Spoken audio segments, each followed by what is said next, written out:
Come in out of the wet, friend, and set yourself down. Welcome back to Old Man Midnight. The fire's banked low, the coffee's on, and the rain's got nowhere to be tonight.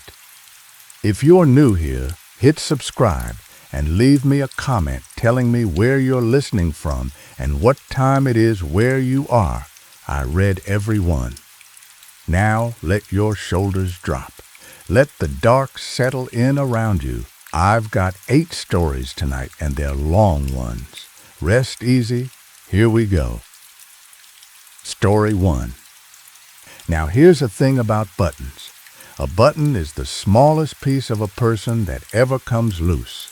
You lose a button, you don't think anything of it. It rolls under the dresser. It goes down the grate. It's a penny's worth of bone or tin, and you figure you'll sew another one on and never miss it. But a button was once on a coat that a man wore through a winter. It was under his fingers 1,000 times. It knows the shape of the buttonhole it lived in.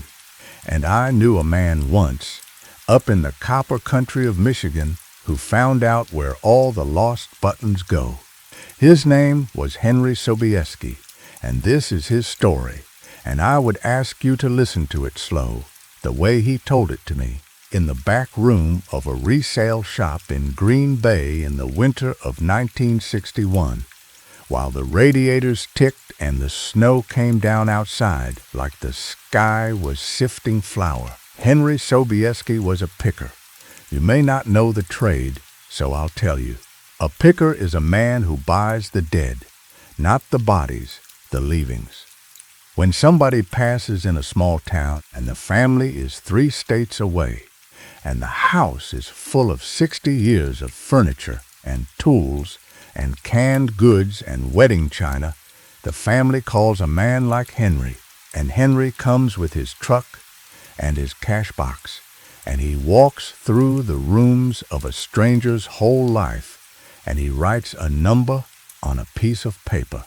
And if the family takes the number, the house belongs to Henry, everything in it, down to the buttons in the sewing basket. Then he sells it off, piece by piece, to antique dealers and junk men and folks furnishing their first apartments. And when he's done, the house stands empty and swept, and the dead person's life has been converted, as Henry used to say, into folding money and gasoline. He was good at it.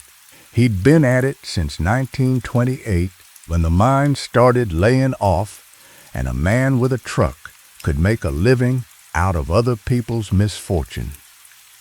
He was 55 years old in the winter this happened, the winter of '54. He lived alone over his shop in a little town called Calumet, up on the Keweenaw Peninsula, where the copper mines had been king for 50 years and were already dying, where the snow started in October and ended in May, where the lake, and up there, friend, they just say the lake, and they mean Superior, that cold gray ocean that thinks it's a lake, where the lake growled against the rocks all winter like something that wanted in.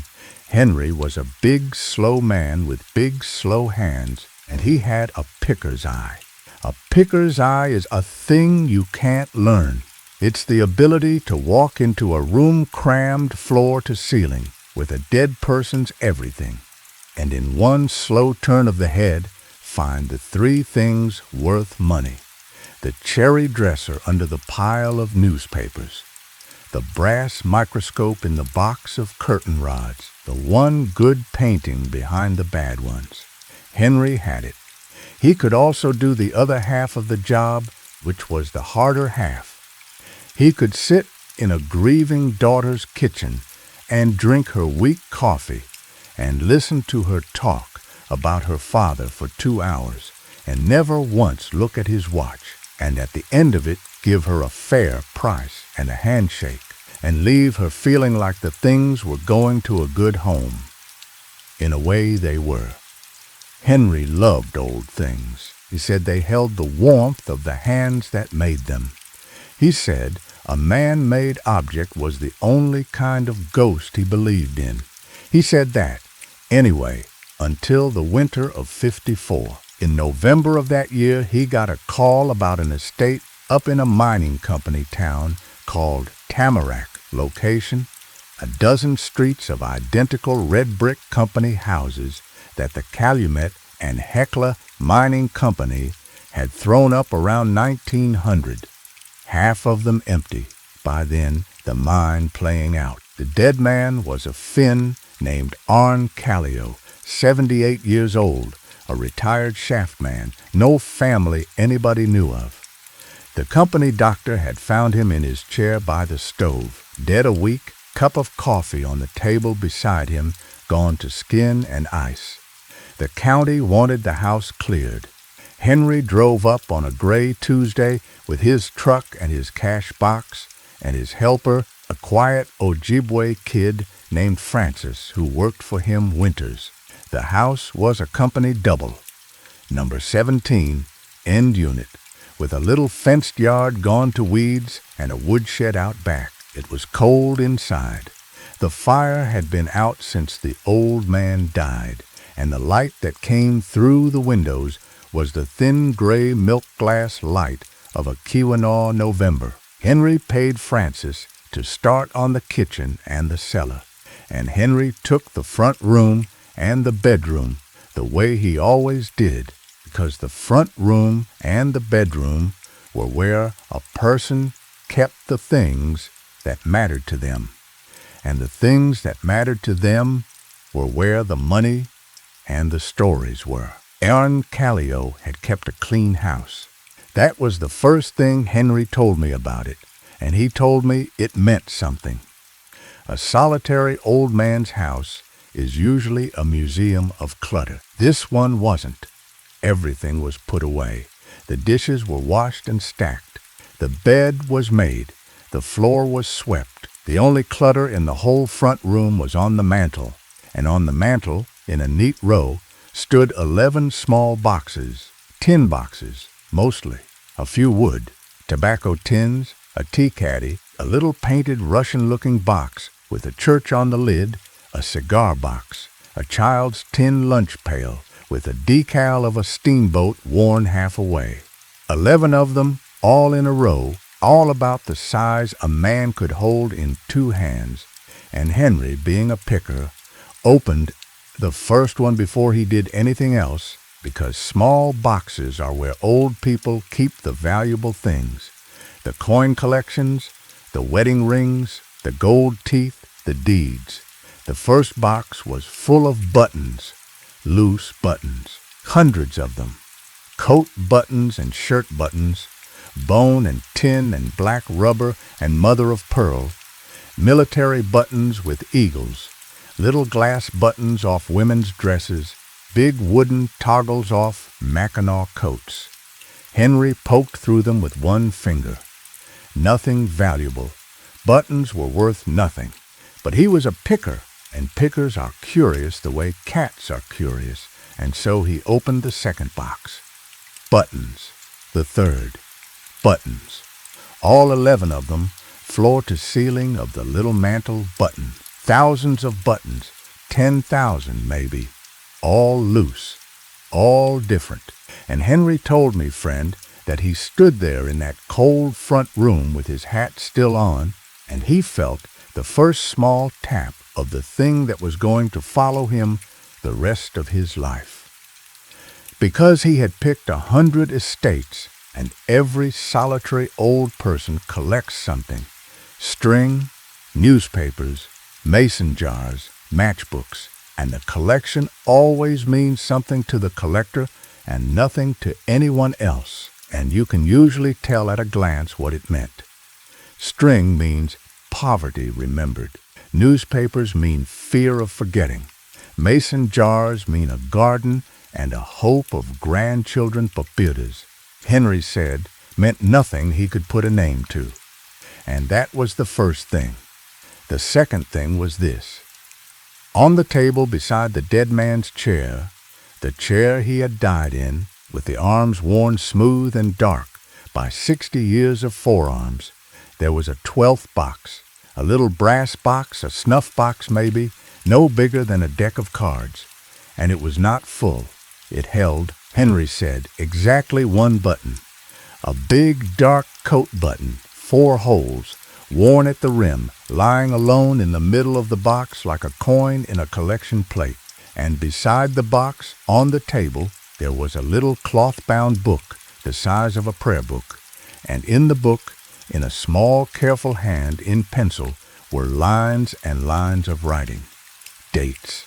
Hundreds of dates, one per line, and beside each date, 2 or 3 words. Henry read a few. This is what they said, and this is as close to his memory of them as makes no difference.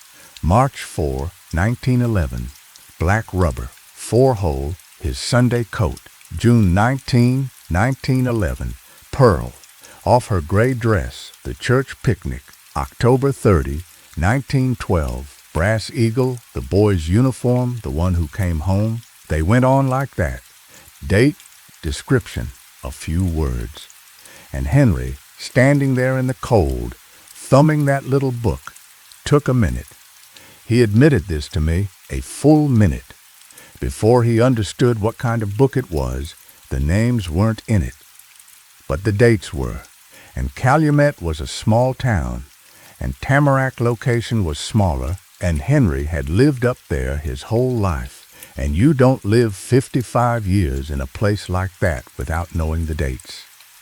October 30, 1912. He knew that date, friend. That was the date of the Italian Hall disaster, down in Calumet, the Christmas Eve.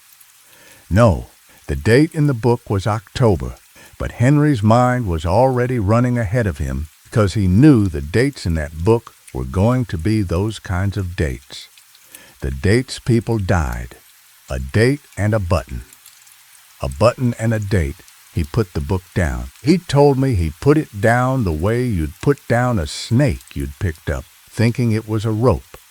And then, being Henry, being a man with a job to do, and a helper in the cellar, and a truck waiting in the snow, he picked the book back up, and the brass snuff box with its one button, and he put them both on the front seat of the truck, and he and Francis cleared that house in 2 days, and the 11 boxes of buttons went into a barrel, and the furniture went to the shop, and on the second evening in the dark, with the truck loaded, Henry stood in the empty front room of number 17 doing his final walkthrough, and he happened to look at the mantel, bare now, 11 pale squares in the dust where the boxes had stood, and there was a button lying on the mantel, one button, dark, 4 holes, sitting in the middle of the mantel where no box stood, in a house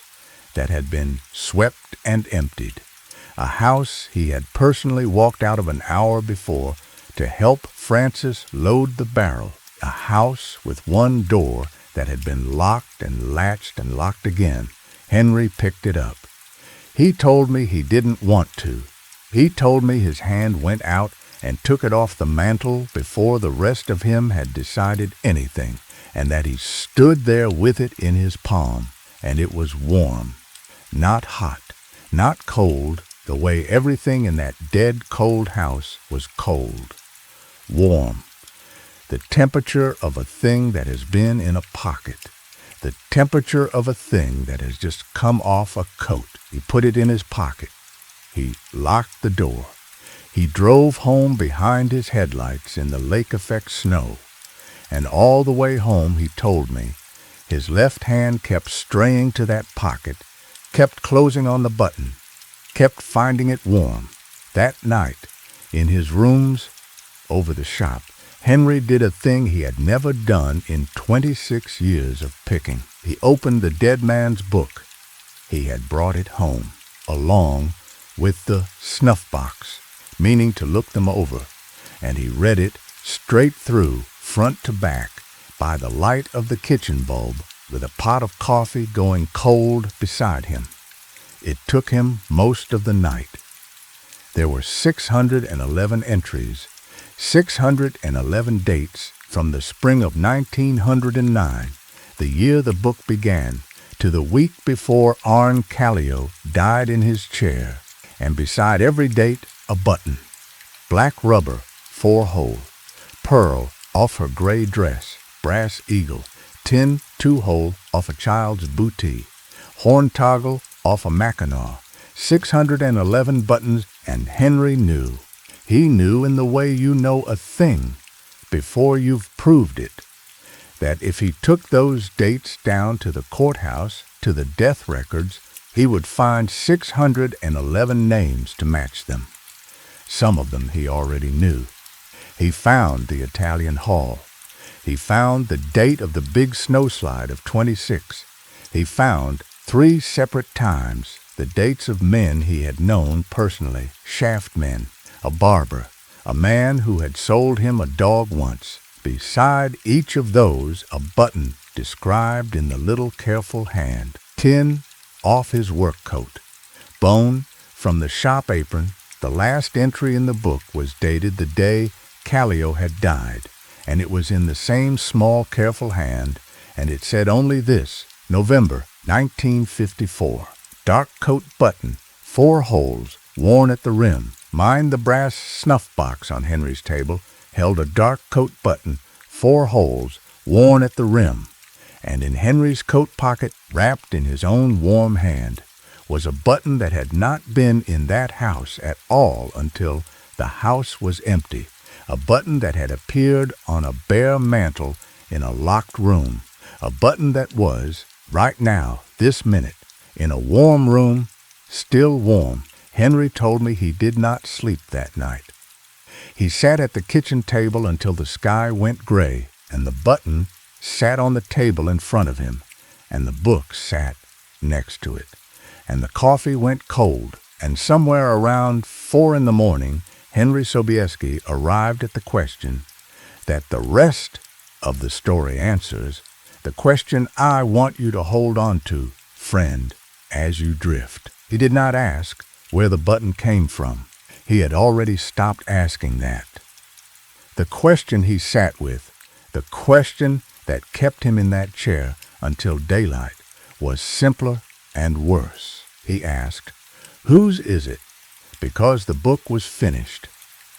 The book had said mine, and the book had meant it, and there were no more pages, and yet the mantel had held one more button, one more than the 611, one more than the dead man had accounted for.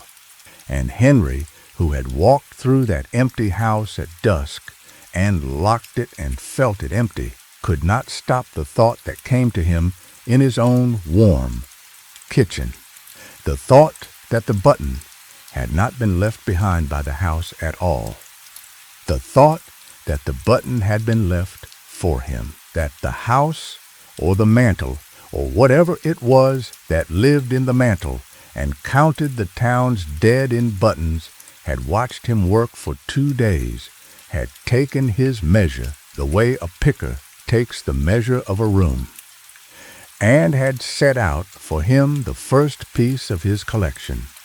Now a practical man has a practical answer for everything, and Henry Sobieski was nothing if not practical. He had spent his whole life around the things of the dead, and he had a theory for the button, and the theory was this: it had been in the barrel of buttons, 11 boxes dumped together, 10,000 buttons, and one of them had hopped the rim when Francis carried it out, and rolled and come to rest on the mantel, and he had not seen it in the dusk. As for the warmth, his own hand had warmed it. His own hand had been in his pocket on a cold truck seat, and of course a button in a pocket is warm. A button in a pocket is nothing but warm. He told himself this theory at breakfast. He told it to himself again at lunch. By supper he told me he almost believed it, and he slept that night. And in the morning there was a button on his own mantel, in his own rooms, over his own shop. He found it when he came down to put the kettle on. It was sitting in the exact center of the mantel shelf where Henry kept nothing but a clock and a photograph of his parents' wedding. One button, small, mother of pearl, the kind that comes off a good dress. Henry stood in his bathrobe and looked at it for a long time. Then he went and got the dead man's book, and he sat down with it, and he did the thing he had sworn in the night he would not do. He went through it, entry by entry, all 611, looking for the button on his mantel, looking for a match, looking for some entry that would let the button belong to the past, some old entry, some long dead woman, some pearl button off, some gray dress from 1911, so that he could tell himself the button had simply gotten mixed in from the barrel, that it had ridden home in his trouser cuff, that it was accounted for. He did not find it. There was no pearl button in the book that matched. The button on his mantel was new. It belonged to the book's next page, the page the dead man had never lived to write. And that was the morning, friend, that Henry Sobieski understood the shape of what he was inside of. He understood it all at once, the way you understand a machine when you finally see it move. All the parts at once, doing their one job together. The book was not a record. The book had never been a record. A record is written after. This book, Henry was suddenly certain, had been written before. The buttons came first. The book was not Callio remembering the town's dead. The book was the town's dead, arriving, one by one, in button form, in the little brass box on the table by the chair. And Callio had written them down as they arrived, and the dates he wrote were not the dates the people had died. They were the dates the buttons came. The people died after, days after, weeks after. The Italian hall button, brass and tin, had come in October of 1912. The disaster had happened in December of 1913. Callio had had that button in his box for 14 months, while 73 people walked around Calumet, not knowing their buttons were already off their coats. The mantel was a collection plate. The town paid into it, and the payment, once made, was not refundable. Henry told me he sat with this understanding for 3 days. He did not open the shop. He did not answer the door. He sat, and he drank coffee, and every few hours he checked the mantel, and the mantel stayed empty. The pearl button, he had put it in the snuff box. He had decided the snuff box was where it belonged, with the other one, the dark one, the dead man's own. And on the 4th day, Henry did the only thing he could think of to do, which was the thing his whole life had trained him to do. He went to the courthouse. He went through the records.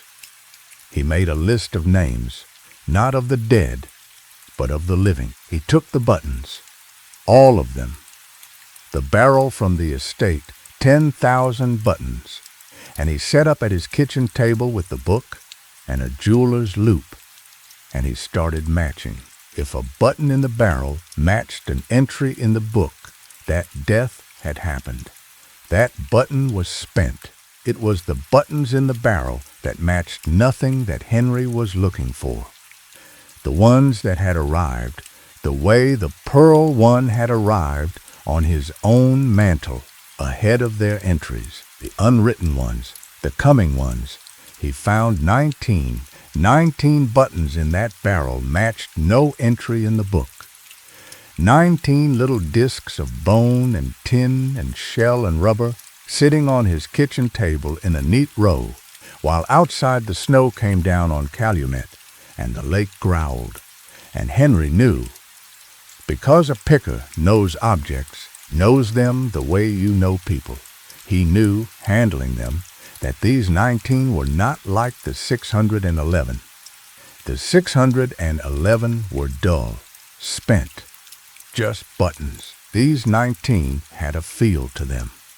He told me he could not describe the feel, except that when his fingers touched one, his mind went somewhere. The tin two-hole one, his mind went to the smell of a barber shop, talcum and tonic. The little glass one, his mind went to a porch he had never seen, with a green swing. The big horn toggle, his mind went to the cold, to being out in the cold, to the sound of a dog barking far away. 19 people walking around the copper country in the winter of '54, already paid for. And one of the 19, the mother of pearl one, had come to him not in the barrel but on his own mantle, in his own home, in the night. Henry was not a brave man, he told me, but he was a stubborn one, and stubbornness is a kind of courage that works by the day instead of by the moment. He decided 2 things that week. He decided he was going to find out whose buttons the 19 were, and he decided he was going to stop it. Whatever it was, he was going to find the thing that lived in the mantle, in every mantle he now suspected, in every house, in the shelf where people set down what matters. And he was going to break the collection plate. He spent December on the first decision. It was slow work, and it was done in the open, and that was what saved him, I think, or damned him. You'll judge, friend, when you've heard it all. He worked the buttons like a picker works a room.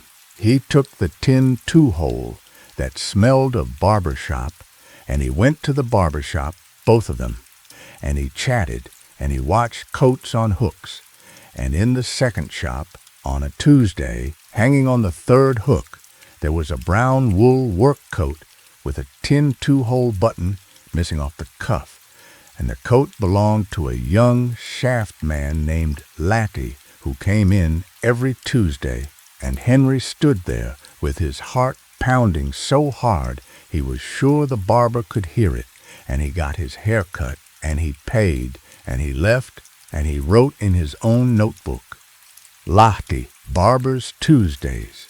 Tin two-hole, he found 7 of them that month the same way. The glass button was a school teacher's good coat. The horn toggle was old Mrs. Ruhonen's Mackinaw, the one she wore to feed her hens, the dog-barking one. A little brass eagle was the Legion Fellow's dress uniform. A carved wooden one was the postmaster's cardigan. 7 names, 7 living people, laughing at his jokes, selling him stamps, cutting his hair, with their buttons already in his barrel, already on his table, already paid. He told me he never once thought about telling them. What would he say? What words exist for it? Ma'am, a button off your hen coat has turned up in a dead man's collection. I'm sorry for your loss.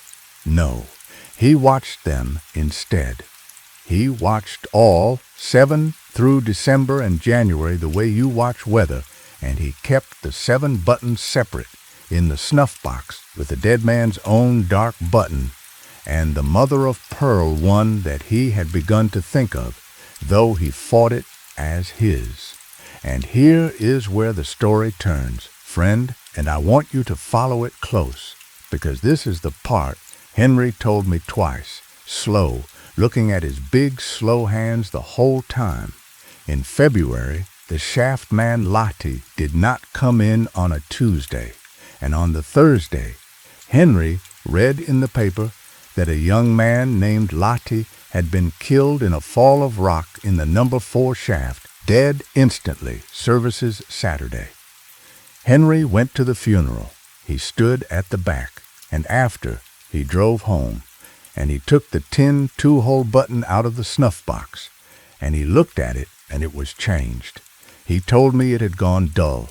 The feel of it, the barber shop smell, the somewhereness was gone out of it. It was just a button, spent, like the 611. And the following morning, when Henry came down to put the kettle on, there was an entry in his own notebook, the little notebook he kept beside the book, that he did not remember writing.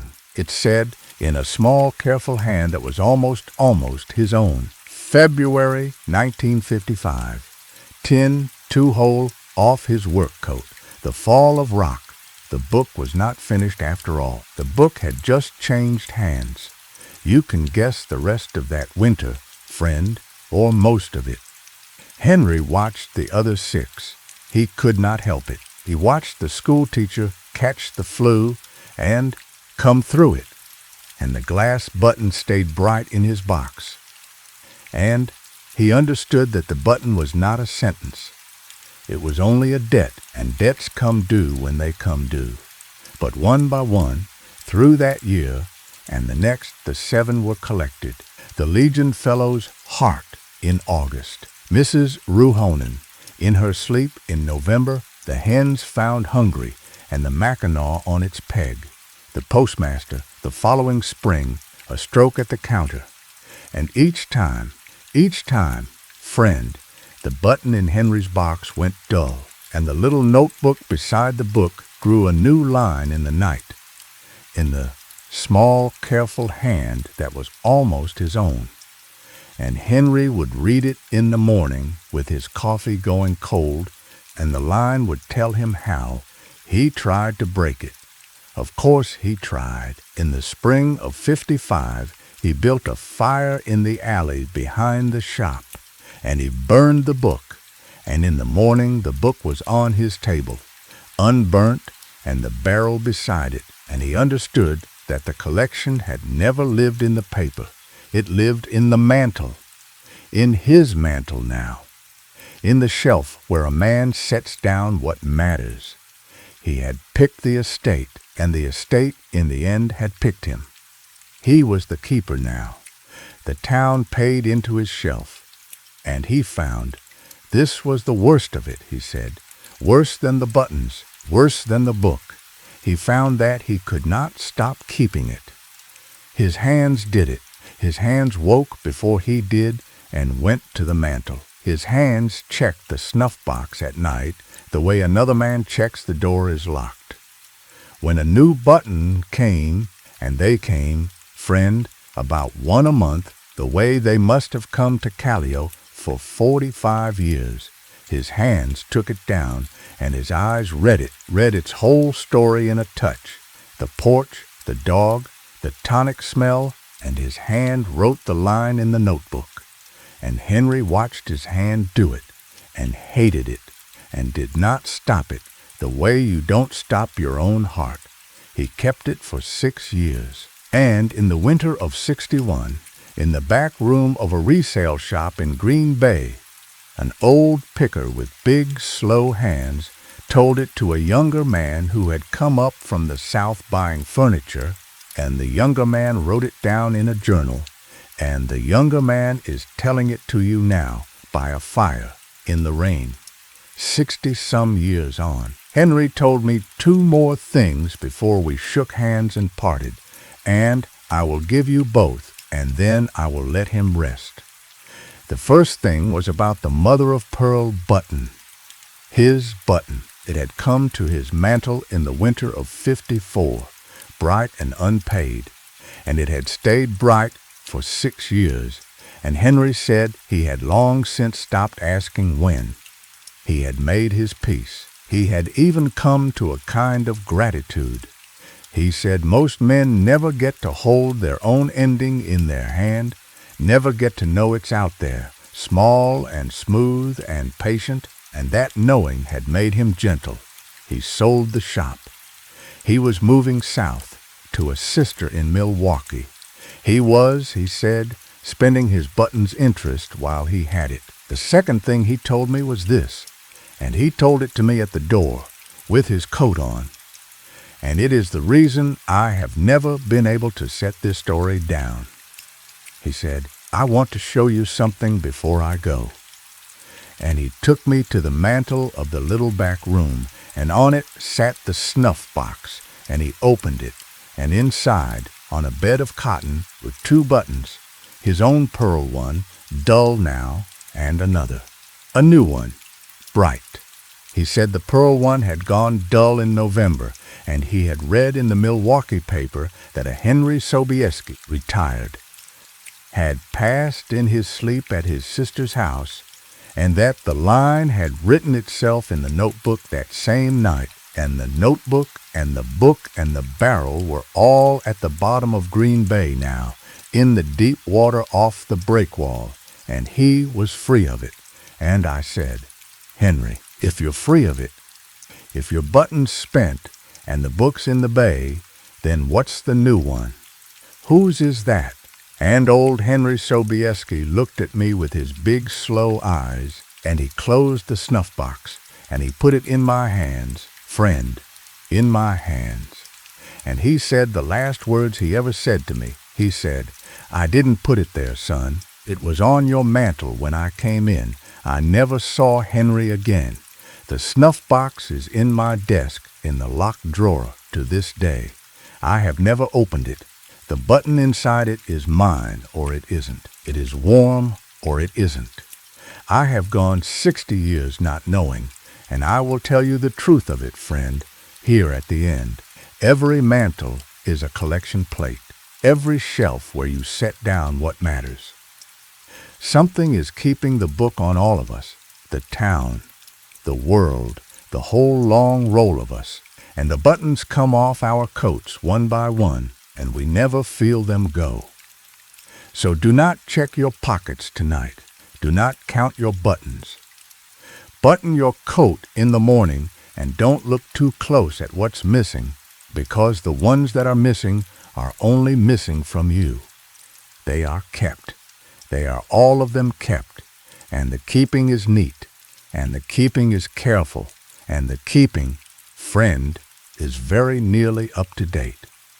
Now let me go back, friend, and give you the middle of Henry's story the way he gave it to me, because I have told you the beginning and the end, and the middle is where a man lives. The middle of Henry Sobieski's story was a winter. The winter of 54 into 55, and it was the strangest winter a working man ever spent, because he spent it doing two jobs at once. By day, he was a picker, clearing the estates of the copper country dead, a big, slow man with a truck and a cash box, and nobody who watched him load a dresser in the snow would have thought him anything but what he was. By night, he was a keeper of a collection he had never asked for, sitting at his kitchen table, over a barrel of buttons and a dead Finn's book, with a jeweler's loop and a notebook, doing work he could not have explained to a living soul. He told me about the nights. He said the strangest part was how ordinary they became. That is the thing nobody understands about the strange friend. It does not stay strange. Nothing does. Give a man 2 weeks of anything, and it becomes his life. Henry said that by the middle of December, the evening ritual of it, the barrel on the table, the loop, the book, the coffee going cold, felt no stranger than doing his accounts. He would come in from a pick with his hands cold and his back sore, and he would make his supper, and then he would sit down to the buttons the way another man sits down to his pipe and his paper. And some nights he caught himself enjoying it. He confessed that to me with his head down, friend, as if it were the worst part, and maybe it was. Some nights he enjoyed it. The matching, the finding, the slow, patient work of reading a button the way you read a man's face. He was good at it. He had a picker's eye, and the picker's eye turned out to be the very eye the collection wanted. And that, he said, was when he first understood that none of it was an accident. The house in Tamarack location had not been left to the county by chance. The county had called him, and not the other picker from Houghton, and not the auction man from Marquette. Him, Henry Sobieski, 55 years old, with the best picker's eye in the copper country. He said, I have wondered ever since, son, whether the collection shops for its keepers, whether it knew old Callio was failing and went looking for the next pair of hands and found mine and arranged to have me walk into that cold house on a gray Tuesday with my cash box. I have wondered whether anything in my whole life led anywhere but to that mantle. That is a thought that will keep a man up. It kept me up for 6 years. He told me about the day he almost quit it. It was in late January, the depth of the Keweenaw winter, the kind of cold that makes the snow squeak under your boots like styrofoam. He had matched his 7th button that day, the postmaster's cardigan, and he had come home in the dark, and he had sat down at the kitchen table, and he had looked at the 7 buttons in their row, and he had seen for the first time the whole of what he was doing. He was keeping a list of the living. He was keeping a list of the dead-to-be, and there was a name for a man who keeps such a list, and the name is not keeper. Henry said he stood up so fast his chair went over. He swept the 7 buttons into the snuff box, and the snuff box into his coat, and he went out into the night, and he walked down to the ore dock, out to the end of it where the lake came black and growling out of the dark, and he stood at the end of the dock with the snuff box in his hand over open water, and he meant to throw it in. He told me he meant it. He stood there 10 minutes in that cold, arm cocked, and he could not do it. And he said the reason he could not do it was not fear of the collection. It was the people. The 7 names in his notebook. If he threw the box in the lake, the buttons were gone, but the dates were still written. The debt was still on the books. He would have thrown away his only chance, too. And here he stopped. Friend, and he rubbed his face with his big, slow hand, and he said, "My only chance to what?" That is the question I have never answered. Warn them. I could not warn them. Save them. I could not save them. Watch them. I could do that. I could stand at the end of an ore dock in January and decide that watching was better than nothing. And that is what I decided, and I put the box back in my pocket, and I walked home, and I sat back down at the table, and I picked the loop back up. And that, son, was the night the collection truly took me, not the night the book wrote itself in my notebook, the night I chose it. Everything before that night was done to me. Everything after was done by me. There is a difference, and the difference is the whole of a man's life. He told me about the school teacher. Her glass button, the one that smelled of a porch with a green swing, stayed bright for 2 years, the longest of any of the 7. And in those 2 years, Henry did a thing he never told me he was proud of, and never told me he was ashamed of either. He got to know her, not well, the way a small town allows. He took to having his lunch at the cafe where she took hers. He asked her once about her summer plans, and she told him she was fixing up her porch, painting the swing green as it happened, and Henry said he sat there with his coffee and his pie and felt the glass button in his pocket like a coal, and he could not tell her. Could not say, "Ma'am, your porch swing is in a dead man's collection, and the swing will be painted, and the summer will come, and you should paint it anyway." He told me he thought about that conversation more than any other, because she painted the swing. He drove past her house that August and saw it, green, new, with her sitting in it reading, in the evening light, alive. And the buttons stayed bright. And Henry said that was when he understood the last and strangest rule of the collection. The buttons were not sentences. They were not even debts, not exactly.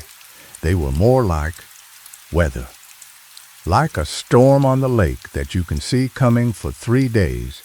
that may take your boat or may pass north of you, and all you can do is know it is coming, and paint your swing anyway, and sit in it in the evening light while you can.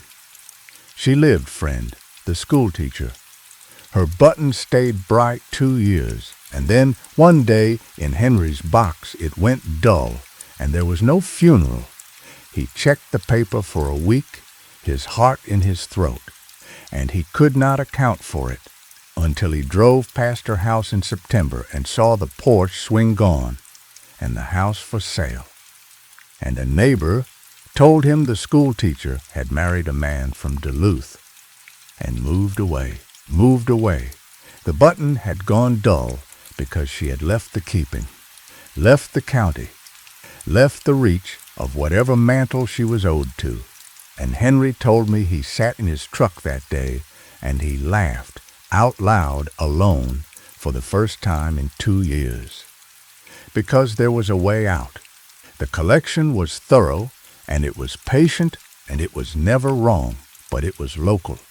It kept the county, and a person could leave the county. A person could just leave.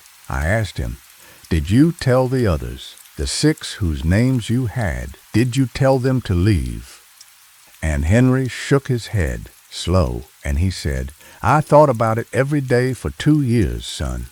And every day I came to the same answer. Could not tell them without telling them why.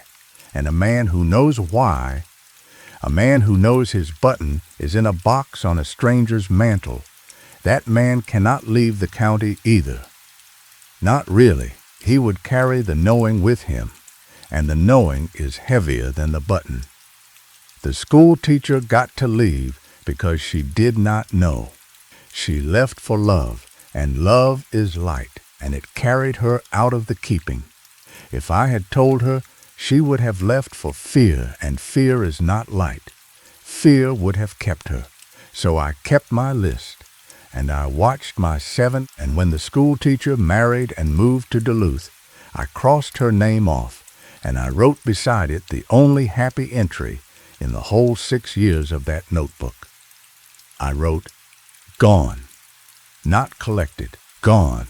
And he said, "I have kept that entry in my mind ever since, son. Every time the mantle sets out a new one.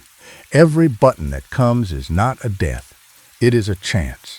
It is the keeping saying, here is a soul in my book, and the book is not closed, and the storm may pass north. Most of them do not pass. Most of them come due. But some of them marry a man from Duluth and move away, and their button goes dull in the box, and the collection lets them go, and the keeper writes gone, not collected, gone, in the book, in the small, careful hand that is almost his own. And that, friend, is the whole of the hope in Henry Sobieski's story, and I have set it down here for you, in the middle of the night, in the middle of the telling, so that when you drift off, and you are drifting, friend, I can hear your breathing slow. You drift off on the hope and not on the count. The buttons come, the book fills, the mantle keeps what it keeps. And every so often, somebody leaves the county, and the keeping lets them go. And somewhere in the small, careful hand, in a book with no last page, beside some ordinary name, it is written, gone, not collected, gone. May it be written of you, friend. May it be written of us all. Wait, friend, before I let Henry rest. There is one more piece of him you should have, because a story like his does not end at the door of a resale shop. It ends years later in the keeping of the man who heard it, and I am that man. So let me tell you what became of the snuff box, and then I will truly let it go. I carried that box home from Green Bay in the winter of '61, and I put it in my desk, and I told myself I would not open it. And mostly, I kept that promise. A man can keep a promise like that for years at a stretch. The way you can leave a cake alone in a kitchen you never enter. The trouble is the nights. On certain nights, You know the ones I mean, the rain nights, the 4 in the morning nights when the house is settling and your own heart sounds too loud. A man finds himself in the kitchen after all, standing in front of the cake, telling himself he is only looking. I opened it twice in 60 years.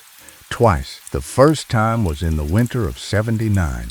My wife, God rest her, she has been gone 20 years this spring.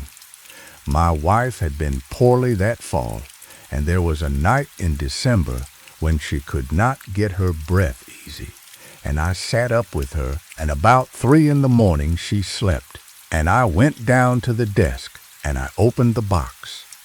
I will not pretend I did not know what I was looking for. I was looking to see if there was something in it besides my own bright button.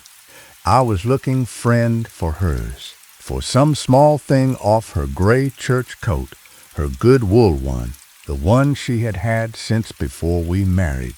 There was nothing in that box but my own button. It lay on its bed of cotton, and it was bright, brighter than I remembered, if anything, bright as the day Henry put the box in my hands. And I closed the lid, and I went back upstairs, and my wife woke as I came in, and she said, in the dark, in the ordinary voice of an ordinary wife, "What were you doing down there?" And I said, "Checking the doors."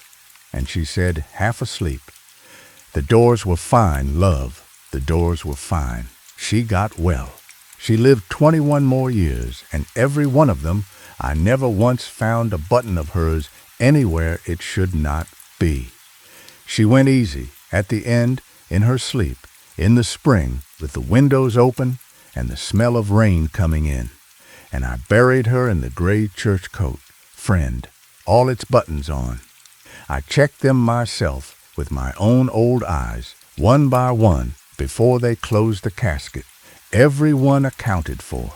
I do not know why that mattered to me as much as it did. Or, no. That is a lie. And this is not a night for lies. I know exactly why it mattered. It mattered because a spent button is a mercy, but a button that never came due at all is a grace. And I wanted hers to have gone straight from her coat to the ground, without ever once passing through a stranger's mantle. The second time I opened the box was this year.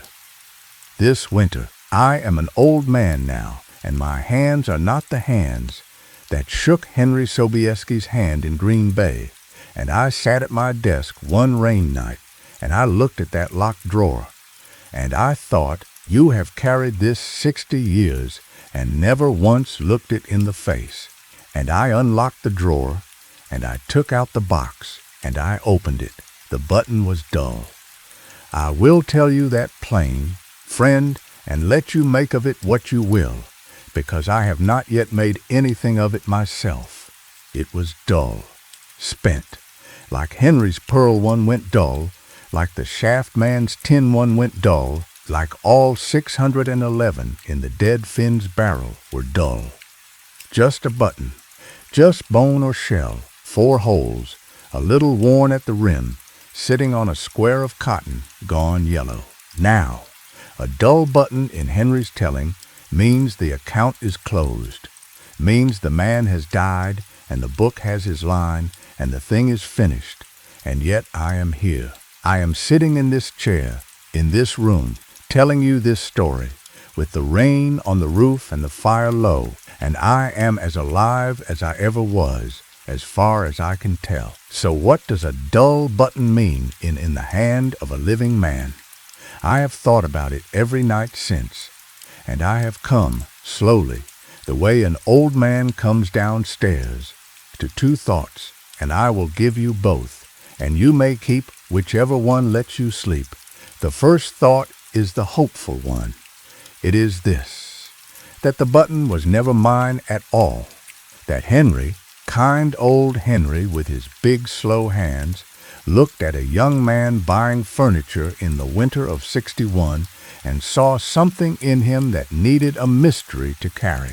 Some men do, friend. Some men are built to carry a locked drawer their whole lives, and it keeps them careful, and it keeps them humble, and it keeps them kind. And Henry, being 6 years a keeper of buttons, knew a keeper when he saw one, and gave me the box the way you hand a man a lantern. It was on your mantel when I came in. Maybe it was. Maybe it was not. Maybe a story is its own kind of button, and it comes off one man's coat, and it is warm, and it passes to another, and it is the passing that keeps it bright. And when the man who carries it has told it enough, when it has gone from his mantle out into the world, into 1,000 ears, on a rain night like this one, then, and only then, it goes dull, spent, its account closed, the story paid. That is the hopeful thought, and on good nights I believe it. The second thought I will not say out loud. You are half asleep, friend, and this is a sleep story, and there are edges a sleep story should not take you over. I will only say this much. A dull button might mean an account closed, or it might mean an account transferred. And if some night, in some house, on some mantel where you keep the things that matter, you find a small disk of bone or tin that you do not remember putting there, do not do as Henry did. Do not take it to the courthouse. Do not spend a winter matching it to the living. Just put it back where you found it, friend, and set something of your own beside it, something small, something you love, and go to bed and sleep, and in the morning the mantle will be empty either way, because the collection is not cruel. That is the last thing Henry taught me, though he did not know he was teaching it. The collection is neat, and the collection is careful, and the collection keeps what it takes. And a thing that is kept, friend, listen to me now, old man to you, fire to fire, a thing that is kept is not lost, not ever, not the buttons, not the coats, not the hands that wore them through their winters.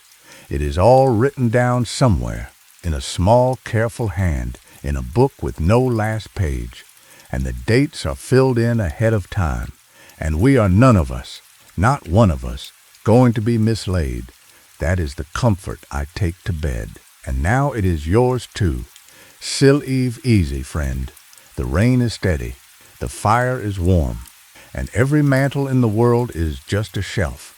Until the morning you understand it is a ledger, and by then, if you are lucky, and kind, and careful with the things you set down, by then, friend, your name will already be written in it, in a hand that loves you, and you will never even feel the button go. And there is one more thing about Henry Sobieski that I have kept back, friend, because it belongs here at the very end where the fire is low and you will not startle at it.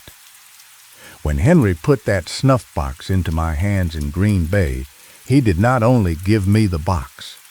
He gave me a warning, spoken so quietly I did not understand it for years. He said, "The keeping is kind, son, but it is not gentle. There is a difference. Kind is what it does with what it takes. Gentle is how it takes it. It is kind and it is not gentle." Remember that when your mantle starts, I asked him what he meant. He said, "A button never comes off a coat while the man is wearing it. That would be gentle." And it is not gentle. The button comes off in the night, off the coat on the hook, off the coat on the chair. The man wakes and the button is gone, and he does not even feel the lack of it, and he sews on another, and he never knows.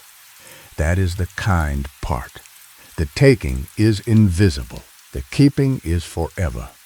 But somewhere, son, somewhere there is a coat that belongs to every one of us, hanging on a hook we have never seen, and the buttons are going off it one by one, our whole lives, and when the last button is gone, that is all. That is the whole of it. We are not the coats, friend. We are the buttons, and the keeping is not cruel. It is only thorough. Then old Henry picked up his case, and he went out into the Green Bay snow, and I watched him go, a big, slow man with big, slow hands, walking easy for a man who knew exactly what was on his mantle. And I have thought about him every winter since, and I have come to believe he was the calmest man I ever met, because he was the only man I ever met who had made his peace with the actual terms. Not the terms we pretend, the actual ones. We are all of us paid into the plate. Friend, one button at a time, and none of us feel it going.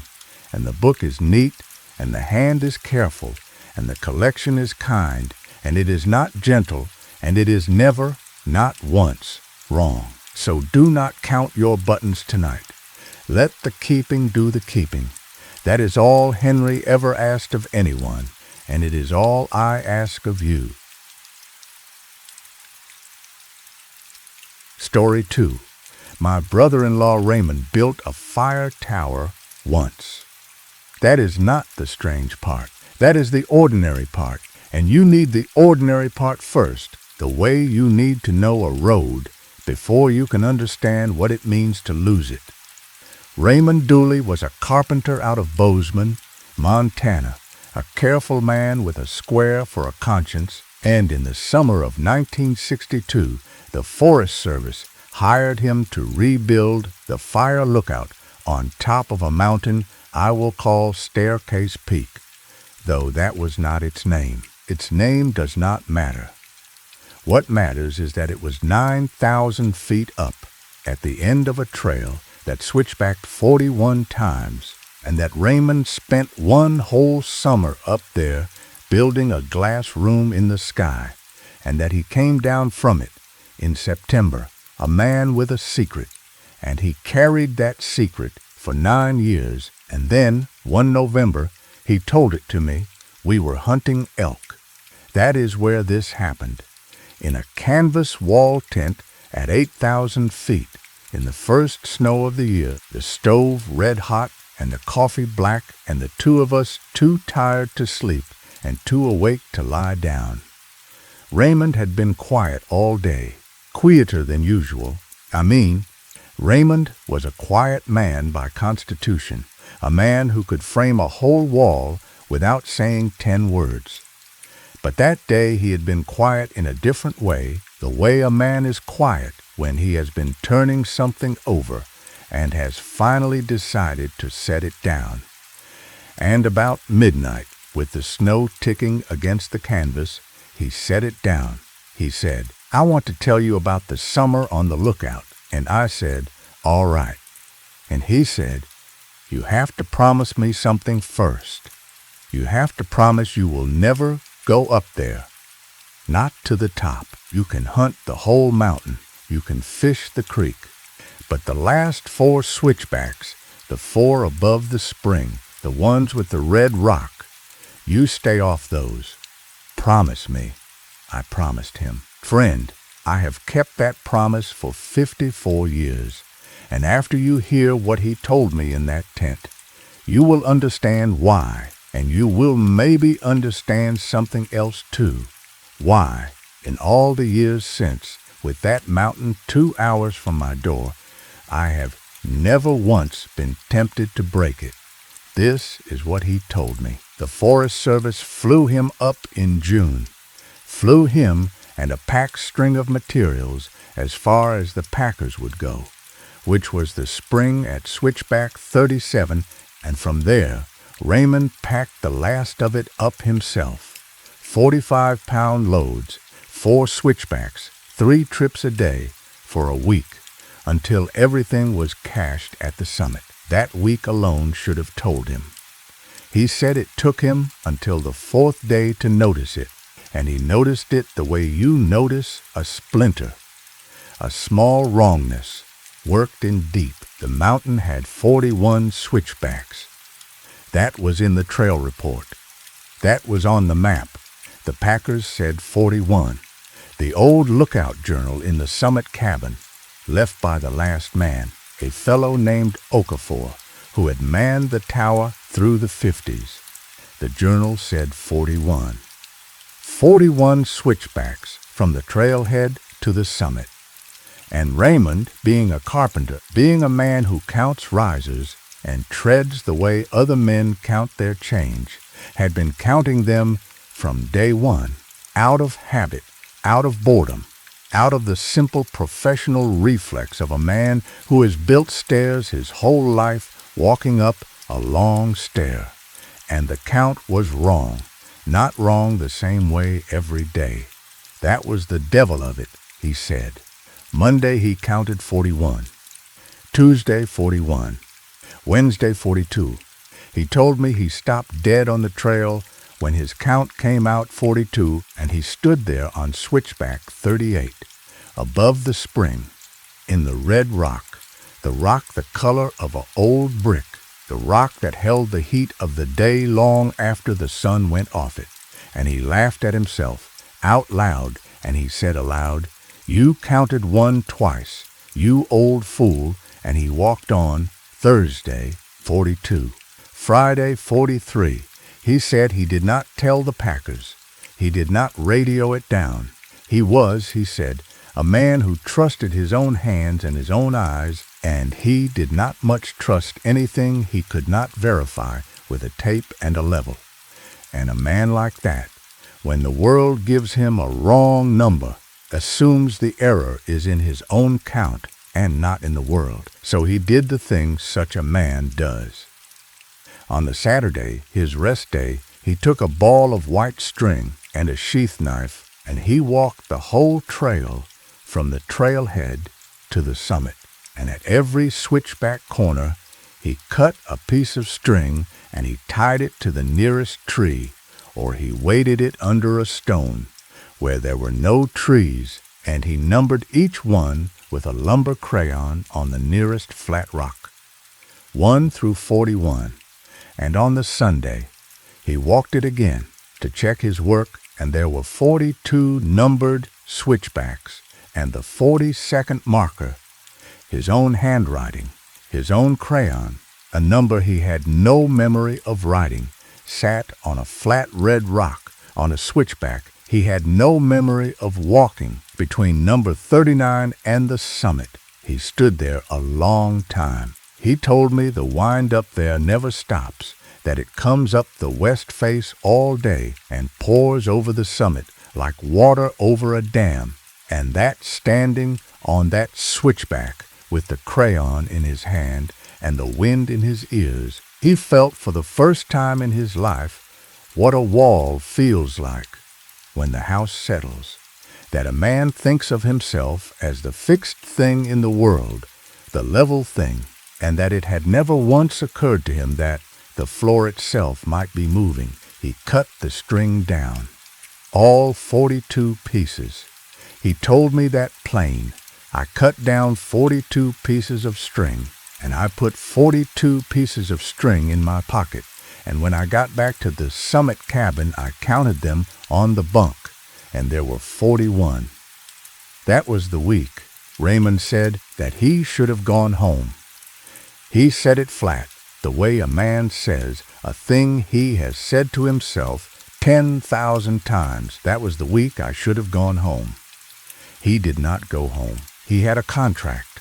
He had a tower to build, and he had, he said, the particular pride of a tradesman, which is the pride that says the job is real and the strangeness is not, and you finish the job. So on the Monday, he started framing the cab, the glass room at the top, 14 feet square, where the lookout would sit and watch the whole range for smoke. And that is when the mountain began to show him what it was doing, not on the trail. In the work, it started with the sill plates. He cut them, squared them, laid them on the stone foundation the CCC boys had poured in 35, 4 sills, 14 feet each, a square. And when he laid his framing square in the first corner, the corner would not square. He checked the square against the factory edge. True. He checked the sill cuts. True. He remeasured the foundation 14 feet, 14 feet, 14 feet, 14 feet, 4 equal sides, and the corner would not come to 90 degrees. Now, friend, I have built things myself, and I can hear some of you out there saying, "Old man, that is just a foundation out of square. That happens on every job in the world." And that is what Raymond told himself. He shimmed it. He made it right. A carpenter can make anything right. That is the whole trade, making a crooked world take a straight frame. He built the cab. He set the windows. He put the catwalk around it. 6 weeks of work, alone on the summit, and every day the mountain gave him some small new wrongness to make right. And every day he made it right, and every evening he wrote it down in the back pages of Okafor's old lookout journal, because a job is a job, and a record is a record. I have seen those pages, friend. Raymond left them to me when he passed. Let me tell you what a carpenter's record of a haunting looks like, because it does not look like a ghost story. It looks like this. July 9, framed east wall. Corner at NE reads 87 degrees. Shimmed. True now. July 11. East wall reads 91 this morning. No one has touched it. Retrued. Note measured twice. July 14. Wall true all day. Measurements holding. Relief unwarranted. July 16. NE corner reads 87 again. Same shims in place. Shim stack measures 3/8 inch. It took 5/8 to true it on the 9th. The shims did not change. The corner did. July 18. Sat on catwalk at dusk. Counted switchbacks with the glasses. 41 visible from summit. 42 walking. The one that is only walking is between 39 and top. Red rock, no trees. Nothing to tie a string to anyway. July 21, Okafor's journal. Read the last pages. He knew for years. Why did he not write it plain? Why do I not write it plain? July 22. Because a man who writes it plain has to admit he saw it. That last line was not Okafor's. That was Raymond's. That was my brother-in-law, writing to nobody, on the top of a mountain, in the back of a dead lookout's journal. And when I read it, years later, I understood the whole shape of the thing at once. The mountain had been doing this for a long time, long before Raymond, maybe long before Okafor. It was not a haunting, not the way people mean it. It was not a ghost. It was the place itself, breathing, in and out, 1 switchback, 2 switchbacks, 1 degree off square, 2 degrees. A slow respiration of the rock, and the men who manned the summit were the only ones close enough to feel it. And they were all of them men who trusted their hands and their eyes, and so they all of them did the same thing. They fixed it. They shimmed the corner. They cut the string. They made the crooked world take a straight frame, and they wrote it down in pencil, and they told no one. And they finished the job. Raymond finished the tower in the 3rd week of August. And in the 3rd week of August, the mountain finished with him. Now, friend, before I tell you what the mountain did with Raymond in the 3rd week of August, I need to tell you about the summer itself, because the summer is where it got its hooks into him, and the hooks are the whole story. A place like that does not take a man all at once. It takes him the way the cold takes you, degree by degree, and you feel warmer as it happens. That is the part nobody tells you. The dying of cold feels like getting warm. And Raymond Dooley, alone on that summit from June to September, was dying of that mountain the whole summer, and it felt, he told me, like the best summer of his life. Let me tell you about the days. He woke at 5 with the light. The summit at 5 in the morning in June in Montana. Friend, there is nothing like it on this earth, and there is nothing like it in any other either, I suspect. The whole range below him, ridge after ridge after ridge, going blue into the distance until the farthest ones were the color of the sky itself. The wind already up, pouring over the top. The cabin cold, the stove cold, the coffee. He made it on a little two-burner Coleman, hot and black, and tasting of the tin pot. He drank it standing at the east windows, watching the sun come up out of the plains 100 miles away. And he told me that for a few minutes every morning, standing there, he understood something about the world that he spent the rest of the day forgetting. He never told me what the something was. I don't think it had words. Then the work. He worked from 6 until 2, 8 hours of it, hard, the kind of work a man can lose himself in entirely. Framing, cutting, nailing, the hammer sound ringing off the rock and going out over the drop, and coming back off the far ridge a second later, faint, like another carpenter working somewhere out of sight. He told me that echo used to comfort him at first. Later, it did not. Later, he understood the echo was doing something the mountain liked. It was making two of him. One Raymond on the summit, swinging the hammer. One Raymond somewhere across the gap, a second behind, swinging a hammer he could not see. A man alone needs company, he said, and the mountain gave him company, and the company was himself, and that is the worst company a man alone can be given. You cannot trust a man who agrees with you about everything. At 2 he knocked off.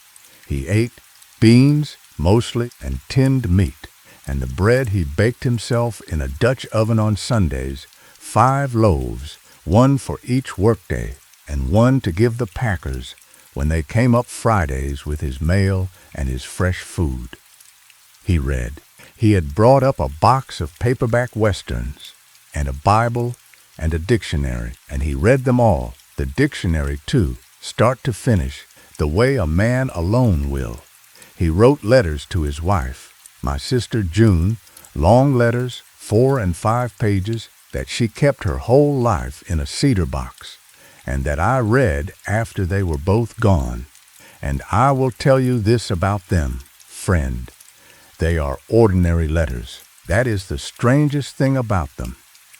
All that summer, with the corners refusing to square, and the switchback count going wrong, and the echo of a second carpenter coming back off the far ridge, Raymond Dooley wrote his wife about the bread and the weather, and a marmot that had learned to steal bacon off the porch, and he never once wrote her a word about the rest of it. He told me why, in the tent.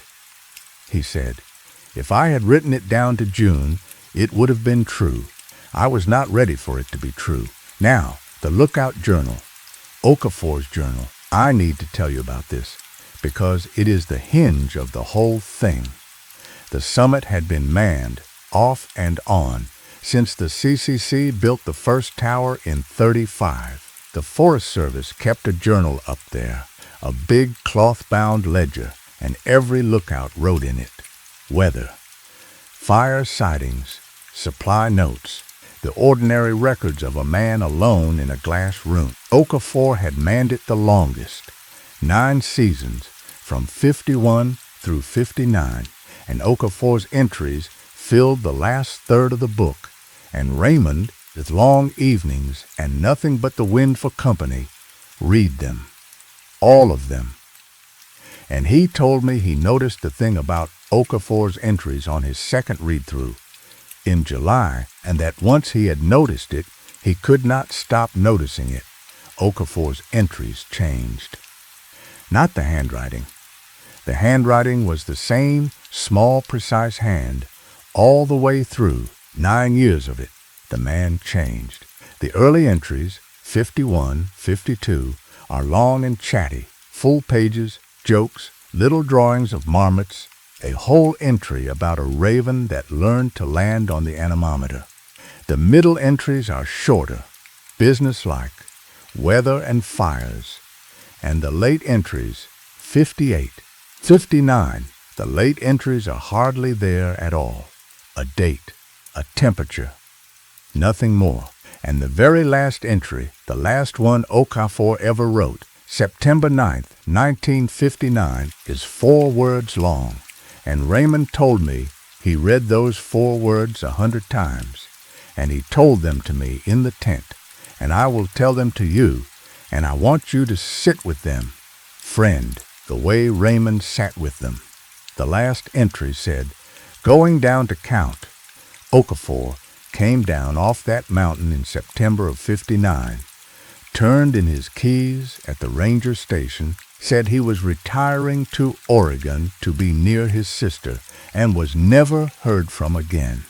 The Forest Service has no record of a forwarding address. His sister in Oregon, Raymond wrote to her in the '70s, when he was trying to understand, wrote back that her brother had never arrived, that she had not seen him since '55, that she had assumed he was still on the mountain.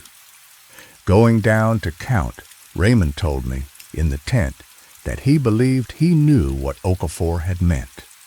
He believed Okafor had decided, after 9 seasons of watching the count go wrong, to settle it once and for all, to walk down with a string and a crayon and a clear head and count every switchback and prove the number and break the thing's hold on him. And he believed Okafor had gotten as far as the Red Rock, as far as the switchback that was only there when you were walking it, and had kept counting and was down there somewhere still, on a trail with no bottom, counting switchbacks that the mountain was making as fast as he could count them, forever. I asked him, in the tent, if he believed Okafor was dead. And Raymond said the thing that I have not been able to forget in 54 years, the thing I hear again every time the wind comes up. He said, no, I believe he is busy. There is a difference. Now, the 3rd week of August, the tower was finished. The cab stood square and true at last, glass all around, the best work Raymond had ever done. And he told me he was proud of it in a way that frightened him, because a man should not love a thing he built on ground he did not trust. The Forest Service inspector was due up the last Friday of the month to accept the job. Raymond had 10 days left, and on the first of those 10 days, a Monday, the mountain stopped pretending. He woke at 5, as always. He made the coffee, as always. He stood at the east windows to watch the sun come up, as always. The sun came up in the west. He told me he stood there with the tin cup in his hand, and he watched it happen, and he did not drop the cup, and he did not sit down, and he did not cry out. He watched the light come up over the western ridge. The ridge the sun went down behind, every night, the whole summer, and fill the east-facing windows with morning, and he knew, beyond argument, that he was standing at the east windows, because the door was behind him and the door faced east. He had hung that door himself, he had set its hinges and planed its edge, and hung it facing the sunrise. And the sunrise was in front of him. He said the sun came up in the west for 6 mornings. Every morning it was a little higher, a little more ordinary, a little harder to remember it had ever come up anywhere else. And every evening it went down in the east.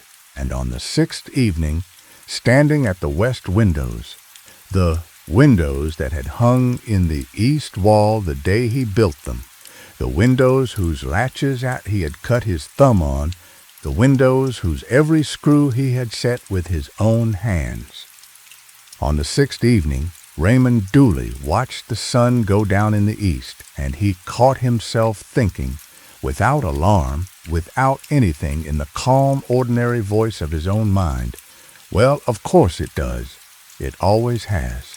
And that, he told me, was the moment he understood the mountain had not been changing the tower all summer.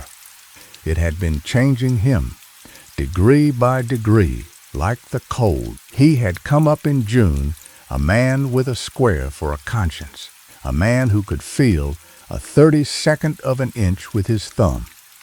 And the mountain had spent the summer working on that thumb, on that square, on that conscience, the way it worked on the corners of the cab, shim a little, settle a little, shim a little, until by the 3rd week of August it had him so far out of true that he could watch the sun rise in the wrong sky and think it had always been so.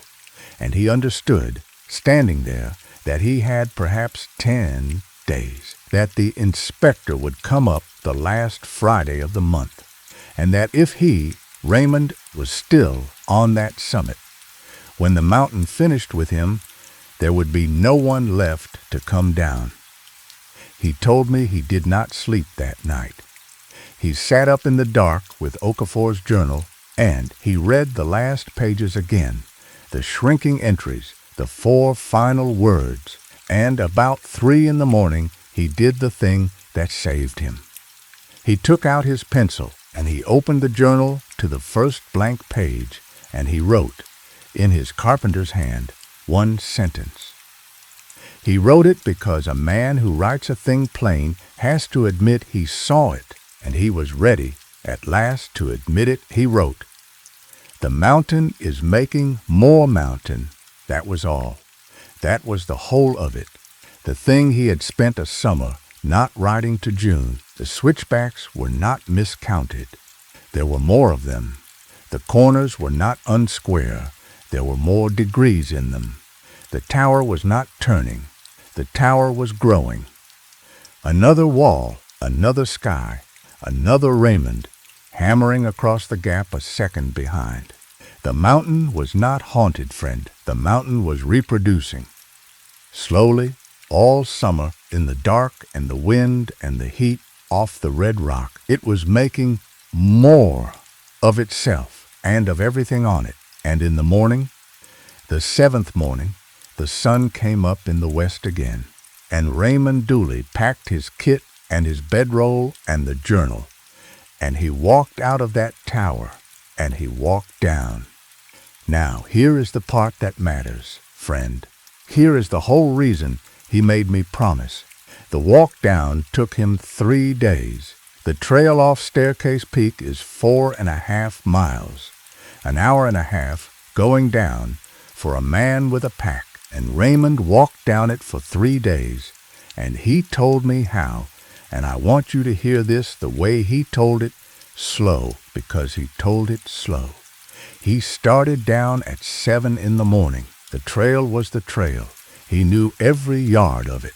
Switchback 1, switchback 2, the big cairn at 4, the burned snag at 9.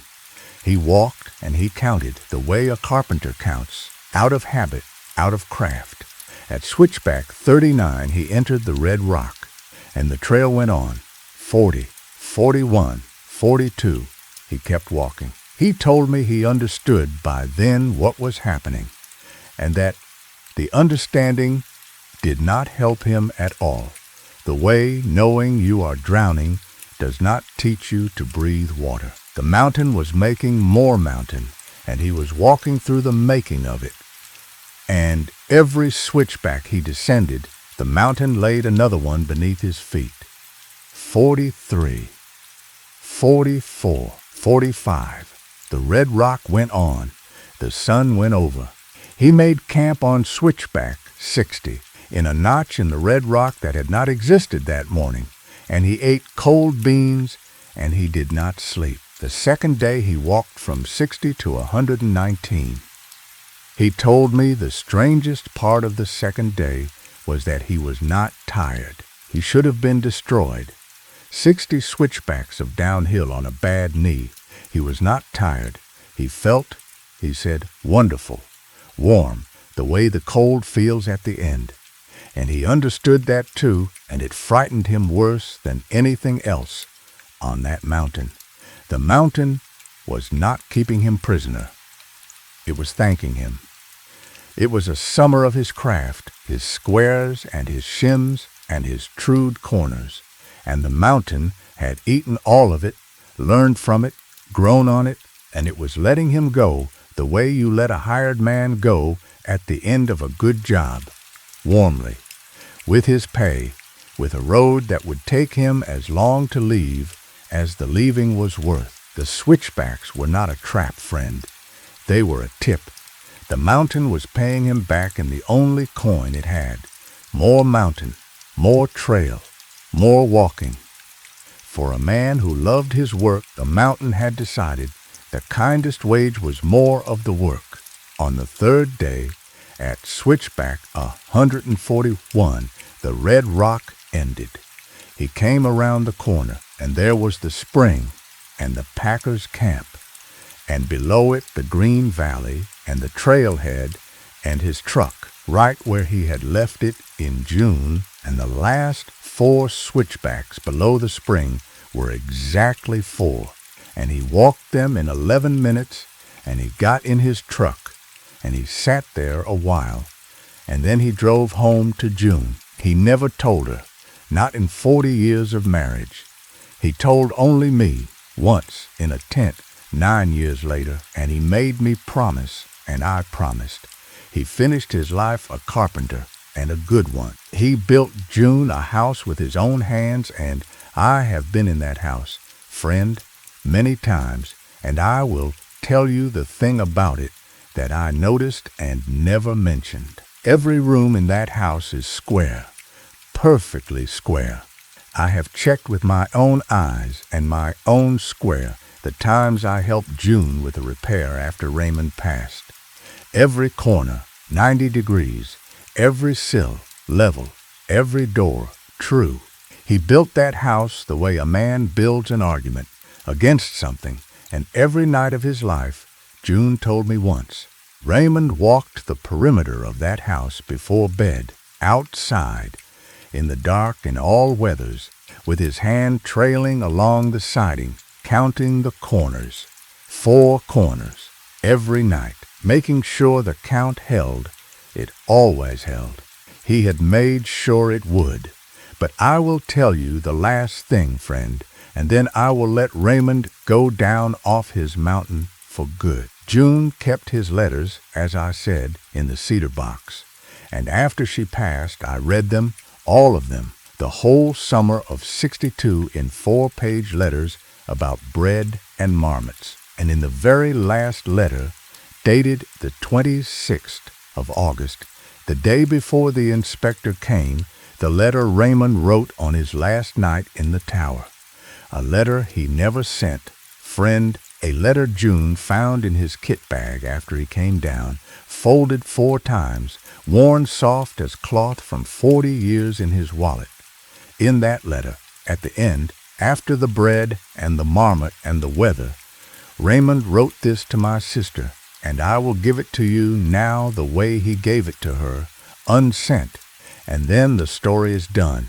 He wrote, June, I want to tell you something about this place, and then I will fold it up and never say it. The work up here is the best work I have ever done, and I do not trust it. The view up here is the best view I have ever seen, and I do not trust it. I am happy up here, June. That is the thing I came down the mountain to tell you, and could not. I have never been so happy. And a man who is that happy, that high up, with nothing between him and the sky but glass, that man is in the worst danger of his life, and the danger is not falling. The danger is staying. So I am coming home the day after tomorrow, and I am going to build you a square house on a flat lot at the bottom of the world, and I am going to count its corners every night of my life. And every night the count is going to come out 4. And that is how you will know I am home. That is how you will know I am yours. The mountain offered me more June. That is what nobody tells you about the high places. They do not take, they offer. And it was the best offer I ever got. And the whole of the rest of my life is just me turning it down, 1 square corner at a time. He came down. He turned it down. He counted corners for 40 years, 4 a night, and the count held, and he died in his bed in the square house. And June followed him 3 years later, and the cedar box came to me, and the tower is still up there, friend. It is on the maps. You can hike it. The Forest Service will even rent it to you now. $50 a night. Bring your own water. Pack out your trash. People do it. They go up for the sunset and the sunrise and the best view in the state. And they come down with their photographs, and none of them count. That is the whole of the safety of it. Nobody counts. The trail is 41 switchbacks on the map, and it is 41 switchbacks for every hiker who ever walks it, because the mountain only makes more mountain for the ones who count, the ones who build, the ones who measure, the ones who love the work too much to let it be crooked. It has no use for the rest of us. It lets the rest of us come up and look and go home, and it never shows us a thing. So if you are a counter, friend, if you are the kind of soul who numbers the stairs in your own house, who knows the steps to your mailbox, who cannot walk a floor without feeling whether it is true, then hear an old man and take this for the warning it is. The high places are for you.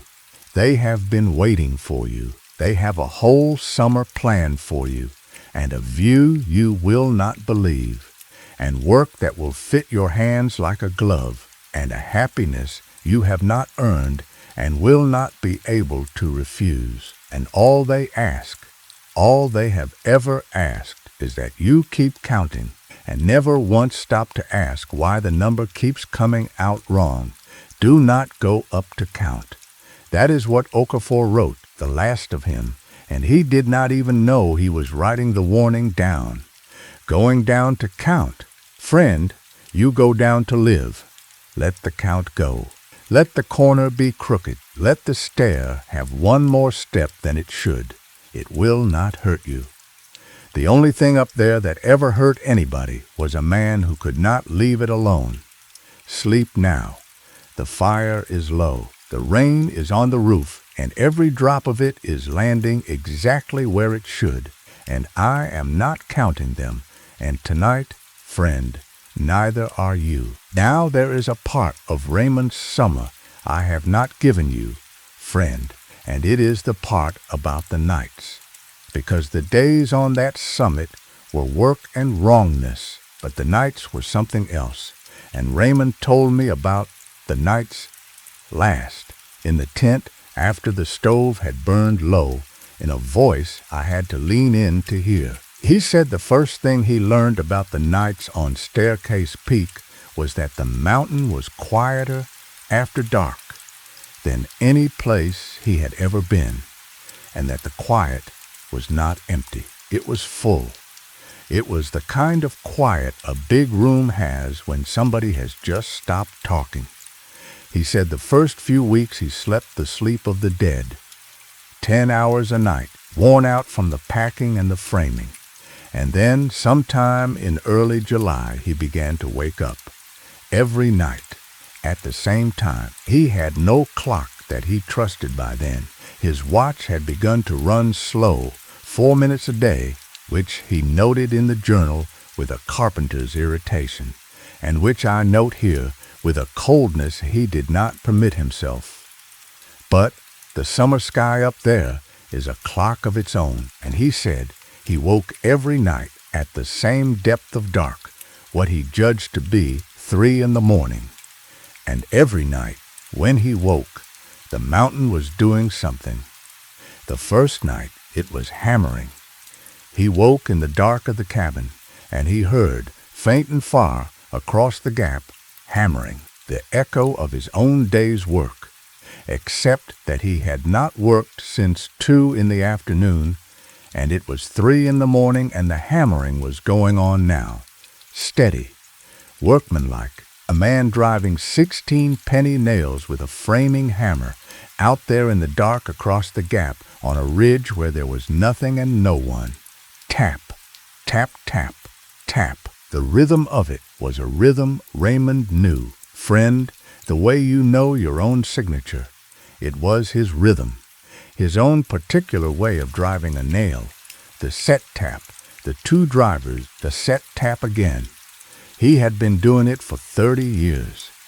He had never thought about it. And now, at 3 in the morning, on the top of a mountain, he lay in his bunk and listened to himself hammer, a second behind, forever. He said he did not go to the window. He lay there until it stopped, and it stopped just before the dawn, and in the morning he told himself it had been a dream, and he wrote nothing in the journal. And that, he said, was the last lie he told himself that summer. The second thing the nights did was the lights. He woke one night in mid-July, same depth of dark, and there was a light on the far ridge, steady, warm, the color of a kerosene lamp in a window. And Raymond stood at the window of his unfinished cab and watched it for an hour, and it did not move, and it did not flicker, and it did not go out. And he knew that ridge. There was nothing on it, no cabin, no mine, no fire tower, nothing but 10,000 acres of designated wilderness. He glassed it at first light. There was nothing there. There was nothing there at all. But the next night, the light was there again. And the night after, and by the end of July, it was there every night. And Raymond said the strangest thing about it was how quickly it stopped being strange. By August, he told me, the light on the far ridge was company. He watched it while he ate his supper. He said good night to it once. He confessed this to me in the tent, with his face turned away. He said good night to it, out loud, standing at the window of the tower he had built, and he said the light, that night, flickered. Once, the way a lamp flickers when somebody turns it down for bed. And Raymond said he went to his bunk that night with his heart pounding, not with fear, friend, with gladness. With the gladness of a man alone who has been answered. And lying there, he understood that the mountain had been courting him all summer the way you court anything you mean to keep. Patient, small gifts, a light to say good night to, an echo to hammer along with you, and that the happiness he had been feeling, the best summer of his life, was not his happiness at all. It was the mountain's. It was the happiness of a thing that has found the one it wants. The third thing the nights did was the visitor. And this is the part Raymond told me last of all, and the part I have thought about most in 54 years. In the second week of August, the week before the sun began rising in the west, Raymond woke at the deep hour, and there was a man standing on the catwalk. The catwalk went around the outside of the cab, 14 feet square, with a pipe railing Raymond had set himself. And standing on it, at the east rail, with its back to the glass and its face to the drop, was a man. Raymond could see him through the window by the light of the stars, an old man, thin, in a plaid shirt, with a hat in his hands. And Raymond, who had been alone on that summit for 2 months, who had packed every pound of everything up 41 switchbacks with his own back, who knew for a fact that there was not another soul within 15 miles. Raymond did not cry out, and he did not reach for anything. He sat up in his bunk, and he looked at the man, and the man did not turn around, and Raymond said, quiet, the way you speak in a sick room, Okafor. And the man at the rail raised one hand, did not turn, just raised one hand, the way you do when you have been recognized and you are glad of it, and held it there a moment. And then he climbed over the rail, Raymond told me he watched it happen, and he did not move, and he was not afraid, and the not afraid is the thing he has never been able to explain. The man climbed over the rail, easy, deliberate, and he stood a moment on the outside of it, on nothing, on the night, with the drop below him, and then he stepped down. Not fell, stepped down onto the switchback that is only there when you are walking it. Down onto the 42nd, the one in the red rock, the one with no bottom, and Raymond said the man went down it the way you go downstairs in your own house. In the dark, without looking, without hurrying, with the ease of long practice, and the night took him, and the light on the far ridge, a moment later, went out for the first time all summer. And Raymond lay back down in his bunk, and he slept. He told me he slept better that night than any night of the summer, and that this, more than the corners, more than the switchbacks, more than the sun in the wrong sky, was the thing that finally told him he had to come down, because he had watched a dead man walk down an invisible stair off the side of a mountain, and his heart had not so much as quickened. He had felt, he said, only a warm, mild interest and a kind of professional respect for how easy the old man took the drop. And lying there afterward, drifting off, he had caught himself thinking, I will ask him how he does it. Next time, I will ask him where the stair goes. And that thought, friend, the thought that there would be a next time and that he was looking forward to it, that thought was the first thing on that mountain that ever truly frightened Raymond Dooley. Because it was not the mountain's thought. It was his own. The mountain was not putting thoughts in his head. It was building them there, out of his own lumber, so that he could not tell the new rooms from the old. He said, that is when I knew, brother. When a place starts building rooms in you, you have a summer, maybe two. Then you are the place. The light on the ridge goes out, and it is you on the catwalk at the deep hour, with your hat in your hands, stepping down onto the stair that is only there when you are walking it. And some new carpenter sits up in your bunk and says your name, and you raise one hand to him, and you are glad to be recognized. That is the whole of it.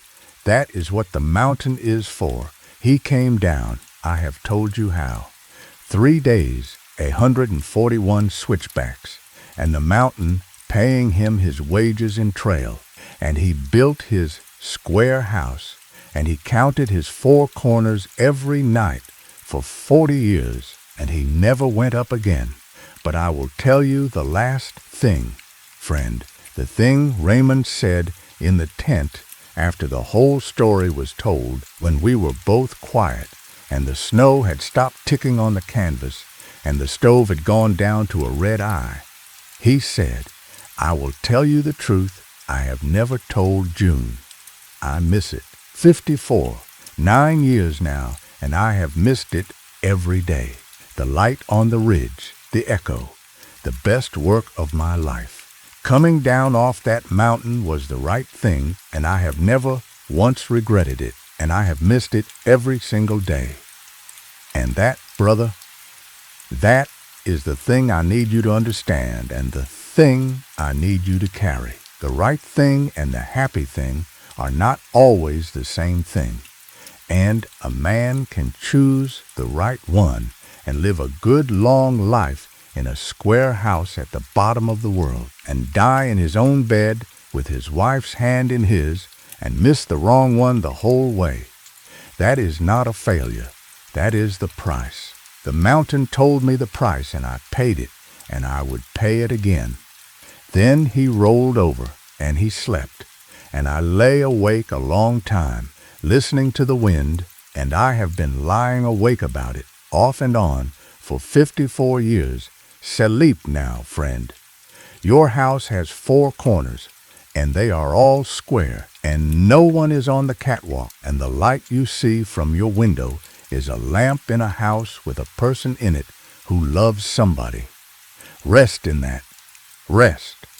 I never went up that mountain, friend, as I told you, and I never will. But I will tell you one last thing, and then Raymond's story is truly done. In the summer of 1996, a young couple from Seattle rented the Lookout on Staircase Peak for 3 nights. $50 a night. Bring your own water. They came down a day early, and they asked for their money back, and the ranger who took their complaint told me about it himself years later at a campfire, not knowing I knew the mountain. The couple said the tower was fine. The view was fine. The only trouble, they said, was the man. The old man on the trail, they said. They had passed him twice on the way up. Once at the spring, once in the red rock above it. An old man in a plaid shirt walking down with a ball of white string in one hand and a lumber crayon in the other. And both times he had said the same thing to them, polite as you please. He had said, "Don't bother counting, folks. It doesn't help." And the wife had asked him the second time, counting what? And the old man had smiled at her, and he had said, "The steps, ma'am, the steps. I've been at it a while, and I can save you the trouble." The answer is 41. It's always 41. It's 41 forever. And he went on down into the red rock and around the corner, and when they came down the next morning, a day early, because the wife had not slept, she could not have said why they did not pass him. And at the trailhead there was no other car, and no old man, and no sign that anyone had walked that trail in a week. The ranger asked me if I knew who the old man might have been, and I said, "I expect that was Okafor." And the ranger laughed, and I did not laugh, and the ranger stopped laughing, and he poured us both another cup of coffee, and we did not talk about it again. But I will tell you what I believe, friend, and then let the mountain be. I believe the mountain makes more mountain, and that some of what it makes is men. And I believe that somewhere in the red rock, on a switchback that is only there when you are walking it, there is a whole stair that climbs forever. And on that stair there are 2 men now, one going down with a crayon and a ball of string, counting, and one going up with a framing square, checking corners, and that every switchback they count is one the rest of us will never have to. They are keeping the count for us, friend. That is the job they took, in the end, whether they meant to or not. Somebody has to count the steps so the rest of us can walk them without knowing. And the count is 41. It is always 41. It is 41 forever, because they are up there, counting it so, with their whole long, patient lives. Sleep easy. The trail you are on tonight is short and flat, and ends at your own bed, and there is not one switchback on it. Not one. And one more thing about the tower, friend, before Raymond's Mountain goes quiet for good. Some years back, a Forest Service crew went up to do restoration work on the old Lookout. It is a historic site now, on a register, with a plaque and everything. And the crew chief, a young woman with a framing hammer on her hip, wrote a report that I obtained, because I am the kind of man who obtains such things. The report said the tower was in remarkable condition for its age. It said the joinery was exceptional. It said, and I have the page here in my mind's eye, word for word, the structure is square, plumb, and true throughout, with the single exception of the northeast corner of the cab, which reads consistently between 87 and 91 degrees, depending on the day of measurement, for reasons the crew could not determine. Recommendation, no action. The corner is within tolerance. It is only wrong if you measure it. Only wrong if you measure it. Friend, I read that line, and I put the report down, and I went out on my porch, and I sat a long time. Because that is the whole thing, is it not? The whole mountain, the whole tower, the whole long summer of 62. It is only wrong if you measure it. And Raymond measured it, and Okafor measured it.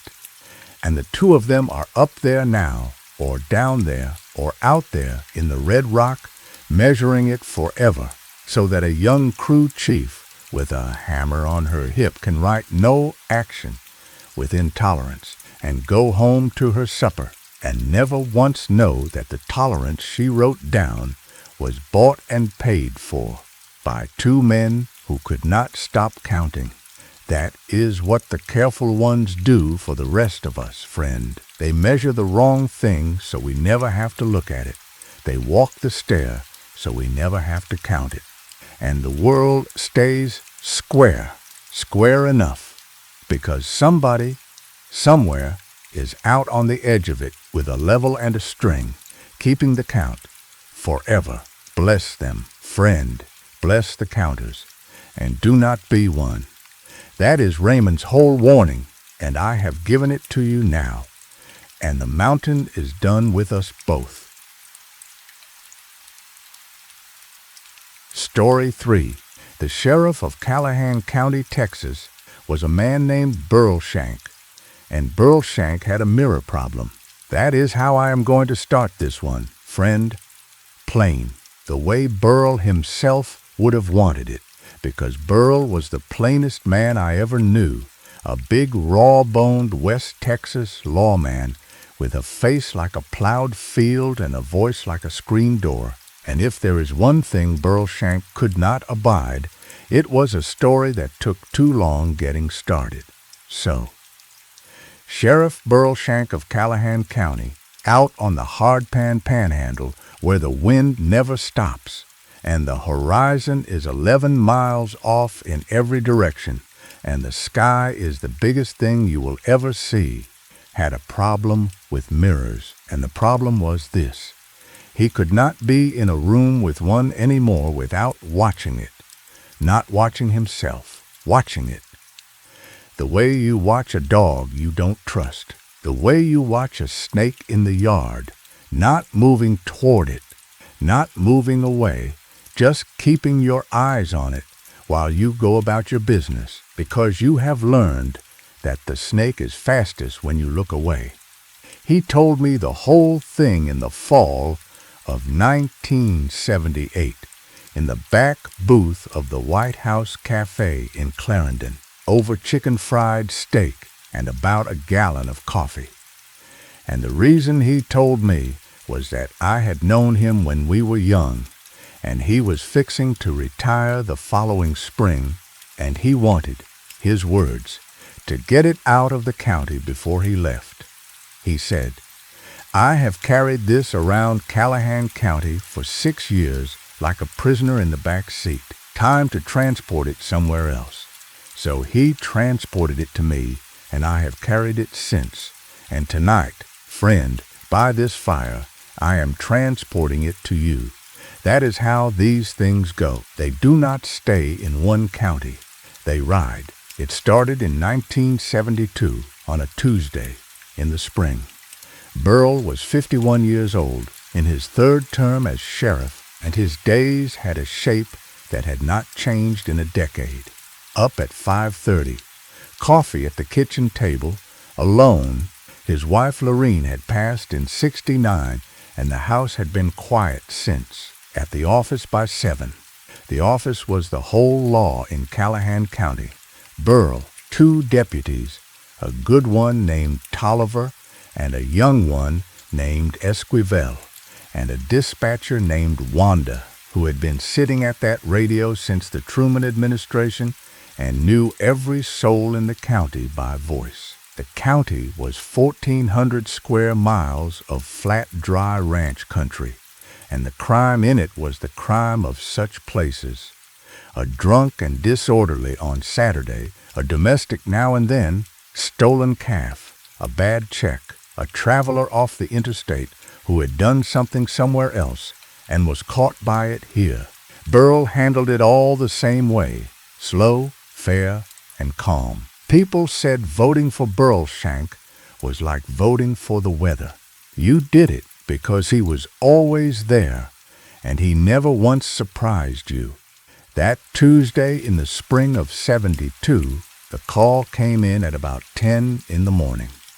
A rancher named Deeds, out on the northwest corner of the county, had not seen his neighbor in going on 2 weeks, and the neighbor's mailbox was full, and the neighbor's dog was skinny and barking at the window, and would the sheriff come out and take a look? The neighbor was a man named Olin Pruitt, 61 years old, widower, lived alone at the end of 4 miles of Kalish Road in a little frame farmhouse his daddy had built in 1911. Kept to himself, did his business at the feed store on the first of the month, and otherwise was not seen. Burl knew him the way a sheriff knows everybody. A nod, a wave, a name on a tax roll. Burl drove out himself. That was his way on the welfare checks. He said a man deserved the sheriff and not a deputy at the end.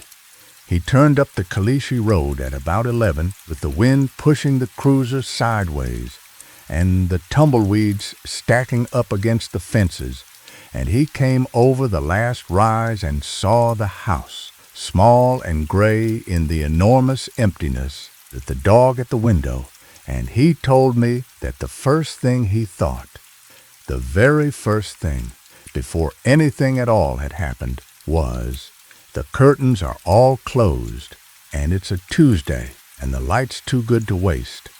He parked. He got out. The wind hit him.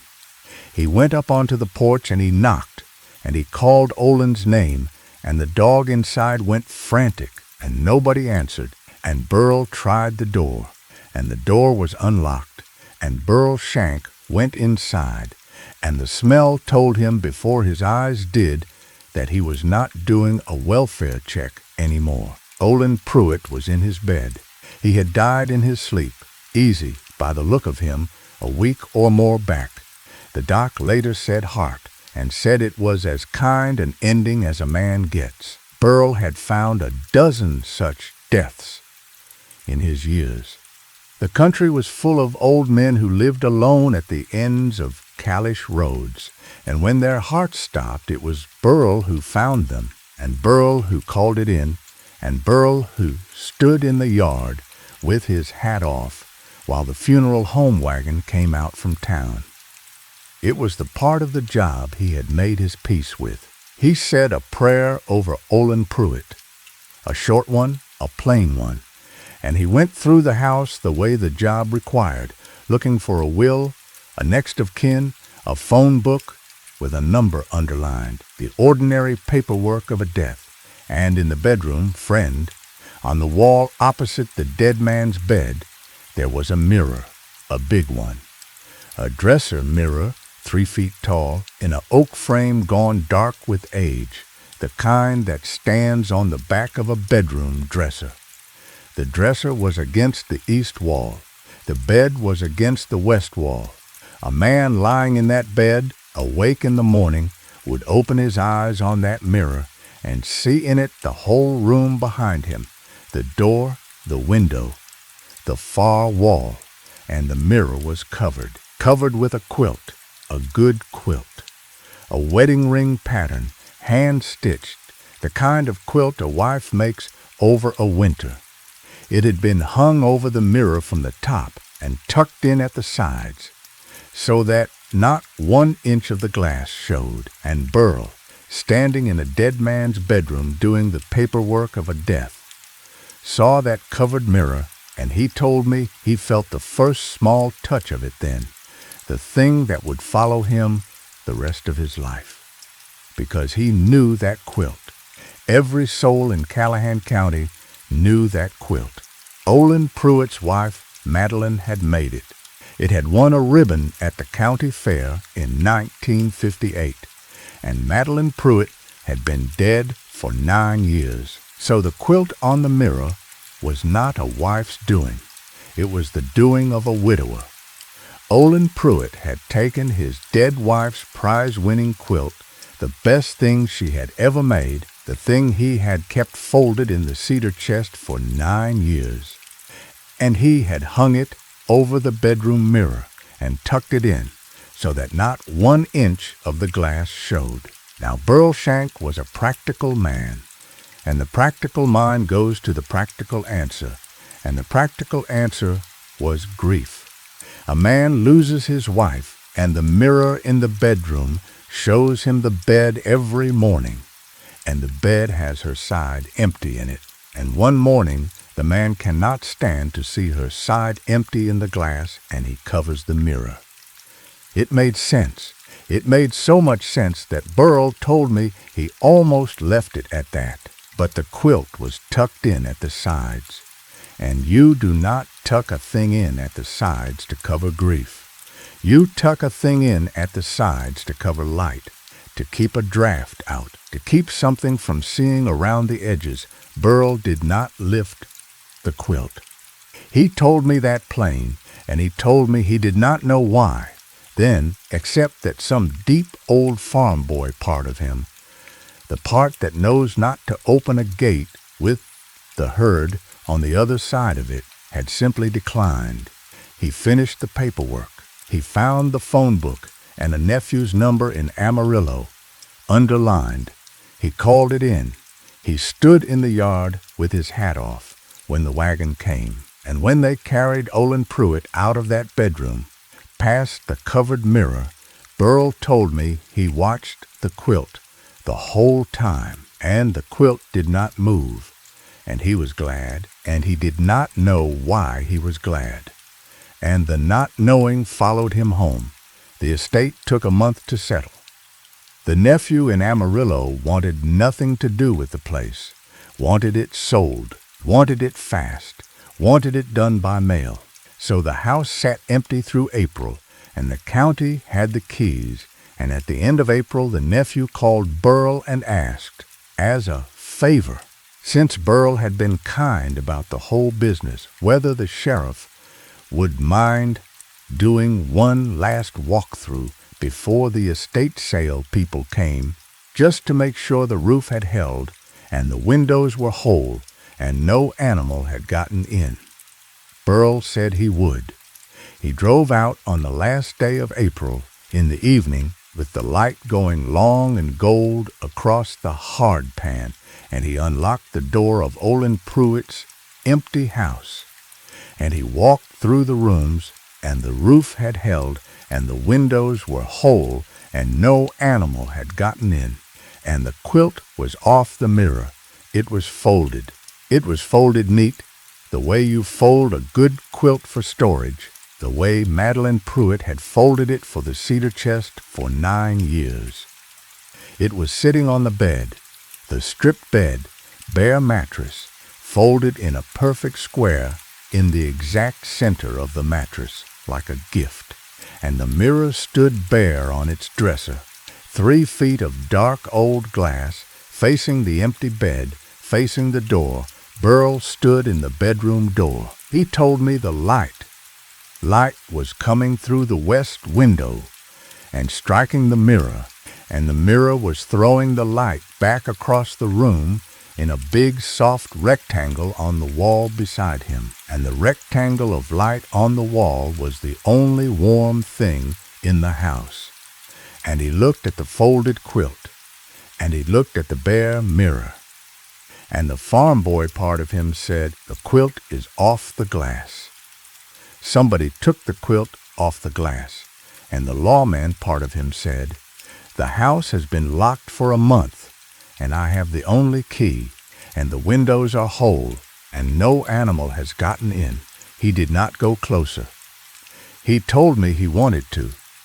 He wanted to stand in front of that mirror and look into it, the way you want to scratch at a bite, and that the wanting was what stopped him. Because a man who has been the law for 20 years knows the difference between his own curiosity and something else's.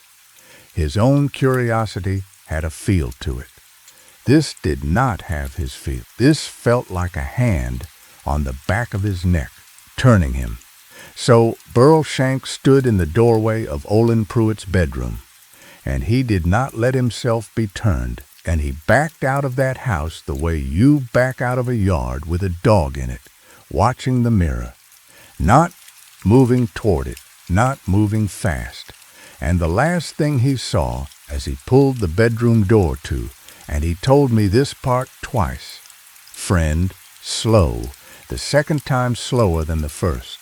The last thing he saw in the inch of doorway before it closed was the rectangle of window light on the bedroom wall, thrown by the mirror. And the rectangle of light had a shadow in it, the shadow of a man, standing between the window and the mirror, in an empty room, in a locked house. On the last day of April, with the light going long and gold, Burl closed the door.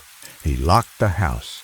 He drove back to town, and that night, in his own quiet house, in his own bathroom, shaving for bed the way he had shaved for bed for 30 years, Burl Shank looked up at his own bathroom mirror, and he watched it. And he has watched every mirror since, not moving toward them, not moving away, just keeping his eyes on them while he goes about his business, because he had figured out, driving home in the dark, what the quilt had been for. It had not been for the dead man. The dead man was past needing it. It had been for the mirror. Olin Pruitt had spent the last years of his life keeping that glass covered, tucked in at the sides so that not 1 inch showed. And Burl understood, with the whole weight of 20 years of law behind the understanding, that you do not cover a mirror to keep grief from looking in. You cover it to keep what's in it from looking out. Now, Burl Shank was the sheriff, and a sheriff cannot leave a thing like that be. A shadow in an empty room is, in the law's eyes, a trespasser until proved otherwise, and Burl had spent 20 years proving otherwise. So he did not drop it. He did it quiet, and he did it alone, and he told no one, not Tolliver, not young Esquivel, not Wanda, whose ears could hear a lie over a bad radio connection. But he worked it, off and on, for 6 years, the way you work a cold case, and I am going to tell you what he found, because what he found is the rest of the story, and the rest of the story is worse. He started with the house. The estate sale people cleared it in May. The nephew sold it in June to a feedlot company that wanted the land and not the house, and the house stood empty with its windows boarded by fall. Burl drove out there in September of '72 on his own time with his own key. He had never turned the key in. He told me he could not have said why, and he went in and he stood in the bedroom, and the dresser was gone, and the bed was gone, and the quilt was gone, all sold off in May. And on the east wall, where the dresser had stood, there was a pale rectangle in the wallpaper where the mirror had hung its shadow for 60 years. And Burl stood and looked at that pale rectangle for a long time. And he told me that an empty wall where a mirror used to be is somehow worse than the mirror. He said, a mirror you can watch. A wall where a mirror was, you cannot watch that. That can be anywhere now. That can be in any glass in the county. That was the thought that started the 6 years, because Burl went home that night and he got to thinking about the mirror itself, where it had gone, who had bought it. And the next Saturday he drove to Amarillo, to the estate sale company's warehouse, and he asked, casual, about a oak-framed dresser mirror from the Pruitt sale.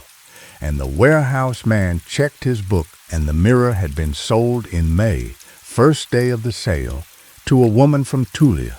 And Burl got her name and he drove to Tulia, and he found her a nice woman, a school secretary, a deacon's wife, and he made up a story. And I am not proud of this part, and neither was Burl, but a sheriff's badge opens doors that a story cannot. And he told her the county was doing a survey of antique furnishings for the Historical Society, and might he see the mirror? She took him to the guest room. The mirror was on the dresser. It was 3 feet of dark old glass in a dark oak frame, and it was, Burl told me, the most ordinary mirror he had ever seen in his life. It showed him the guest room. It showed him the deacon's wife. It showed him his own big, raw-boned face, tired, with his hat in his hands. Nothing more, and Burl stood there looking at it, and the deacon's wife chattered about what a bargain it had been, and Burl said it was a fine piece, and he thanked her, and he drove home. And here is the thing, friend. Here is the thing that kept him at it 6 years. The deacon's wife, chattering, had said one sentence that Burl did not hear until he was halfway home in the dark. She had said, "We just love it. We had such a time finding a spot for it. It was in the hall at first, but my husband said he could not abide walking past it at night. He could not abide walking past it at night." Burl told me he pulled over on the shoulder of the highway when that sentence finally landed, and he sat there with the engine running, and he thought about a mirror that a man covers with a quilt and tucks in at the sides, and that another man, 60 miles away and knowing nothing, cannot abide walking past at night.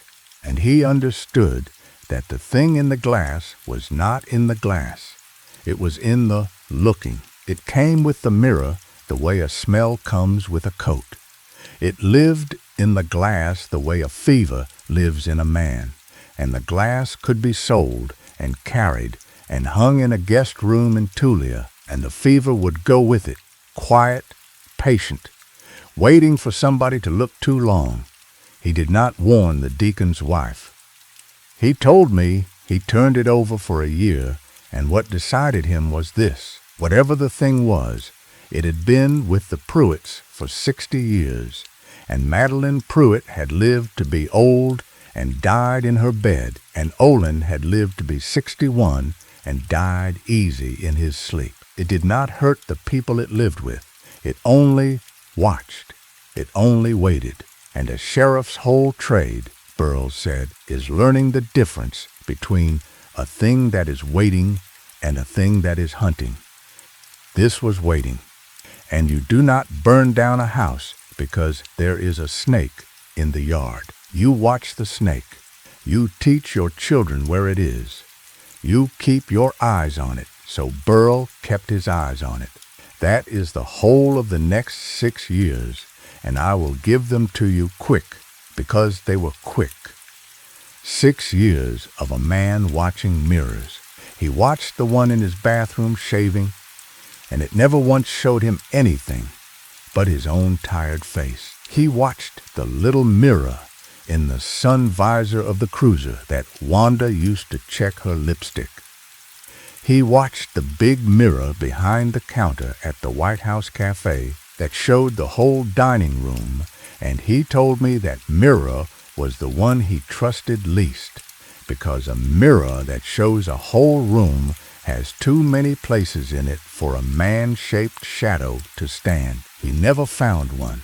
Never once, in 6 years, in any glass in Callahan County. Whatever had stood between the window and the mirror in Olin Pruitt's empty bedroom had not followed the mirror to Tulia, or it had, and was biding, or it had never been in the mirror at all. And that was the possibility that finally got to him, friend.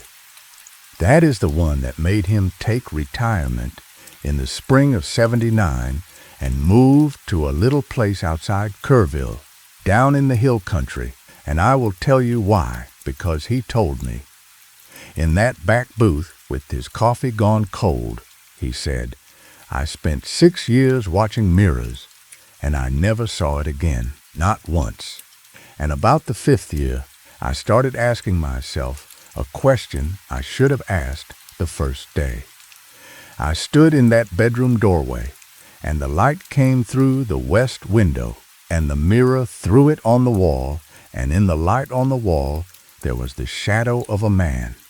And for 6 years I believed that shadow was in the room, in the mirror's room, between the window and the glass.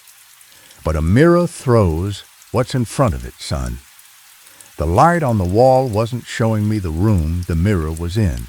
It was showing me the room the mirror was facing, the doorway, the hall, he said. The shadow was standing in the doorway, son, right where I was standing. It was my shadow. It was my shape in the light.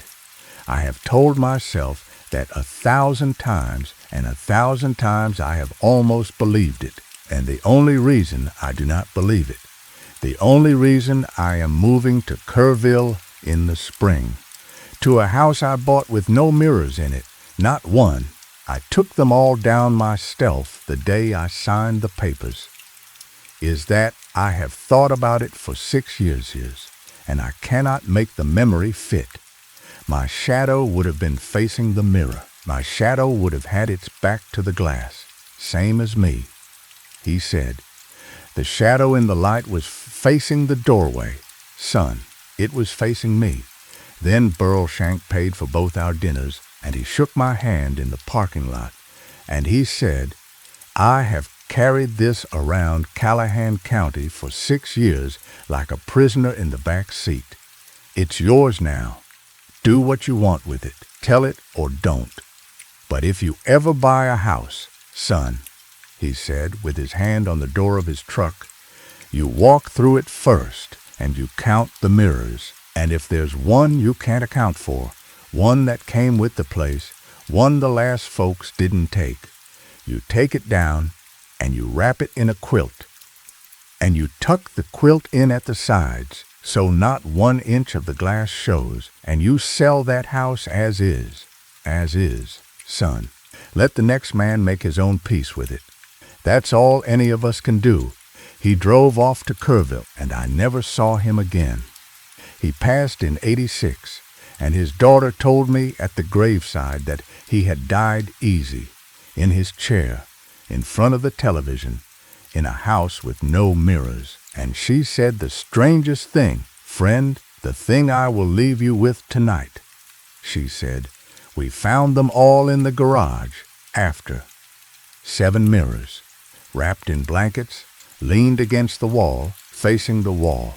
And Daddy had written on each one in marker, on the blanket, in his big sheriff's hand, just 1 word on each. And the word was, waiting. So count the mirrors in your house tonight, friend. No, don't. Don't count them. That was Burl's mistake. Just know them. Know which ones are yours and which ones came with the place. And if one of them came with the place, and you cannot abide walking past it at night, trust that feeling. That feeling is 60 years of some other families watching, telling you plain, cover it, tuck it in at the sides, and never, never, friend, not once, not even by accident, not even in the corner of your eye as you pass, look at what the light is doing on the wall beside it. The light on the wall is how it looks out, and the looking out is all it wants. It has been waiting so patiently, for so long, in so many quiet bedrooms, for somebody to stand in the doorway just 1 moment too long. Now, my house has 1 mirror, friend, in the bathroom, and I have owned it 40 years, and I know it, and it knows me, and we are at peace, it and I. Yours are fine too. They are all fine. Just walk past them a little quicker tonight. For Burl. Walk past them a little quicker, and do not look at the wall, and come morning you will have forgotten why.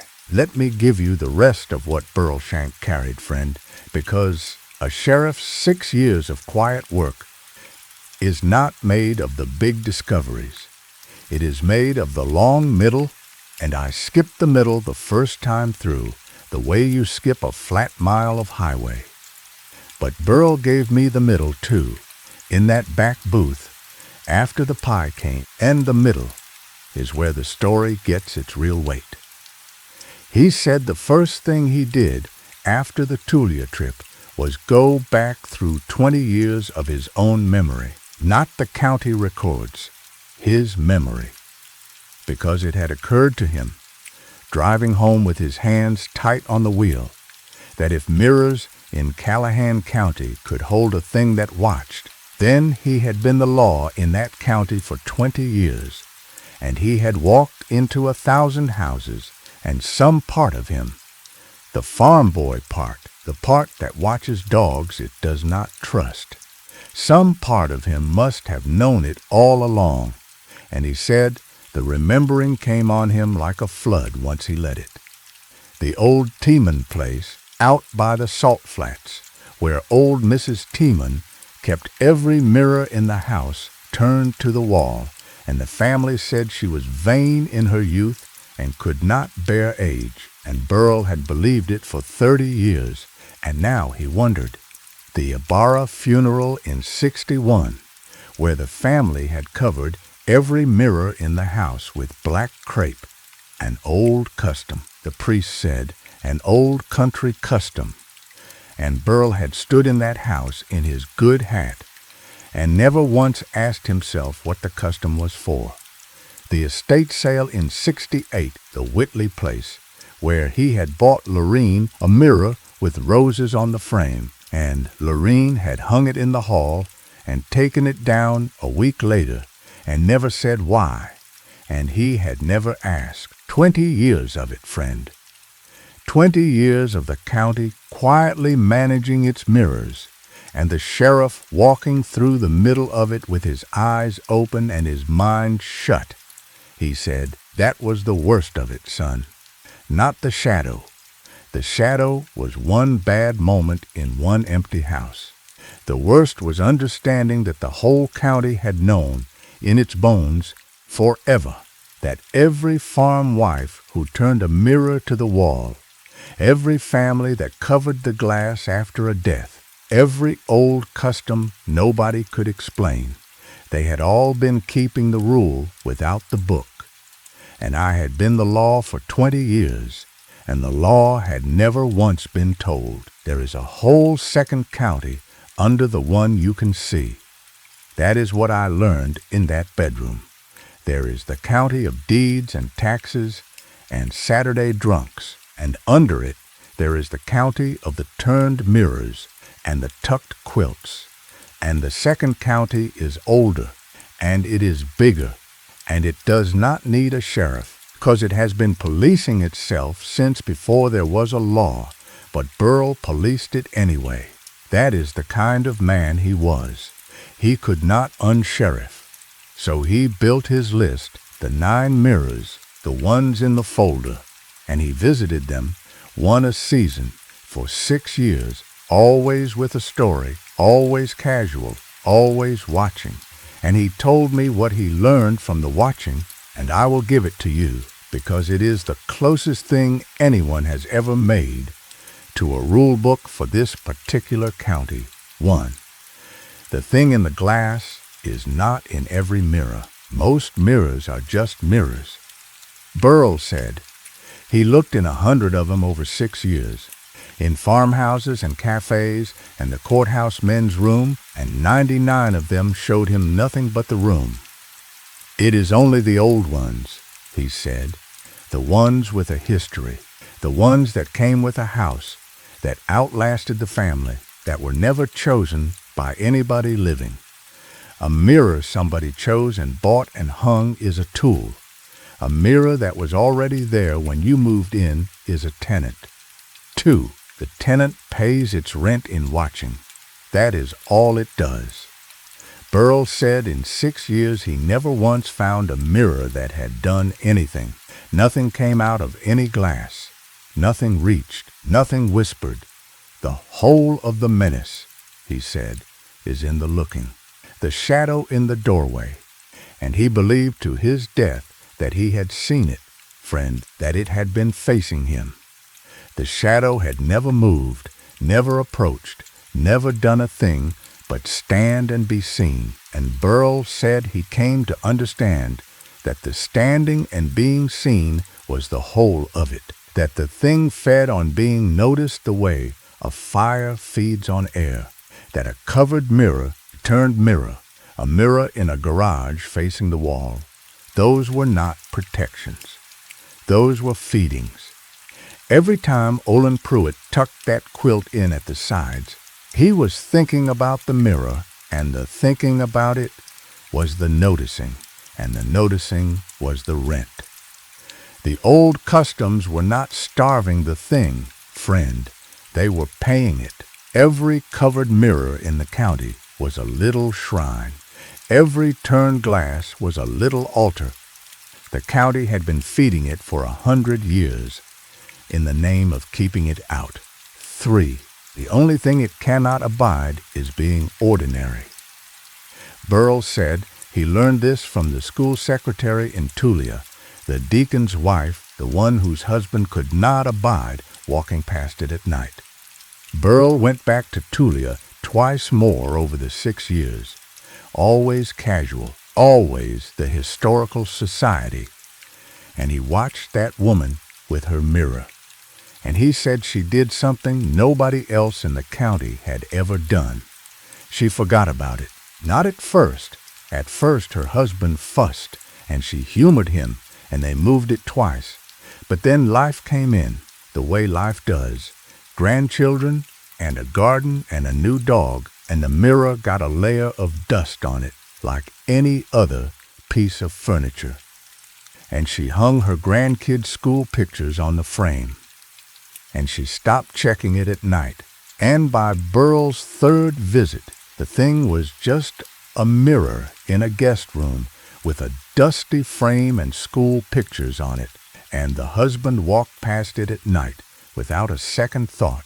And Burl said he stood in front of it that last time, and he looked into that dark old glass, and he could feel it, friend. He could feel the absence in it. The tenant had gone, starved out, not by the quilt, not by the turning, not by any custom, by a woman with grandchildren and a garden and a dog, who had hung her life on the frame and forgotten to be afraid. That, Burl said, is the whole of the rule book. It cannot stand to be ordinary. It lives on being minded, and the county had minded it for 100 years, and fed it for 100 years, and the only person who ever beat it was a deacon's wife who forgot it was there. He said, "That is why I wrote waiting on the blankets in the garage, son, not as a warning to whoever found them. As a reminder to myself, waiting is what it does.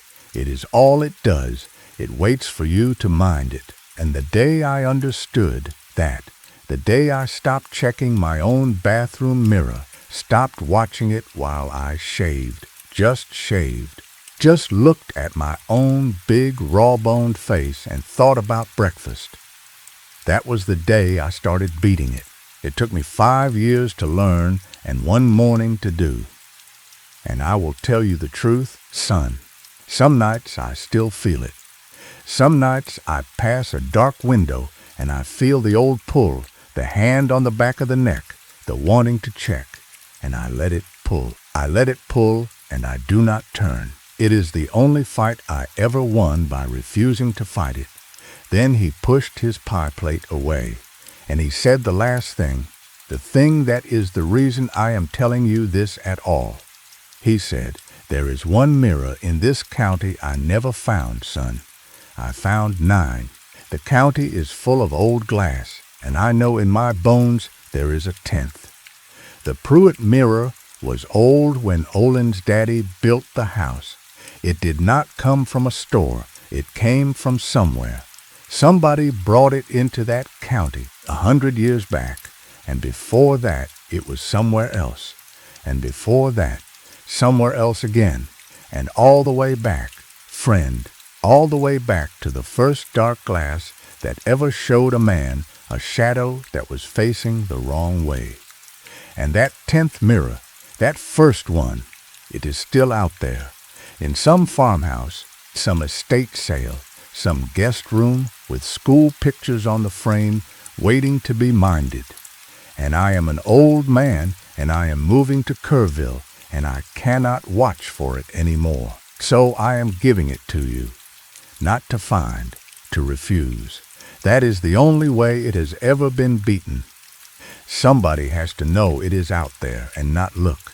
So I am telling you tonight, friend, the way Burl told me, and you will do with it what I did, which is carry it and not look. The 10th mirror is out there. It is waiting. It is patient. And it is, right now, tonight, in some quiet house, showing some quiet room to somebody who has not yet learned to forget it. Do not mind it, friend. That is the whole of the law. Let your own mirrors be ordinary. Dust them. Hang your life on their frames. And if one of them ever shows you a shadow that is facing the wrong way, shave. Think about breakfast. It cannot abide you. You are the thing it has no power over. A person who has stopped minding and gone on living in the light.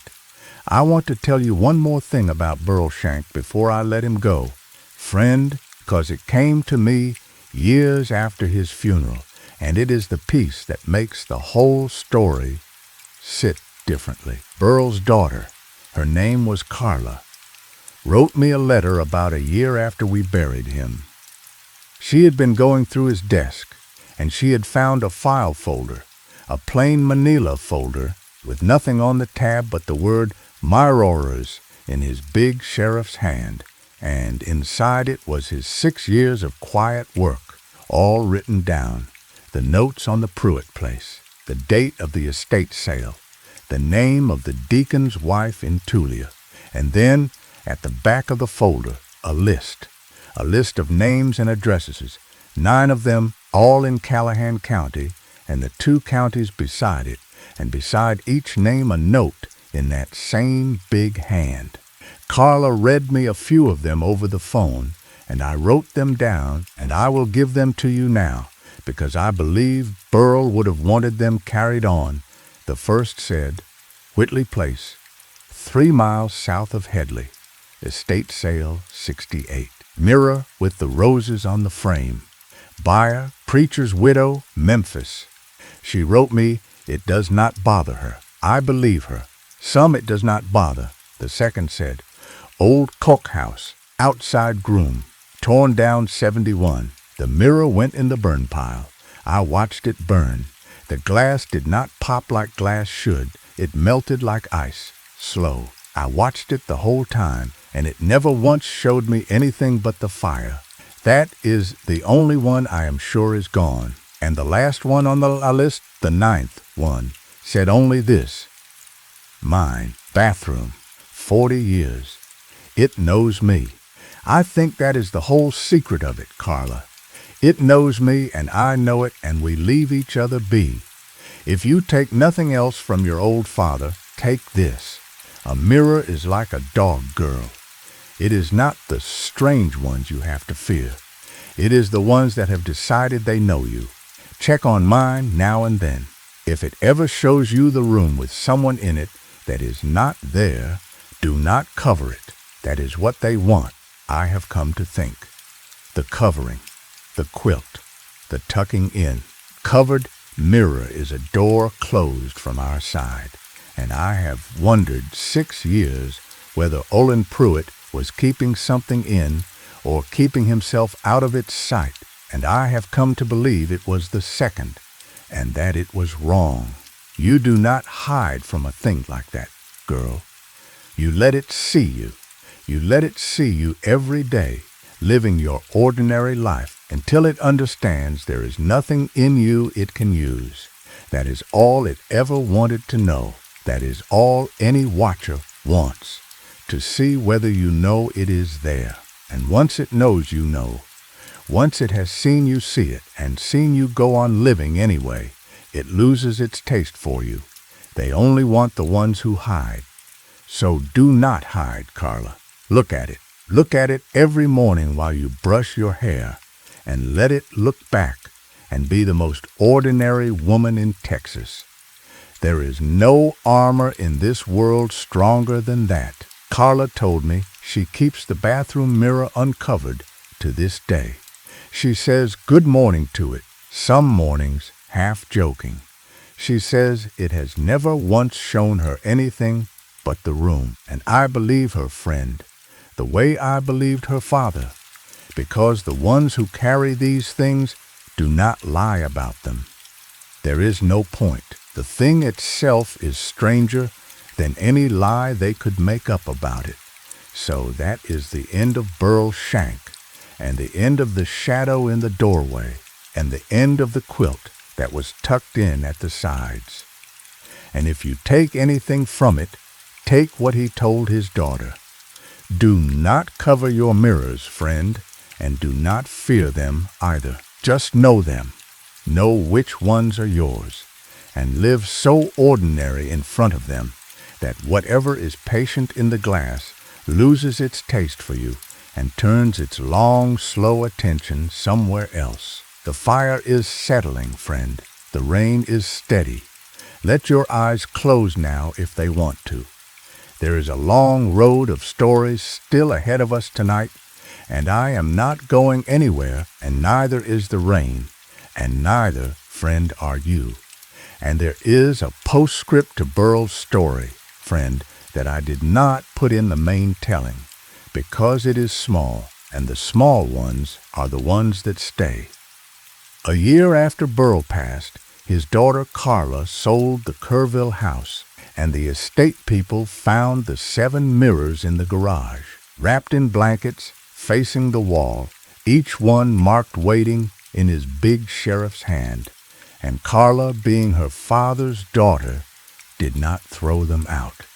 She unwrapped them one at a time, and she looked at each one, and she let each one look at her, and she said to them out loud the way her father taught her, "I see you. I'm not hiding. I'm just living." And she hung 6 of them back up in the house, and she lived in front of them, ordinary as toast, and they never once showed her anything but the room. The 7th mirror was different. She told me this on the phone some years back, and her voice was steady. But it was the steadiness of a woman holding a thing carefully. The 7th mirror was the big oak-framed dresser one, and when she unwrapped it, she knew it at once, though she had never seen it, because her father had described it to her a dozen times.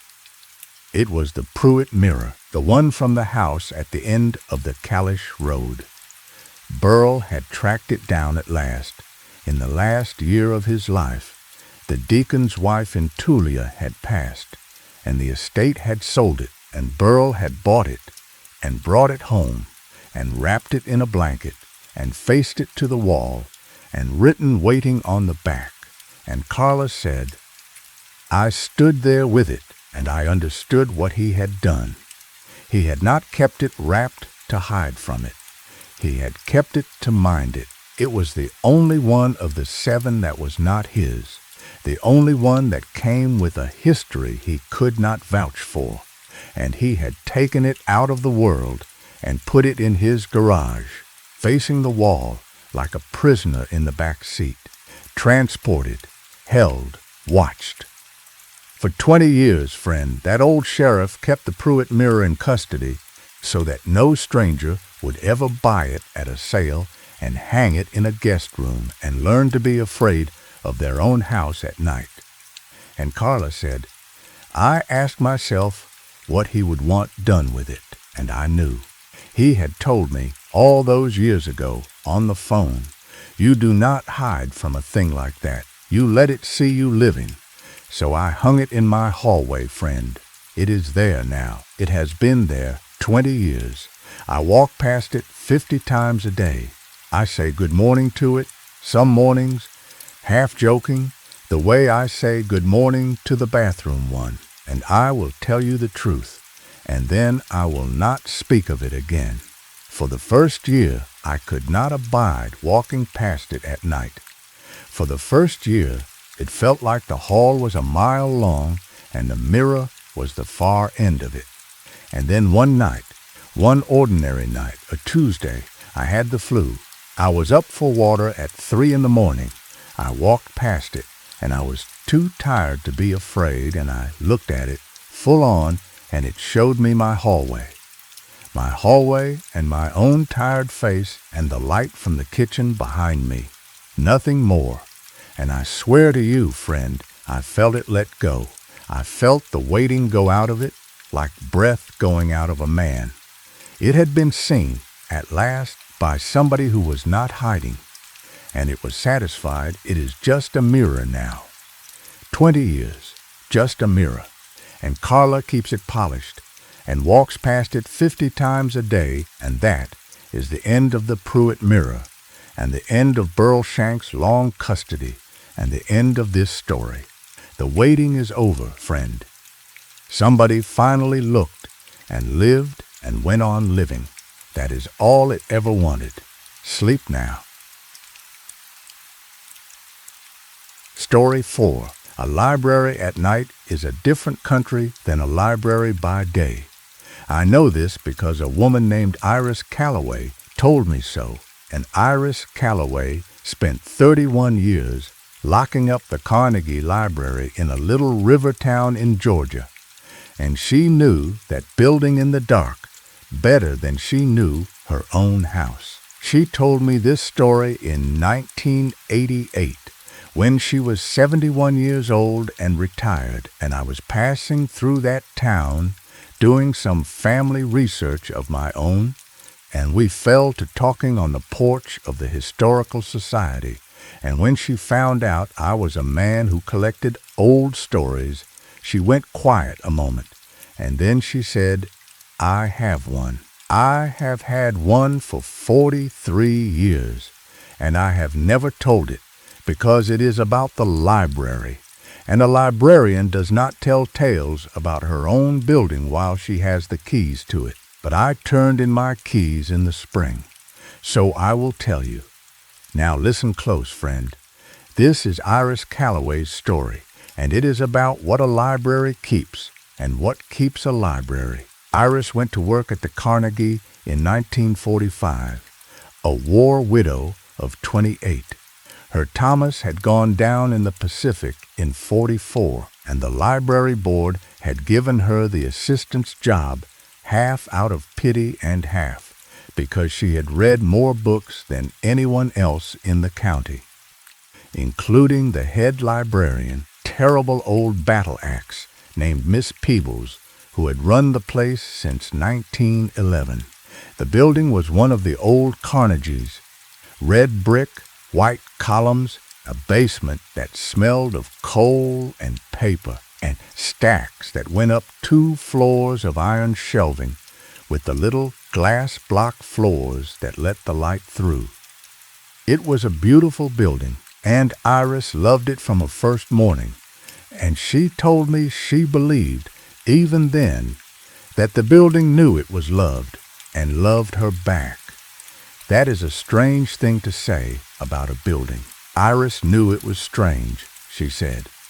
I am not a fanciful woman. I have never seen a ghost, and I do not believe in half of what I read in my own shelves. But I loved that building, and I knew it, and it knew me. And if you have ever loved a place, really loved it, the way you love a person, with attention, then you know that is not strange at all. A loved place is different from an unloved one. Anyone can feel it who walks in the door. Her days had a shape. Open at 9. The coal furnace first, in winter, down in the basement with the scuttle. Then the front door, then the shades, then the returns from the night slot, then the desk. Miss Peebles ran the desk in the mornings, and Iris ran it in the afternoons, and in the evenings it was Iris who closed up. Miss Peebles went home at 5 sharp, and Iris stayed to 7, shelving and mending and doing the accounts. And at 7, she locked the front door and walked the building once, top to bottom, checking the windows, and the lights, and went home to her little apartment over the drugstore, and read until 10 and slept. That was her life for 2 years, and she told me she was happier in those 2 years than she had been since Thomas died, and happier than she expected ever to be again. And then, in the winter of '47, Miss Peebles died in her bed, peacefully, at 74, and the board made Iris the head librarian, and Iris moved her things into the head librarian's office at the back of the main floor, and among Miss Peebles's things she found the ledger. It was not the library's ledger. The library's ledger was the big green accounts book, and Iris knew it well. This was a second ledger, smaller, black, kept in the bottom drawer of the office desk under a stack of old catalog cards, and it was written in Miss Peebles's hand, and the first page of it said, in that battle-axe's iron handwriting, "In veti of the special caction, begun 1911. This book does not leave this office." And under that, the special collection is in the basement, 3rd room. It is not on the catalog. It is not to be cataloged. It is to be counted once a year on the 1st of January. The count is in this book. The count must match. If the count does not match, do not speak of it to the board. Come to the office at closing and read the last page of this book. Now, friend, Iris told me she sat in that office for an hour with that black ledger in her hands, and she said she wants you to understand that she was not a fool. She had read enough books to know what a page like that meant. It meant one of two things. Either old Miss Peebles had been mad as a March hare for 36 years, and nobody had noticed, which was entirely possible, or there was a room in the basement of the Carnegie Library that was not on the catalog, that contained a collection that had to be counted every New Year's Day, and that had rules attached to it. Iris was 30 years old, and she was the head librarian, and it was her building now, and she went down to the basement. The basement of the Carnegie had 2 rooms, the furnace room and the storage room, where they kept the duplicates and the damaged stock. Iris had been in both 100 times. There was no 3rd room.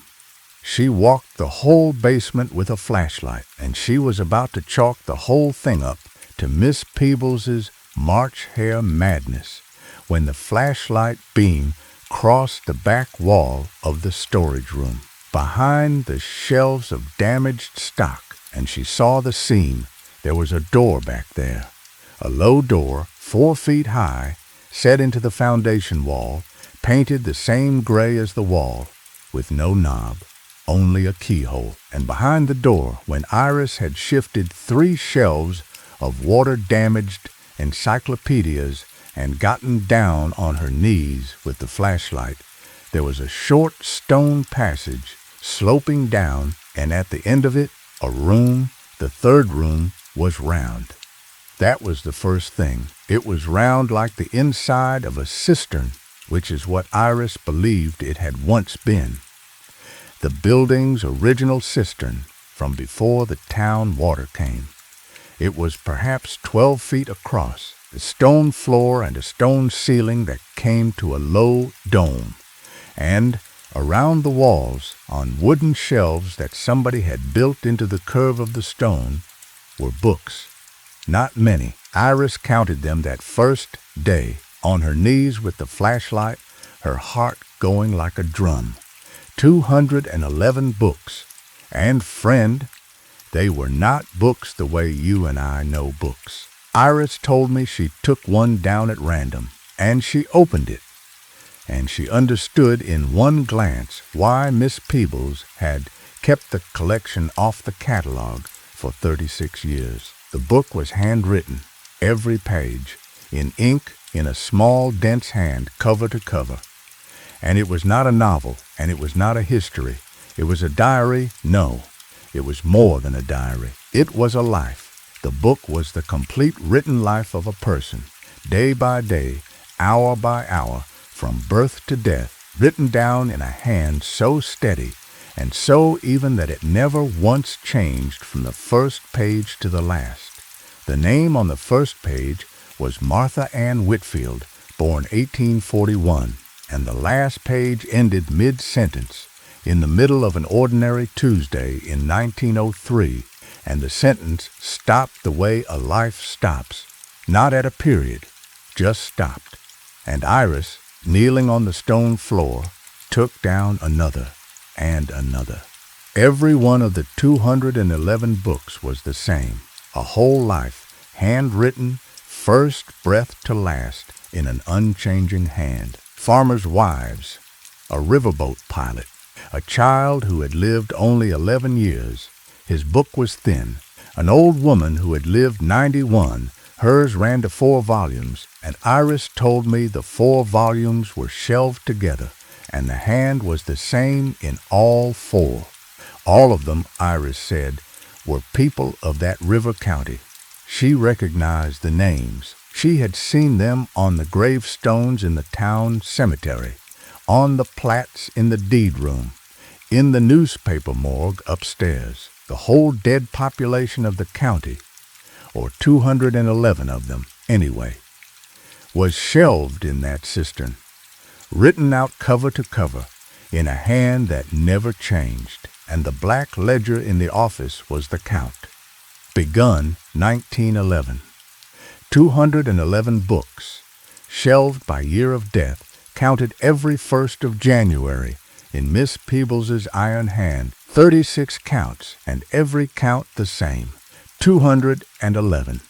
Present and correct, 36 years of it.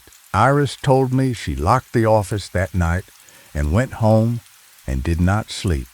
And on the 1st of January, 1948, 3 weeks later, she went down to the basement at closing time, alone, and she counted the special collection the way the ledger instructed. She counted 212.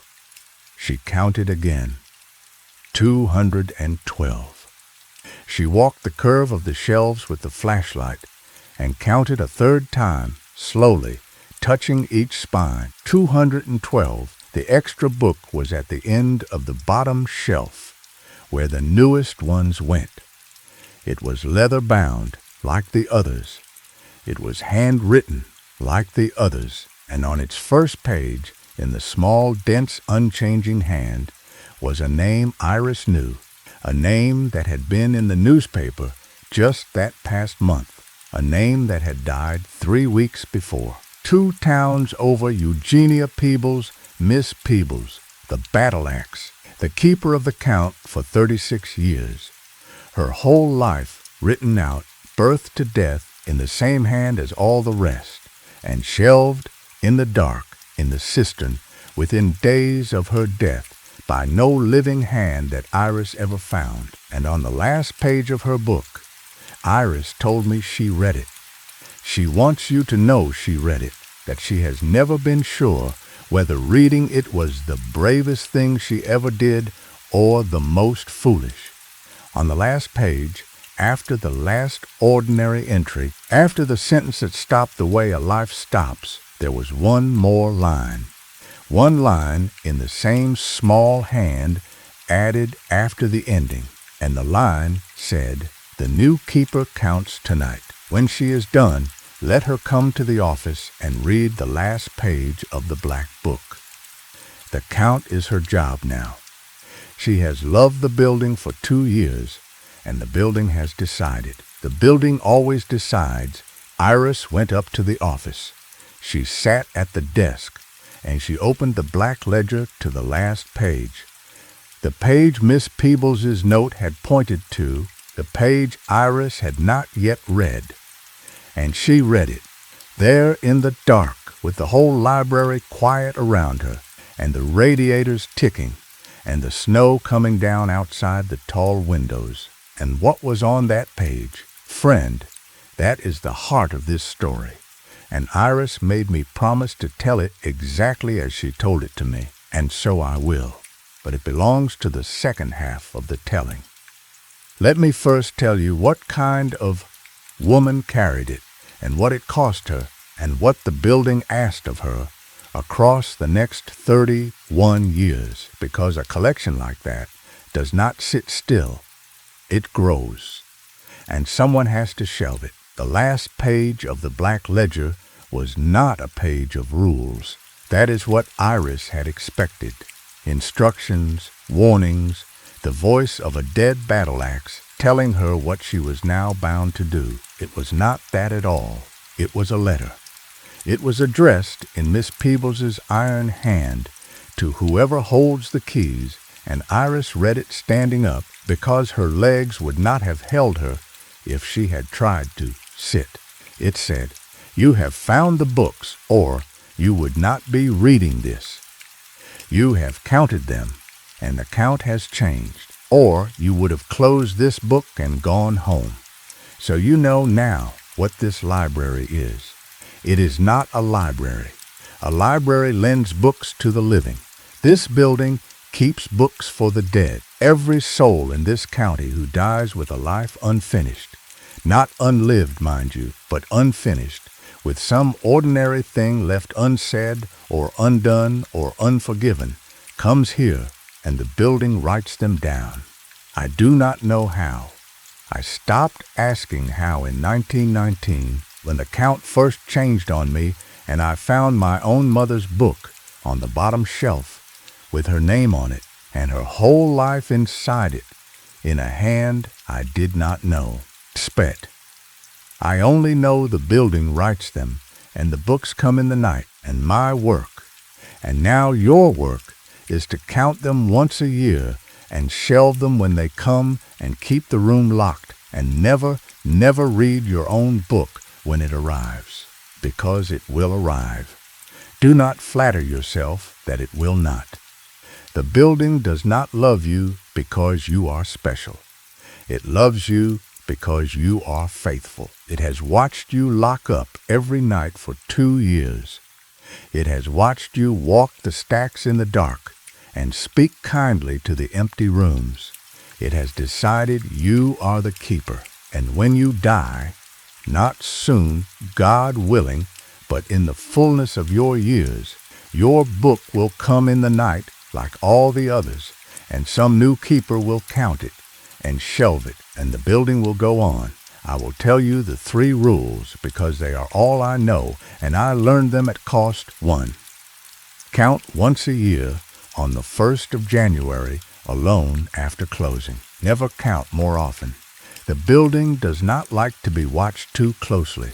It is shy. It is old. It does its work best when it is trusted. 2. When a new book comes, shelve it within 3 days. You will know when one has come. The basement will smell of rain, though it is a dry room underground. Take the book down the passage with your own hands and put it in its place, at the end of the bottom shelf, with the newest. Do not read it. Never read a new one. The reading of a new book is how the building learns your heart, and you must not let it learn your heart, because a building that knows your heart will build rooms for it.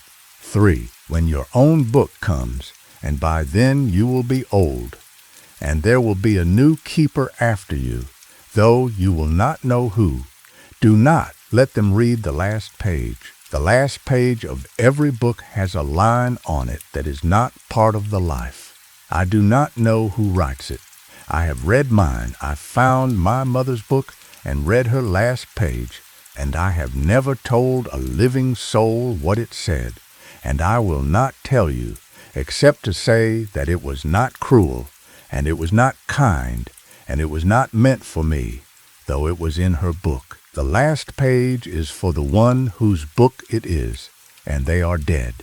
So the last page is never to be read by anyone. Do you understand? The books are not for us. They are for the dead to have. We only keep them. That is all. Count. Shelve.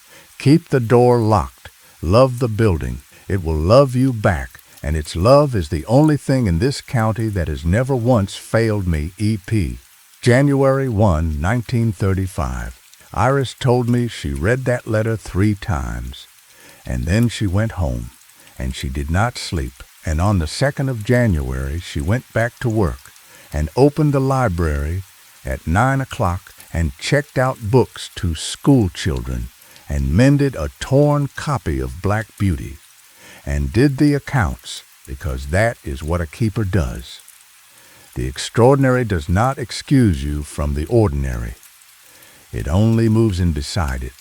She kept the collection for 31 years. She counted every 1st of January alone after closing, with the snow or the rain on the tall windows above and the radiators ticking and the whole building quiet around her like a held breath.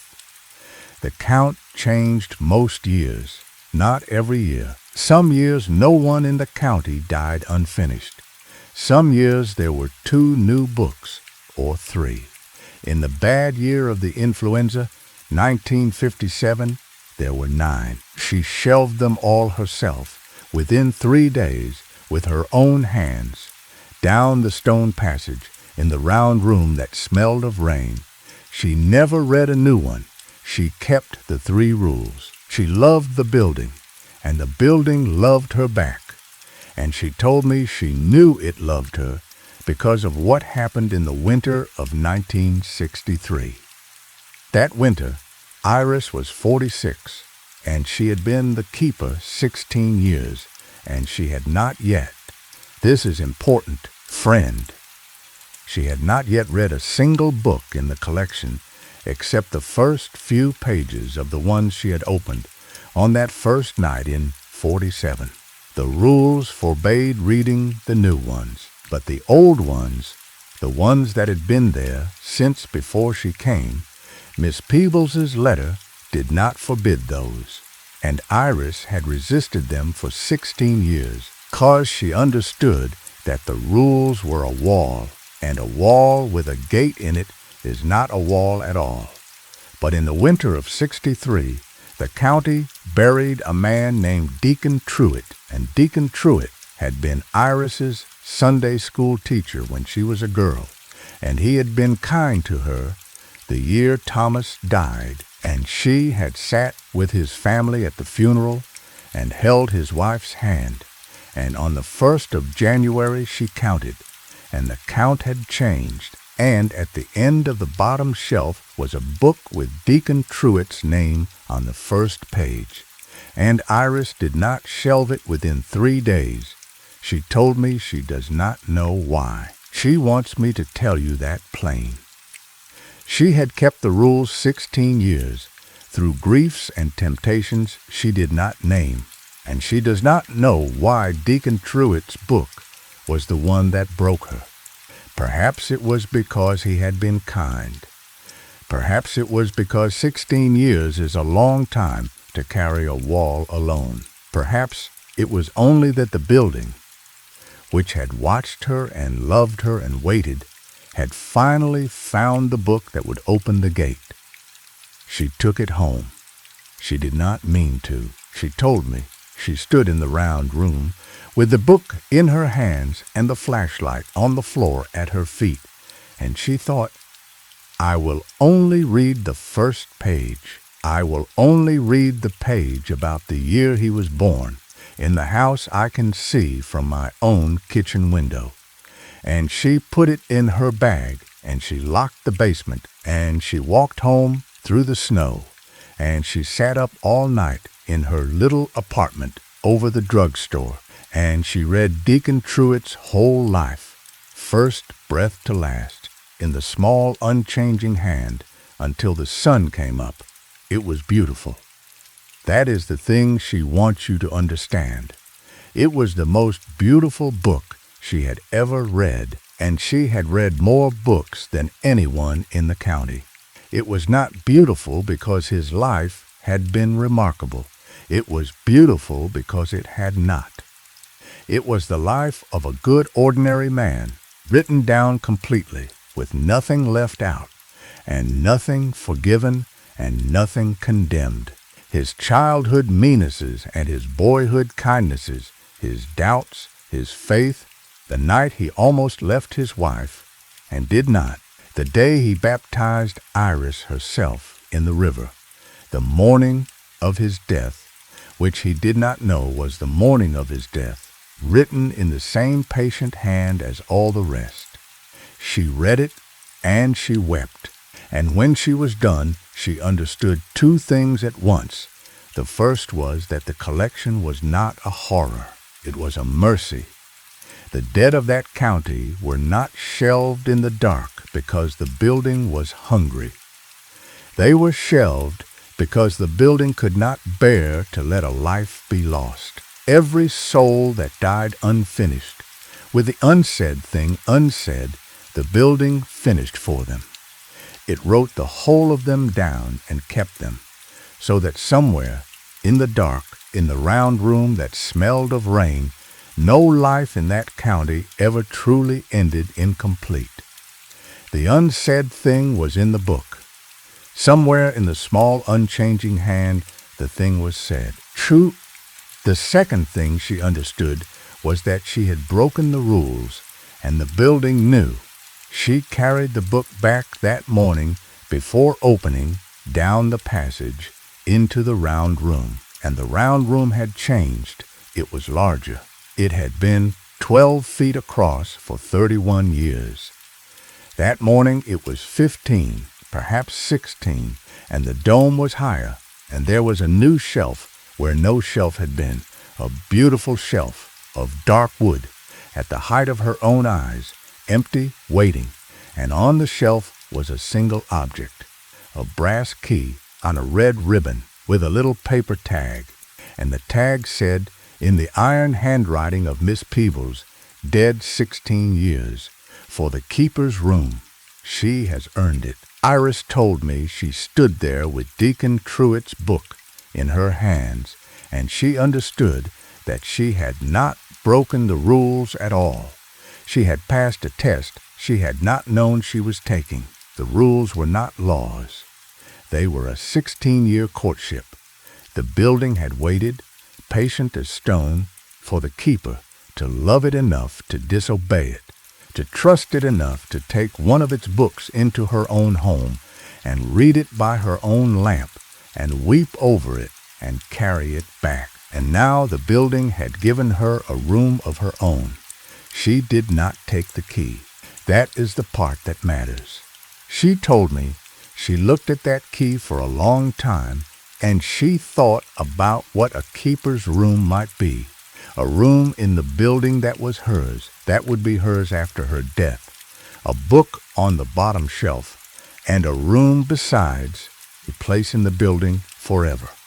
And she put the key back on the shelf, and she shelved Deacon Truett's book at the end of the bottom row, and she said out loud to the round room, to the building, the only word she ever spoke to it directly in 31 years, she said, I don't need a room.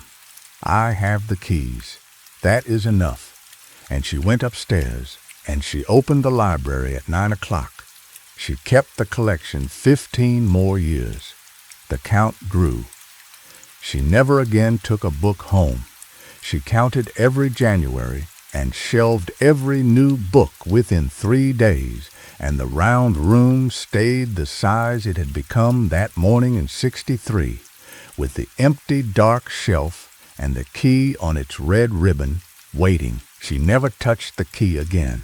She told me she came to think of it the way you think of an engagement ring in a drawer, a thing that is yours that you have chosen not to wear. She retired in the spring of '88 at 71, and on her last night, she locked the front door, and she walked the building top to bottom for the last time, checking the windows and the lights, and she went down to the basement, and she counted the collection, though it was April and not January, 462 books, 462 lives, written complete. In the small unchanging hand, shelved in the round room under the library. She told me she stood there a long time with her hand on the newest book. A child, a little girl of 9 who had drowned in the river that March, unfinished as a life can be. And she said goodbye to them, all of them, the whole dead county she had kept for 31 years. And then she did the thing she had promised me she would tell me about, the thing that is the whole reason this story has stayed with me. She went back upstairs to the office, and she opened the black ledger to the last page, to Miss Peebles's letter, and she took up a pen, and underneath the last line, "Love the building, it will love you back." Iris Calloway wrote one sentence of her own for the keeper who would come after her, whoever they were. She wrote, "Your book is already on the shelf. It has been there since the day you were born. It is being written now. Live so that it is a good one." Then she closed the ledger and put it in the bottom drawer under the catalog cards and locked the office and gave the keys to the new librarian the next morning, a young woman named Ruth, kind-eyed, careful, who had read more books than anyone in the county, including Iris. I asked her, on that porch in '88, whether Ruth had found the black ledger yet, and Iris smiled, the first smile of the whole telling, and she said she found it the first week. I knew she would. I knew it the day I hired her. The building knew it before I did, and I asked her the question you are asking now, friend, half asleep by the fire. I asked her, "Iris, did you ever find your own book? Did you ever look?" And Iris Calloway looked out at the river for a long time, and she said, "No, but I know where it will go. Bottom shelf, at the end, with the newest. And somebody kind will shelve it within 3 days, and the room will smell of rain. And that is all the immortality I have ever wanted."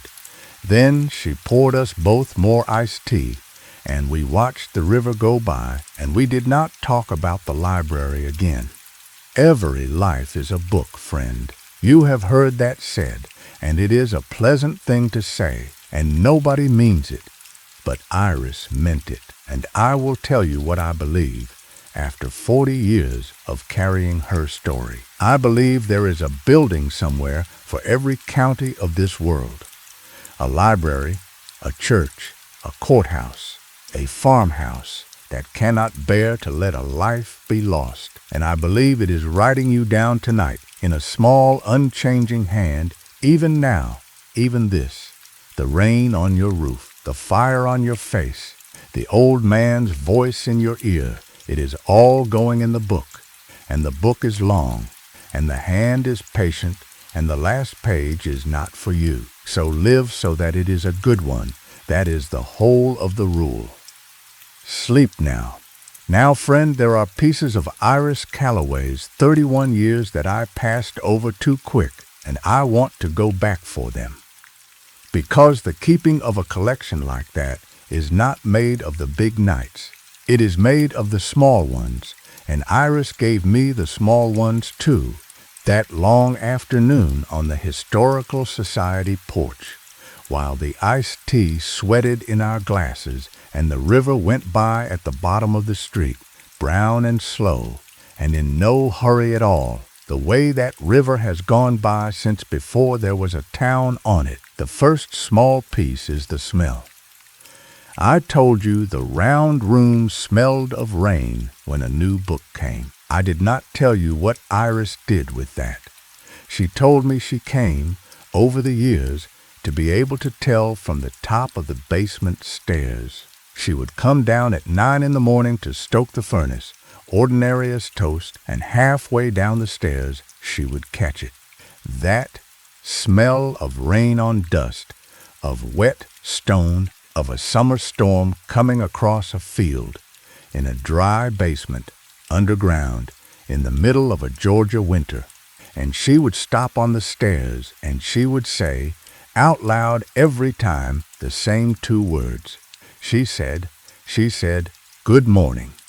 And then she would go on down and do the furnace and not go near the storage room until closing, because the rule was 3 days and the building was patient, and Iris had decided the building appreciated manners. A new book had come in the night. Somebody in the county had died unfinished, and the building had spent the dark hours writing them down, first breath to last, in that small, unchanging hand. The least a keeper could do, Iris said, was greet the day of it. Good morning. Somebody is finished. Somebody is kept. The second small piece is the one she knew. In 31 years, a head librarian in a small town knows everyone, and the collection grew, and so it came to pass, it had to, that Iris shelved people she had loved. I told you about Deacon Truitt. I did not tell you about the others. There was a boy named Clemens Tate who had shelved books for her after school. From 1951 to 1955, a gap-toothed boy who could reach the top shelf without the ladder, and who read Tom Sawyer aloud to the little kids on Saturday mornings in a voice that made them sit still as stones. He went to Korea, and he came home, and he ran the feed store, and he died in 1969 at 36 of a thing in his blood that gave him 6 weeks' warning. And in the January after, Iris counted, and the count had changed. And at the end of the bottom shelf, there was a book with Clemens Tate's name on the first page. And Iris told me she stood in the round room with that book in her hands, and the smell of rain was thick in the air, and she thought about 16 years of rules, and she thought about a gap-toothed boy reading Tom Sawyer to the little kids, and she said out loud to the building, "I kept your rules for 16 years.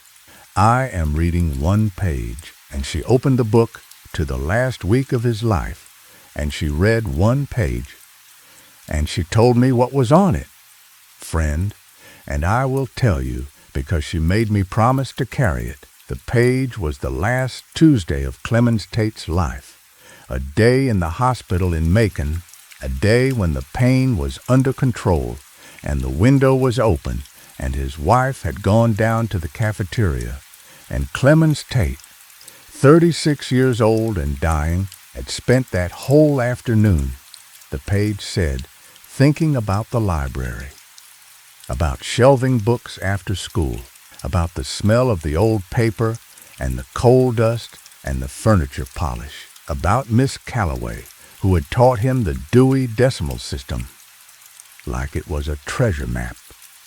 And the page said he had thought, that afternoon, the clearest and happiest thought of his last week, that he had been lucky, that a boy who gets to spend 4 years shelving books in a Carnegie library is a lucky boy. And then the page said his wife came back from the cafeteria with 2 cups of coffee, and he drank his, and they watched the light go down, and the sentence stopped, the way a life stops. Mid-ordinary moment, Iris closed the book.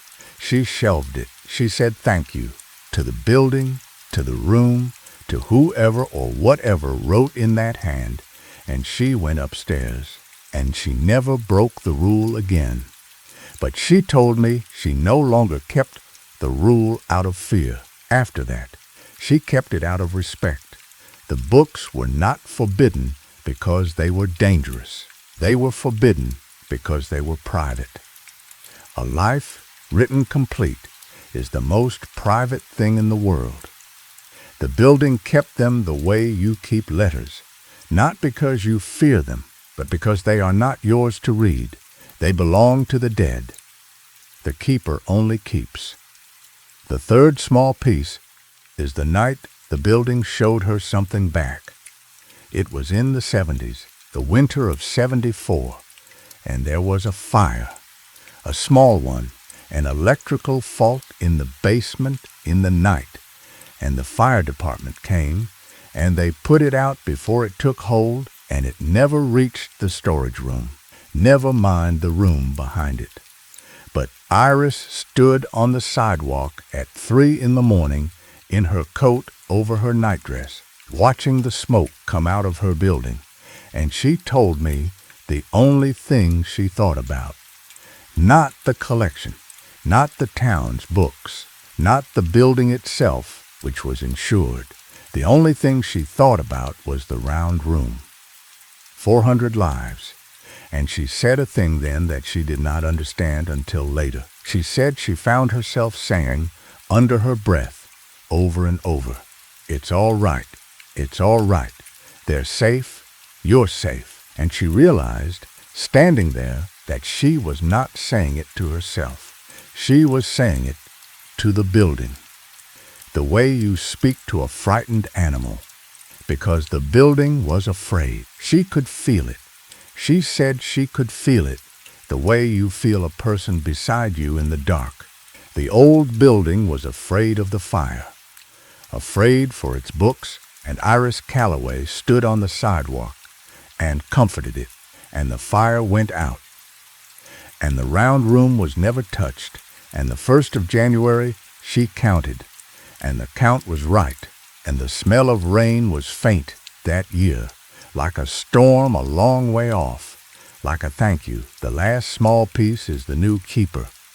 I told you her name was Ruth. What I did not tell you is how Iris chose her, because Iris chose her the way Miss Peebles had chosen Iris, though Miss Peebles never knew she had chosen at all, and Iris did. Ruth came to work at the library in 1985, a girl of 22, and Iris watched her for 3 years. She watched how Ruth treated the building, not the books, the building. Whether she noticed when a door was sticking and oiled it without being asked. Whether she spoke to the empty rooms when she unlocked in the morning. Iris did, always had, a low good morning to the stacks. Ruth did. Ruth did all of it without ever having been taught, and on the day in the spring of '88 when Iris turned in her keys, she took Ruth down to the basement, and she showed her the seam behind the shelves of damaged stock, and the low gray door with no knob, and she handed her a small brass key, not the one on the red ribbon in the round room. That one Iris never touched. This was the key to the door itself, the one Miss Peebles had left in the office desk in 1947. And she said only one thing. She said, "Count on the 1st of January. The rest of the rules are in the black book, in the office, in the bottom drawer. And Ruth, love the building. It will love you back. That is the only part that is not written down." And Ruth, who was 22 and had read more books than anyone in the county, looked at the low gray door, and she smelled the rain faint from somewhere below, and she said the thing that told Iris she had chosen right, the thing that was better than any question. Ruth said, "Oh, there you are," as if she had been hearing it her whole life. Friend, faint, the way you hear a river before you ever see it, and had finally come around the bend to where it was. That was 38 years ago. Ruth is the keeper still, so far as I know. The Carnegie is still standing. The count changes most years. And somewhere in the round room, on the bottom shelf at the end with the newest, there is a book with Iris Calloway's name on the first page now. She passed in '94 in her sleep in the little apartment over the drugstore with a book on the table beside her and her glasses folded on top of it.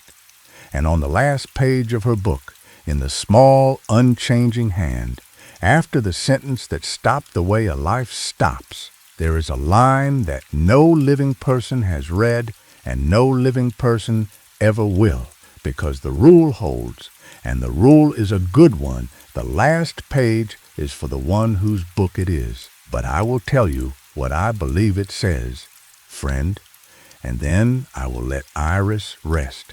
I believe it says what the building said to her, that January in '48, when she was 30 years old and frightened and counting books in the dark. She has loved the building for 2 years, and the building has decided. Only this time, at the end of her whole life, I believe it says it complete. She loved the building. The building decided. The building always decides. And the building kept her. The way it keeps us all, friend. The way it is keeping you tonight, even now. This rain, this fire, this voice, this exact moment of you listening. It is all going in the book. Live so that it is a good one. Sleep easy. The shelf is long and the hand is patient, and there is room on it for every one of us. And there is one more thing Iris told me, friend, on that port that I have held back until now, because it is the answer to the question you have been asking since the round room first opened, and it deserves its own place. The question is, whose hand? 211 books, then 462. Every one written cover to cover in the same small, dense, unchanging hand. No blot, no tremor, no variation across 2 centuries of the dead. It is the first thing anybody asks, and Iris waited until the very end of the telling to answer it, and I have waited until the very end of mine, she said. I found out in the winter of '68. I had the flu, and I was in the library alone at closing. I should not have been there. I was feverish, but the books do not shelve themselves, and the county does not stop needing its library because the librarian is ill. And I went down to the basement to stoke the furnace before I locked up, and halfway down the stairs I smelled it. The rain, stronger than I had ever smelled it. A new book had come, and I was too sick to shelve it. And I stood on the stairs and I said out loud to the building, I am sorry. I am sick. It will have to wait until I am well. 3 days. The rule is 3 days, and the building friend answered. Not in words. She was clear about that. It answered the way the round room had answered in '63, with the shelf and the key. It answered by showing. Iris said the smell of rain grew and grew until the whole basement smelled of a summer storm, and then, on the wall at the foot of the stairs, in the lamplight, a shadow appeared. The shadow of a hand, writing. Just a hand, writing on the wall in shadow, the way your own hand's shadow moves when you write a letter at a lamp-lit desk. And Iris watched it write, and she said the hand wrote. She could not read it. It was shadow, not ink, but she could see the shapes of the letters forming. It wrote for perhaps a minute, steady, patient, unhurried, and then it stopped, and the smell of rain faded, and the basement was only a basement again. And Iris said, I went home, and I was sick a week, and on the 3rd day, within the rule, I dragged myself in, fever and all, and I went down to the round room, and the new book was on the shelf, shelved, in its place, at the end of the bottom row, with the newest. The building had shelved it itself because its keeper was ill. And that is when I understood whose hand it was. It is the building's hand, friend. There is no ghost in the round room. There is no clerk of the dead. The building writes the books. The building that was loved, that has been loved since 1911, that has had its doors oiled and its furnace stoked and its stacks greeted every morning for 100 years. The building loves back, and the way it loves back is this. It cannot bear to let a life be lost, and so it writes them down, all of them, with its own hand, the hand that laid the bricks and hung the doors and settled the joists. That is the hand that writes the books. That is why it never changes. A building's hand does not age. It has been writing since before there was ink, and it will be writing when the river at the bottom of the street has forgotten that there was ever a town on it. And Iris said the last thing, and then she went in out of the evening, and I never saw her again. She said, "So when people ask me if I believe in ghosts, I say no, I do not believe in ghosts. Ghosts are the dead hanging on. I believe in the keeping. The keeping is not the dead hanging on. It is the living being held by the walls they were loved in, held by the house, the school, the church, the library. You are not haunted by your dead friend. You are shelved with them. There is a difference, and the difference is the whole of the comfort, and it is the only comfort I have ever needed. Let's sleep now. The hand is writing. It has been writing all night. This rain, this fire, this voice, your breathing, it is all going into the book in the small unchanging hand, and the book is a good one, and the shelf is long, and there is room on it yet. The room on it yet, friend, for all of us. Good night. And before I let the library go, friend, there is one more thing, and it is the thing Iris told me last of all, when the iced tea was gone, and the light was going, and the Historical Society porch was cooling into evening. She said, I have never asked the building the question you are wanting to ask me, and I will tell you why you have not asked it either. You are wanting to know whether there are other buildings, whether the Carnegie in my town is the only one, or whether every county has its round room. And I will tell you what I believe, and it is why I told you this story at all. She said, I believe they are everywhere. I do not believe there is anything special about my library, except that it is loved. A loved building keeps its dead. That is the whole of the mystery, and it is not a mystery at all. The church where your grandmother was married keeps something. The schoolhouse keeps something. The farmhouse your people built keeps something. Every place that was ever loved by the people inside it is keeping those people somehow, in some way, in a small unchanging hand, on a shelf, in a room you have never found. And the reason you have never found the room is not that it is hidden. It is that you have never loved a building hard enough to be shown. She said, the door was not behind the shelves because the building was hiding it, friend. It was behind the shelves because I had not earned it yet. 2 years of locking up in the dark, of saying good morning to the empty stacks, of mending the torn books and oiling the sticking door. That is what moved the shelves. Love moved the shelves. It always does. And the people who say the old places are haunted are not wrong. Exactly. They are only using the wrong word. The old places are not haunted. They are kept. And they are keeping. And the keeping is the whole of what we mean when we say a place feels like it has a soul. It does have a soul. It has all of them. Then Iris stood up, and she gathered her bag, and she looked at the river a last time, and she said, Go home and love your house, friend. Say good morning to it. Oil the door that sticks. It is keeping more than you know. And when your count comes due, and it will not come due for a long, long time, I can tell. The keeping loves a listener.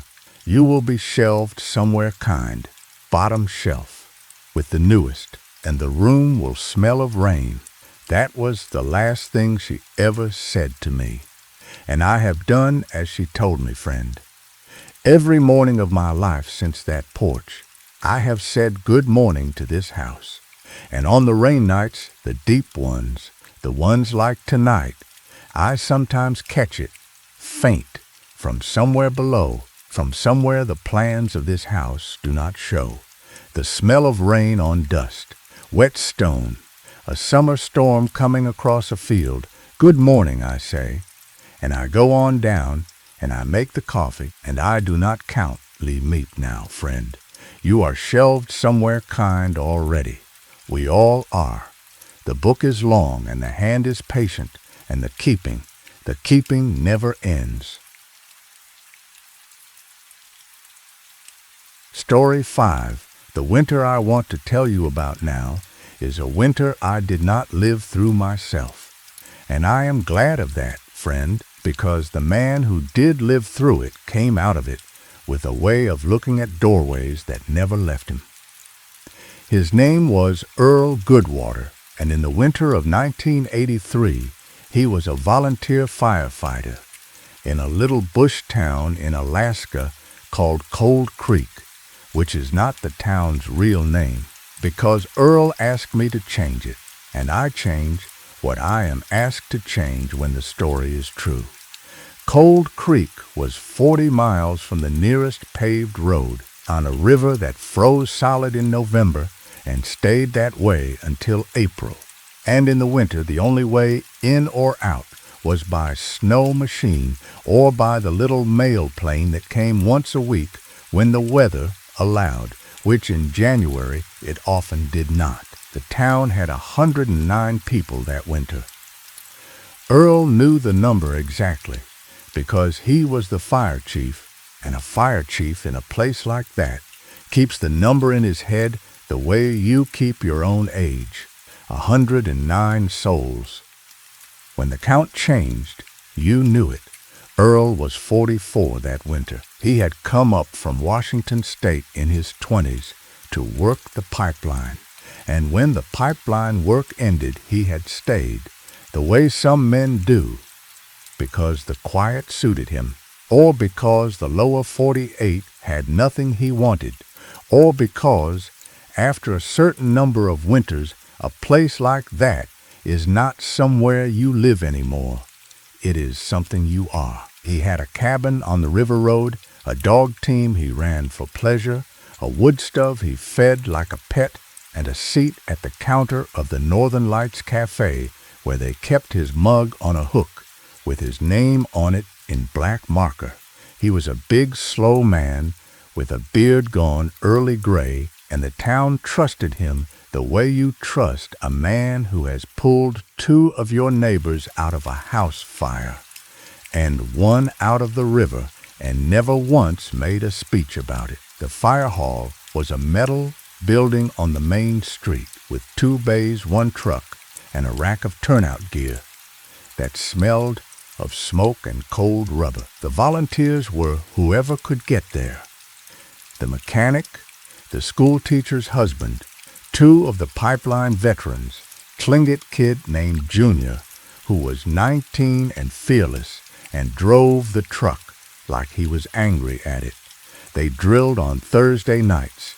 They had not had a structure fire in 3 years. They mostly had chimney fires. And the occasional snow machine. Through the ice and once a moose in the school gymnasium, which is a story for a different night.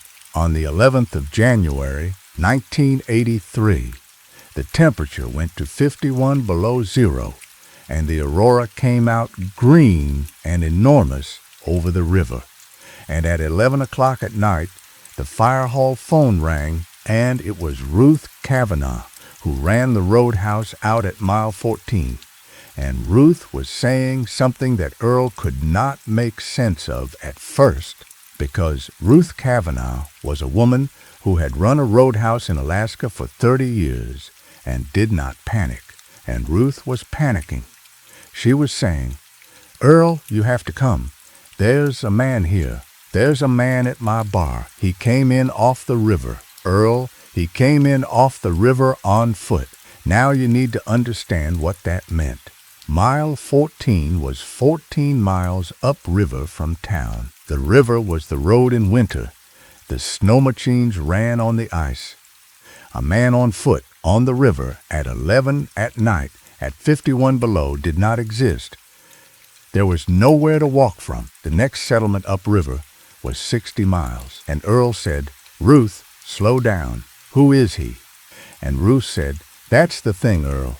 He says he's Harry Begay, and Earl told me he stood there in the fire hall kitchen with the phone in his hand and the aurora going green past the window. And he did not say anything for a long moment because Harry Begay had gone through the ice on the river in November 2 months before, and they had never found the body. Harry Begay had been one of Earl's volunteers. 19 years old, Junior's cousin, a good kid, a happy kid, the kind of young man a small town builds its hopes on. He had gone out on the 11th of November. Earl remembered the date because it was exactly 2 months before the phone call and because they had drilled that Thursday and Harry had been there, laughing, driving the truck too fast. He had gone out alone on his snow machine after dark, which you did not do, and somewhere between mile 9 and mile 10 the ice had opened and the machine and the boy had gone in. They found the machine the next day, frozen into new ice. They did not find Harry. The river kept him. That is what the river does in that country. It takes them in November, and sometimes it gives them back in April, and sometimes it does not. They had held a memorial in December. His mother had put his picture up in the post office with the others. The town had grieved and gone on, the way towns do, and now Ruth Kavanaugh was on the phone saying Harry Begay was sitting at her bar. Earl did what a fire chief does. He got in the truck and he drove. 14 miles on the frozen river road, the truck's headlights on the snow machine tracks, the aurora overhead, the temperature gauge pegged at the bottom. He told me he did not let himself think. He drove the way you drive to a fire, fast but not stupid, eyes on the road, hands steady. He got to the roadhouse at 11:30. The roadhouse at mile 14 was a log building with a bar, 6 tables, a kitchen, and rooms upstairs that Ruth rented to pipeline men and trappers and the occasional government man who had missed the last plane. It was the warmest lit place on that whole stretch of river, and on a January night it usually had a handful of souls in it. That night it had 4, Ruth told him later, 2 trappers playing cribbage, a drunk sleeping it off in the corner, and the man at the bar. Earl went in, and there, at the bar, in Harry Begay's Carhartt coat with Harry Begay's beard, and Harry Begay's crooked front tooth that showed when he smiled, sat a man Earl had last seen alive on the 9th of November, laughing in the fire hall kitchen. He was drinking a cup of coffee. His hands were wrapped around the mug, and Earl noticed, before anything else, before his mind had caught up to his eyes, Earl noticed the hands. They were wrong. They were Harry's hands. The shape was right. The little scar on the left thumb from a fish hook was right. But they were gray, not pale. Gray, the color of river ice at dusk, and the fingernails were dark, and the hands did not tremble. And a man's hands tremble when he has come in out of 51 below. They cannot help it. These hands were still. The man looked up, and he smiled, and the crooked tooth showed, and he said, "Chief," and it was Harry's voice. It was Harry's voice exactly, and Earl Goodwater, who had pulled men out of burning buildings and never once frozen, stood in the doorway of that roadhouse and could not move, the man who was not Harry Begay. And Earl knew, friend, the way you know a thing in your marrow. He knew before the man spoke that this was not Harry, that Harry was in the river, that whatever was sitting at the bar wearing Harry's face had come up out of the water that had kept the boy 2 months. The man said, "Chief, I'm cold. Can I have another cup?" And Ruth, behind the bar, looked at Earl with eyes that were begging him to tell her what to do. And Earl did the thing that he told me he is still not sure was brave or stupid or only human. He sat down on the stool next to the man and he said, "Sure, Harry, have another cup."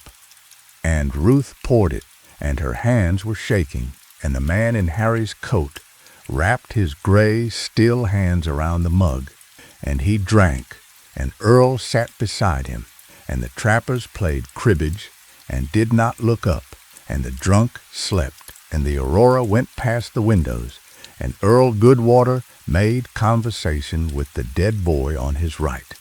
He told me the conversation, and I will give it to you as near as I can, because it is the heart of it. Earl said, "Where you been, Harry?" The man said, "In the river." Earl said, "Long time." The man said, "It isn't long down there. It's one long night. There's no days. You stop waiting for morning after a while. That's how you know." Earl said, "Know what?" And the man turned his head, and Earl said his eyes were Harry's eyes, brown and kind, but there was something behind them that was not Harry, the way you can see a room behind a face in a photograph that has been left in the sun.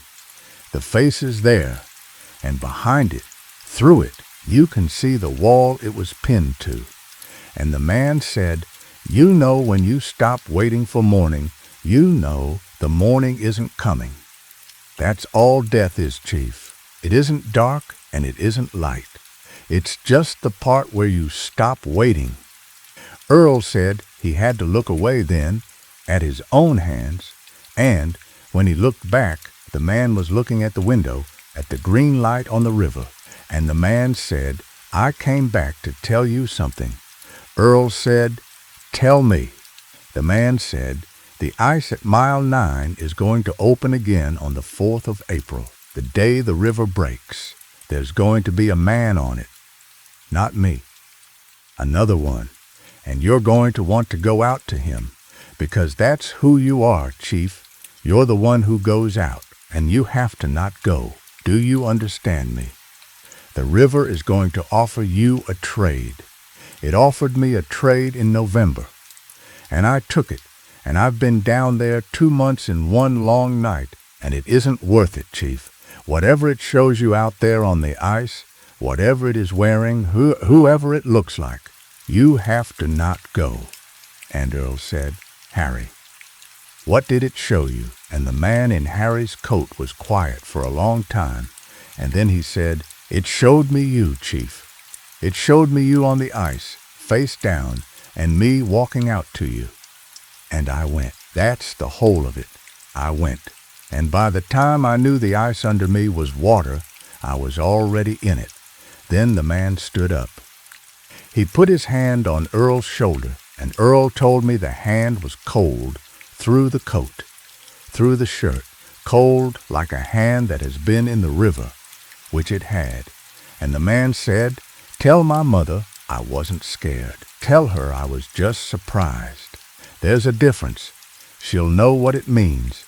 And he walked to the door, and he opened it, and the cold came in like a living thing, and he went out into it, and Earl and Ruth stood at the window and watched him walk down the bank onto the ice of the river, into the green light, and he did not fall, and he did not fade, and he walked until the dark took him, the way a man walks out of a room. They never found Harry Begay's body. Not that April. Not any April. The river kept him the way it does. But here is the rest of it, friend, and I need you to stay with me, because this is where the story turns from a ghost story into the thing that made Earl Goodwater look at doorways the way he did for the rest of his life. On the 4th of April, 1983, the river broke. It broke early that year, a warm snap, the ice going out in great slabs that ground against each other with a sound like the world clearing its throat. And Earl, who had not forgotten, who had not slept a whole night through, Since January, Earl drove out to Mile 9 at first light, and he parked on the high bank, and he watched the river. At 9 o'clock in the morning, he saw the man on the ice. There was a floe, a sheet of ice the size of a house lot, hung up on the gravel bar at Mile 9, where the channel narrowed, and on the floe, in the middle of the running river, stood a man. He was waving, he was shouting. Though Earl could not hear the words over the grinding of the ice, he was wearing a red parka, and even at that distance, even with the river between them, Earl knew him. It was Earl Goodwater, in the red parka Earl Goodwater owned, with Earl's gray beard and Earl's build, standing on a doomed floe, in the middle of the breakup, waving his arms and shouting for help. And Earl sat in his truck on the high bank with his hands on the wheel and the radio on the seat beside him, and every instinct he had, every instinct that had made him the man who goes out, the man who had pulled 2 neighbors out of a house fire and 1 out of the river and never made a speech about it. Every instinct in him screamed to get out of the truck and go down the bank. He did not go. He told me it was the hardest thing he had ever done, harder than any fire, harder than the November they lost Harry. He sat in the truck and he watched himself drown.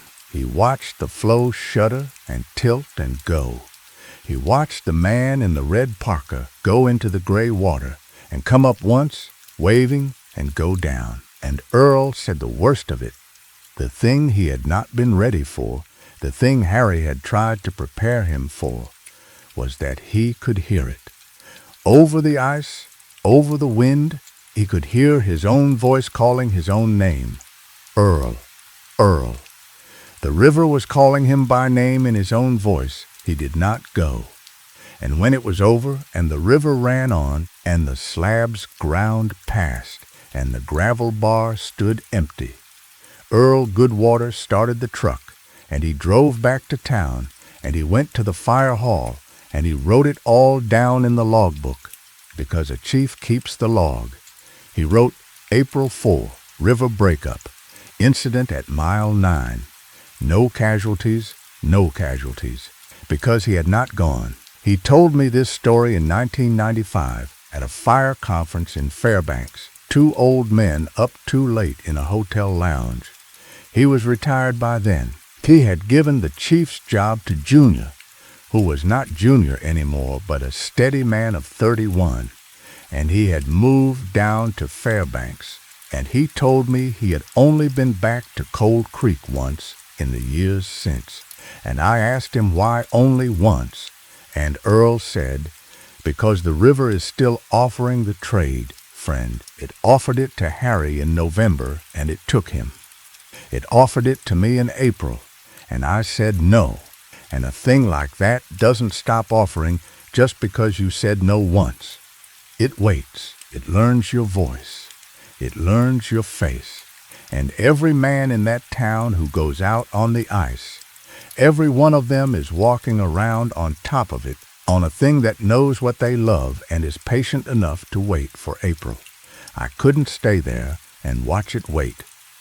A fire, you can fight.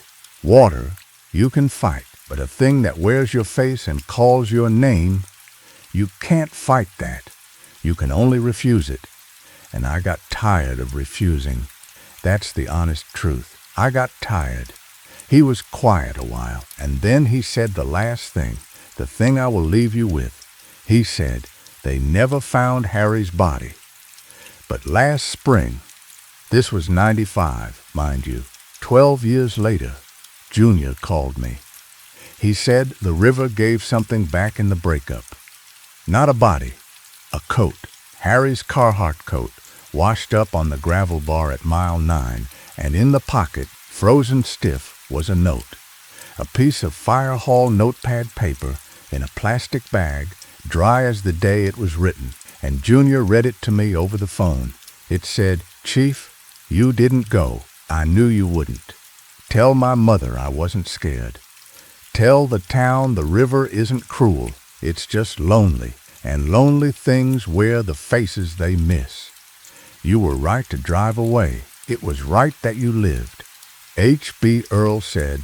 Now, Harry Begay did not write that note. Harry Begay went into the river in November of '83 with nothing in his pockets but a folding knife and 40 cents.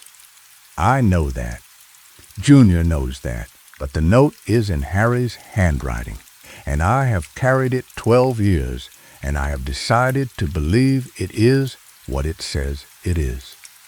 Because the alternative, friend, the alternative is that the river learned his handwriting too. And I am an old man, and I am tired of refusing things, and a man has a right, at the end, to choose the warmer of two impossible things. So do I. And so, friend, do you sleeps now. The rain on the roof is only rain. The voice you hear is only mine. And if you dream tonight of cold water and a green light and somebody you love standing far off and calling your name in your own voice, you know what to do. You stay on the bank. You stay on the bank, and you let the river go by, and you live. That is the whole of the trade. That is all it has ever been.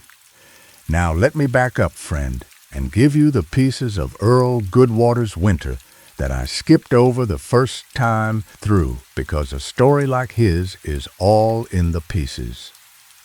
The main road of it you have heard, but a man does not come out of a winter like that one marked by the big events. He comes out marked by the small ones.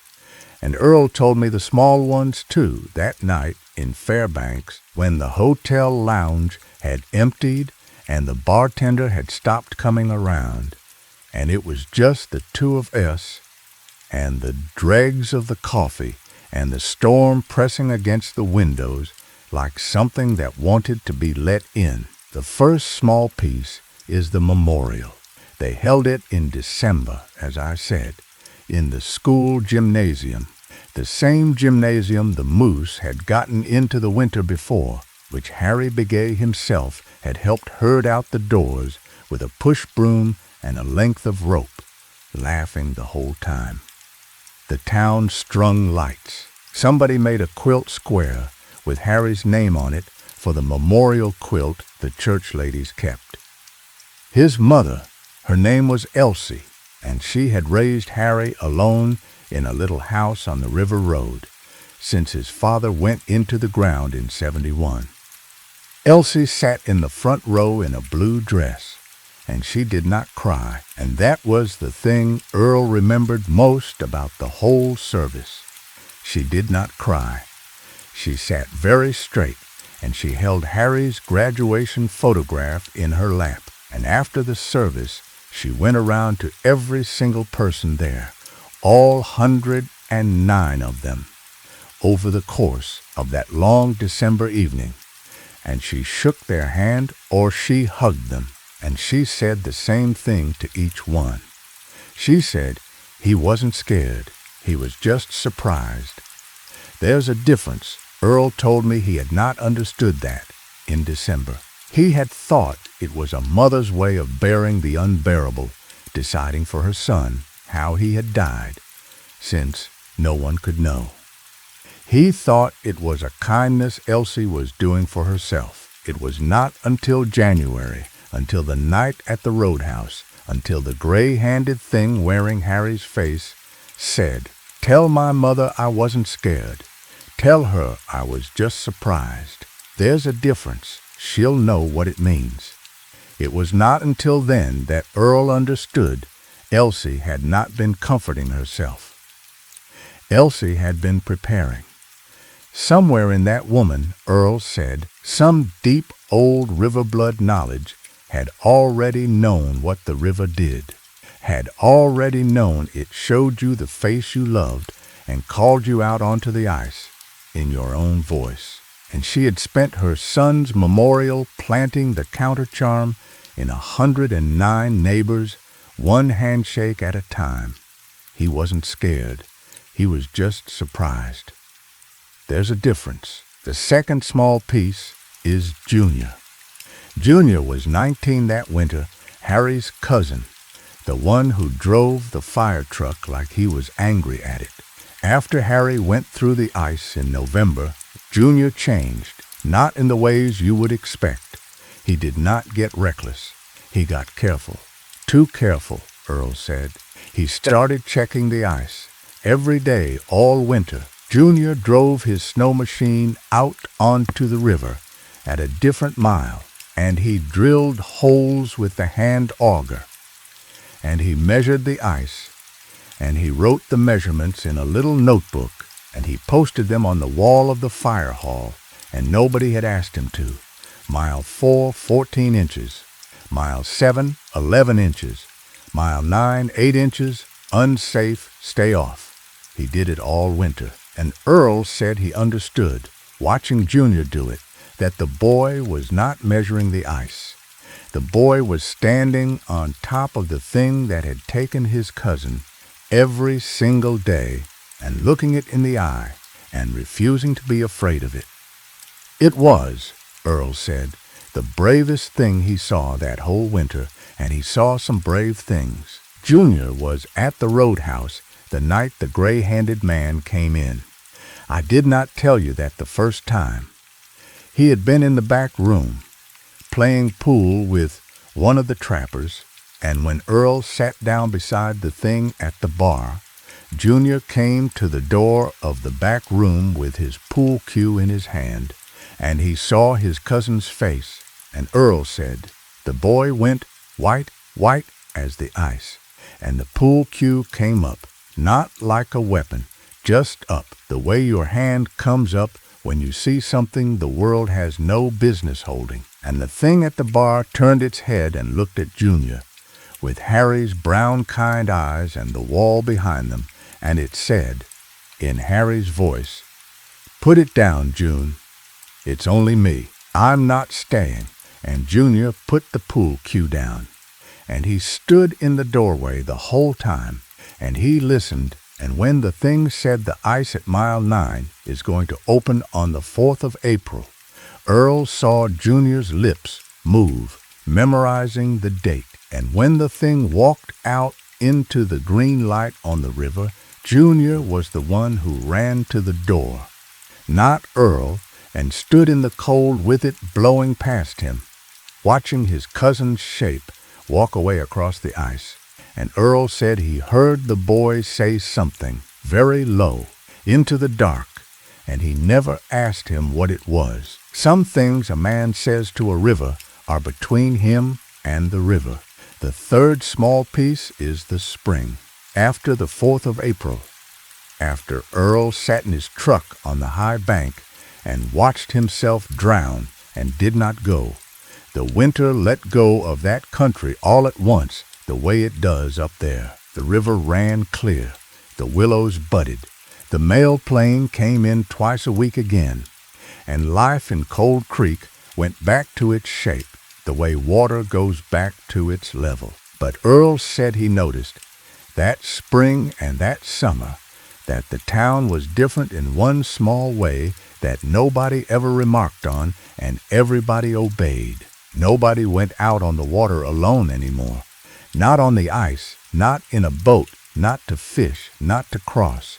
The men who trapped the far bank went in pairs. The kids who fished the gravel bar went in threes.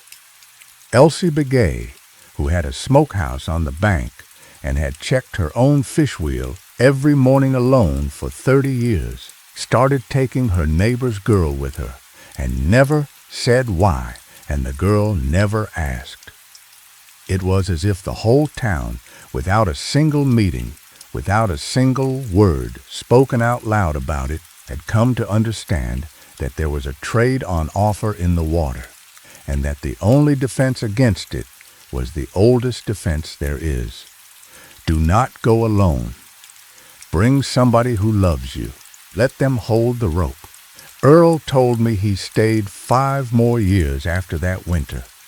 He gave the chief's job to Junior in '88, and he said the giving of it was the proudest day of his life, because the boy who had once driven the truck like he was angry at it, had become the steadiest man in the town, and the little notebook of ice measurements had become a ledger of the whole river, mile by mile, season by season, and the town's children learned from it, and not one soul from Cold Creek has gone through the ice since the winter of '83.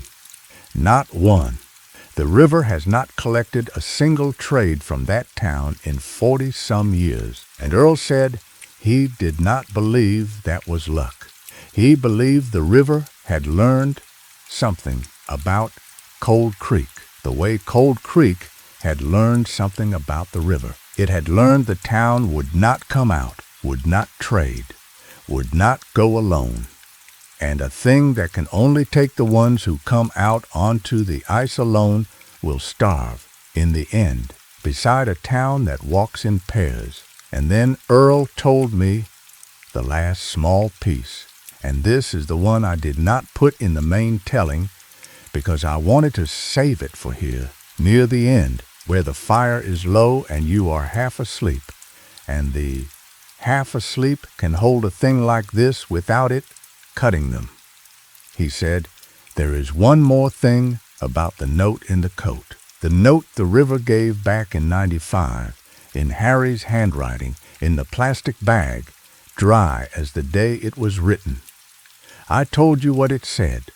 What I did not tell you is where it was written," he said. "The paper." Junior kept it, and I drove down and looked at it myself, and it was a page torn from the fire hall notepad, the old one, the one we used up until '82. It had the hall's number across the top, and it was dated. Harry had dated it the way I taught them all to date everything, the way a chief teaches. And the date on the note, friend, the date was the 4th of April, 1983, the day I sat on the high bank, the day I watched myself go into the water. The day I did not go, Earl said, Harry wrote that note 2 months after he died. He wrote it on the day the river offered me the trade, and he put it in his coat pocket. And the river kept the coat for 12 years and gave it back when Junior was chief. When the town was safe, when the ledger was full, when the children walked in threes.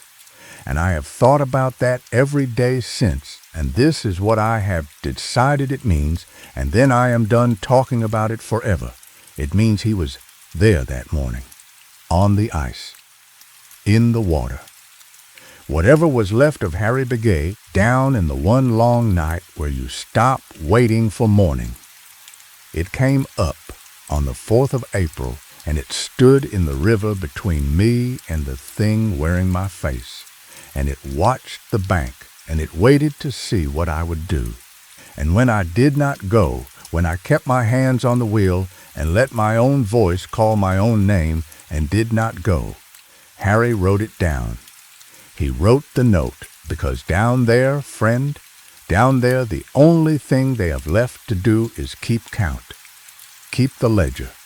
Record the trades that were offered and the trades that were refused. And Harry Begay, 19 years old, dead 2 months, kept the count for his chief. You didn't go. I knew you wouldn't. It was right that you lived. Earl finished his coffee. The storm pressed at the windows, and he said, "So when you tell it, because I can see it in you, you are one of the ones who carry stories, the way some men carry tools. When you tell it, you tell them this at the end. The dead are not lost down there. They are keeping count. And every time one of us refuses the trade, every time one of us stays on the bank, stays on the road, stays home, stays alive when the water calls our name in a voice we love, the dead write it down, and the ledger grows. And the ledger, friend, the ledger is the rope. Someday it will be long enough for all of them to climb out on. That is what an old firefighter told me in a hotel lounge in Fairbanks 30 years ago in a storm, and I have carried it since, the way he carried it, the way you will carry it now. And on the nights when the rain is loud and the fire is low, and something far off seems to be calling your name in a voice you almost know, remember the count. The dead are keeping it. Stay on the bank. Let them write it down.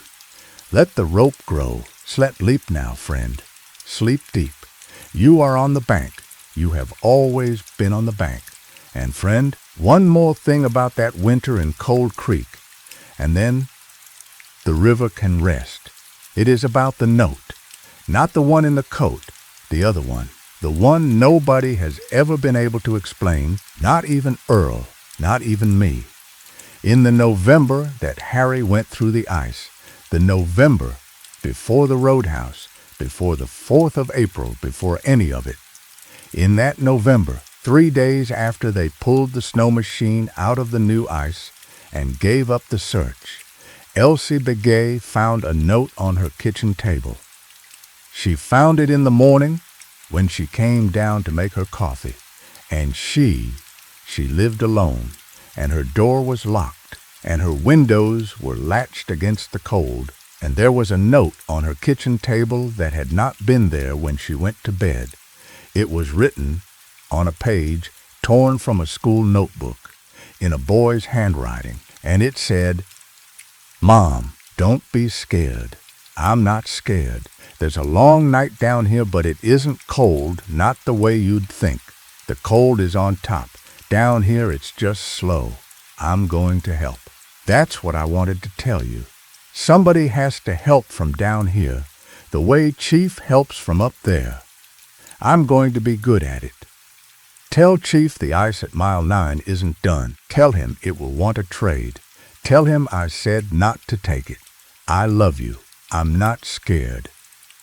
Harry Elsie Begay never showed that note to a living soul until April. She kept it in her Bible against the 23rd Psalm all that winter. And when Earl sat with her after the 4th of April, after the flow and the red parka and the voice on the water, and told her, carefully, the way a chief tells a mother a thing he himself only half believes, told her what the gray-handed man at the roadhouse had said, "Tell my mother I wasn't scared. Tell her I was just surprised. There's a difference." Elsie went and got her Bible, and she opened it to the 23rd Psalm, and she took out the note, and she laid it on Earl's knee, and Earl read it. And he told me in the hotel lounge 30 years ago that reading it was the only time in the whole of that winter that he wept, because the note on Elsie's table had been written in November, before the roadhouse, before the trade, before any of it. And it had in it already everything: the ice at mile 9, the trade, the not taking, the not scared.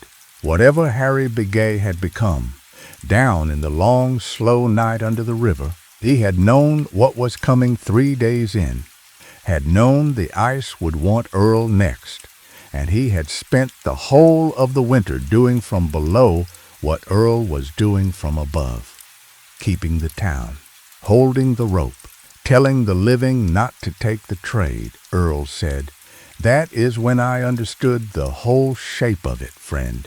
The river takes. That is its nature, and you cannot change a river's nature, and I never tried. But the river does not take and keep. It takes and it gives a job. Every soul it has ever collected is down there in the long night, and they are not suffering, and they are not lost. They are working. They are holding the rope from the far end. They are the count the dead keep, and every trade the river offers, and the living refuse. The rope gets longer, and the night under the ice gets a little less dark, because there is one more lamp down there holding it. He said, "I have been an old man a long time now, friend, and I have had time to think about where I am going, and I will tell you what I believe, and then the river can rest. I believe that when I die, and I hope it is in my bed and not in November, and not anywhere near mile 9. I believe I will open my eyes in the long, slow night, and it will not be cold, and there will be a young man there with a crooked front tooth, and he will grin at me, and he will say, "Chief, you took your time. We kept your mug." And Earl finished his coffee, and he said, "And do you know the thing of it, friend? The thing I cannot get past. I am looking forward to it." A man my age, who has seen what I have seen, should not say such a thing out loud. But I am looking forward to it, not to the dying, to the helping, to the rope, to 109 people on a frozen river who will never once come out alone, and to being, at last, on the end of the rope that holds them. Sleep now, friend. The river is far away, and the rain on your roof is only rain, and it is not offering anything tonight but sleep. Take the trade, that one you take, that one you always take. Now there is a piece of Earl's story that sits apart from the rest, friend, and I have saved it for here because it is the piece that explains why Earl Goodwater came out of that winter the way he did, marked but whole. And it is not a piece about the river. It is a piece about the town. He told me that in the weeks after the 4th of April, after he sat on the high bank and watched the thing wearing his face go into the water and did not go, he could not sleep, not the way you would think. He was not afraid. He was not having nightmares. He simply could not sleep the way a man cannot sleep when there is a sound in the house he cannot find. He would lie down at 10, and he would lie there until the light came, and his mind would not let go of the day. And the part of the day it would not let go of was not the man on the floe. It was the voice, his own voice calling his own name over the grinding ice. Earl, Earl. He said he had been called by his name 10,000 times in his life, by his mother, by his teachers, by Ruth at the cafe, by the men at the hall, and it had always been the most ordinary sound in the world. And now his own name in his own voice was a sound that belonged to the river, and he could not hear it any more without his hands going cold. Ruth would call him for his coffee. "Earl, it's ready," and he would feel the ice under the floor. Junior would shout across the fire hall, "Earl, you seen the auger," and Earl would have to set down whatever he was holding. His own name had been taken from him, friend. That is what the river had collected, in the end, for the trade he refused, not his life. His name, the sound of it. And here is what the town did, and I want you to hear it, because it is the whole reason I believe what I believe about people. They stopped using it. Nobody called a meeting. Nobody said a word about it, ever, to Earl or to each other, as far as he knew. But sometime in that spring, the town of Cold Creek, 109 souls, quietly, collectively, without a single conversation, changed what they called him. Ruth at the cafe started saying, "Chief, your coffee's on." Junior started saying, "Chief, where's the auger?" The school teacher, the storekeeper, the postmaster, the old ladies at the church, the kids on the riverbank, "Chief." All of them, "Chief." Within a month, nobody in that town had called him Earl in weeks, and Earl, walking around in his own spring, in his own town, noticed it the way you notice a pain that has stopped.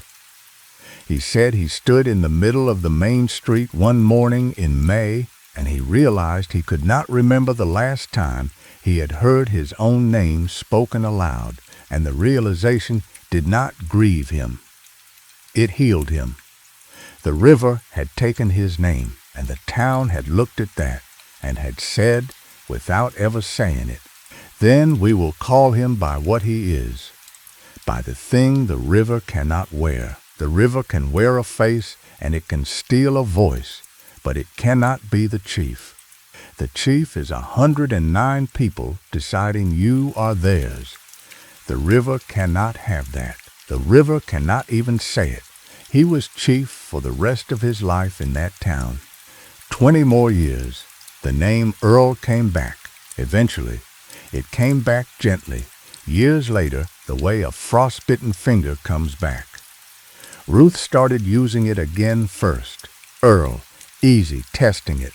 And it did not hurt anymore, because by then the name had been re-given. The town had held it for him, kept it warm, the years the river had it.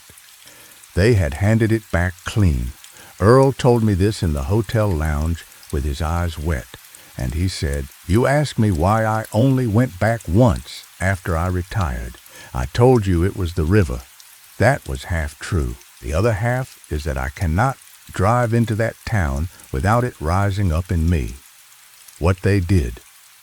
109 people, friend. Not one of them ever said a word to me about it.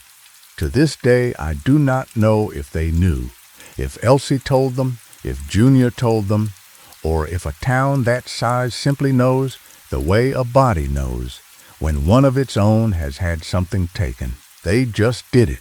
They carried my name for me until I could carry it again. And people ask me why I stayed 20 years in a place where the river wore my face. That is why, because a place that will do that for you, a place that will change what it calls you, overnight, forever, without being asked, without being told, without ever once wanting credit. That is not a place you leave because of a river. That is a place you stay because of the people. So that is the piece I saved, friend, and I saved it for last, because it is the warmest thing in the whole cold story, and you should drift off on the warm. The river is real, and the trade is real, and the long night under the ice is real. But so is the town. So is Ruth with your mug on its hook. So are the 109 who will call you by what you are when they cannot call you by who you were. And the dead keep count, and the river keeps the coat, and the town keeps the name. That is the whole of it. That is everything Earl Goodwater taught me in one night in Fairbanks 30 years ago, and I have given it all to you now, every piece, and it is yours to keep or to let go. Sleep, friend, sleep. Your name is safe tonight. It is being held for you by everyone who has ever said it kindly. And the rain on the roof is only the rain, and it has never once worn a face, and it never will. Story 6. You ever notice how a place can be dying for 40 years and never quite die? I have seen towns like that. Towns where the train stopped coming, or the mine played out, or the highway moved 2 miles south, and the town just went on. Fewer people every year, a few more boards on the windows, but never quite empty, never quite finished, like a candle that burns down to a puddle and keeps on burning with no wick at all. There is a town like that in the Oklahoma Panhandle, out in the Dust Bowl country, and in 1936, a traveling shoe repair man named Aloysius Wren spent one night there, and he was never the same after. And this is what he told me in a bus station in Oklahoma City in 1951, when he was an old man with a leather kit he no longer used and hands that shook when he lit a cigarette. Aloysius Wren was a cobbler. Now, a cobbler in the Dust Bowl was not a man with a shop. The shops had all closed. A cobbler in the Dust Bowl was a man with a kit and a bus ticket and a territory. He rode the bus from town to town, and in each town he set up in the back of the barber shop or the corner of the general store, and for 2 days he resoled the shoes of people who could not afford new shoes, which in 1936 in that country was everyone. And then he got back on the bus and went to the next town. He had done it for 9 years. He knew the territory the way a postman knows a route. Gimmon, Boise City, Keys, Felt, Wheelus. The little towns strung out across that scoured flat table of land, where the dirt had blown away and the people had mostly blown away with it. The town he told me about was not on his route. That is the first thing.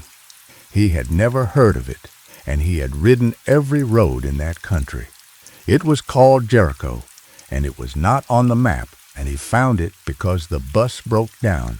The bus broke down at dusk on a Tuesday in June 1936 on a stretch of road between Felt and nowhere. The radiator had gone. The driver, a philosopher, like all bus drivers, said they would be there until morning, and the passengers could sit on the bus and sweat, or they could walk, because there was a town, he said, about 2 miles west, down a side road, and there might be a bed in it. Wren was the only passenger who walked. He was 51 years old, and he did not sleep on buses if there was a bed within 2 miles, and he had slept in worse places than a town the map forgot. He took his kit, and he walked west into the sunset, down a dirt road between fields that had been fields once and were now only dunes, and as the light died, he saw the lights of the town ahead of him, warm and low, and he told me this is the detail he could never set down. He heard music, a fiddle, somebody playing a fiddle in the dusk, sweet and slow, the way a man plays when he is playing for himself and not for a crowd. The town of Jericho was a main street and nothing else. A general store, a church, a hotel, a real hotel, 2 stories, with a porch and a sign that said Jericho House, a blacksmith, a dozen houses, and every window lit. Every window in town lit warm and gold at dusk in June in the Dust Bowl in a town that was not on the map. Wren told me he should have known then, he said. I should have known then, mister. A dying town goes dark. That is what dying is. That town was lit up like a birthday cake. And I walked right in because I was tired, and because the fiddle was playing, and because I was 51 years old, and I had forgotten that the world has places in it that are not on the map on purpose. The Jericho House had a clerk, an old man with white hair and a black suit, who gave Wren a room for 50 cents and did not ask his name. The dining room was open, though it was past supper. There was a woman playing piano in the dining room, and 3 old men playing cards, and a boy sweeping the floor, and they all nodded to Wren, friendly, the way small-town people nod to a stranger. And Wren had a supper of fried chicken and potatoes and pie that was, he told me, the best meal he had eaten in 9 years on the road. And the piano woman played, and the old men played cards, and outside the fiddle played somewhere, and Wren went up to bed feeling, he said, better than he had felt in years. He said, that is the part I am ashamed of. I was happy there.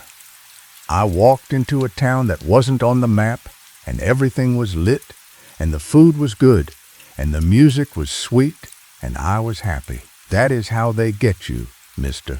That is the only way they get you. They make you happy. He woke in the night.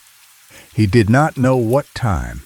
His watch had stopped, though he had wound it that evening, and it had kept time for 9 years. He woke because the fiddle had stopped, and in the silence after the fiddle, he heard the town. He told me it is hard to describe. It was a sound like a wind, but the night was still. A sound like water, but there was no water in that country. A low, vast, slow sound like something enormous turning over in its sleep. And it was not in the distance, friend. It was under the hotel, under the town, under the ground itself. And Wren got up, and he went to the window, and he looked out at the main street of Jericho, Oklahoma, at His stopped watch said 3:17, and the moon told him it was somewhere near that.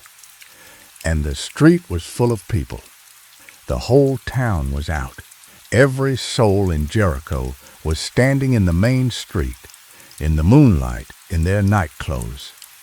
Men, women, children, the piano woman, the card-playing old men, the sweeping boy, the clerk in his black suit, all of them standing in the middle of the road, in the dust, facing west, the way Wren had walked in, facing the sunset that had set hours before.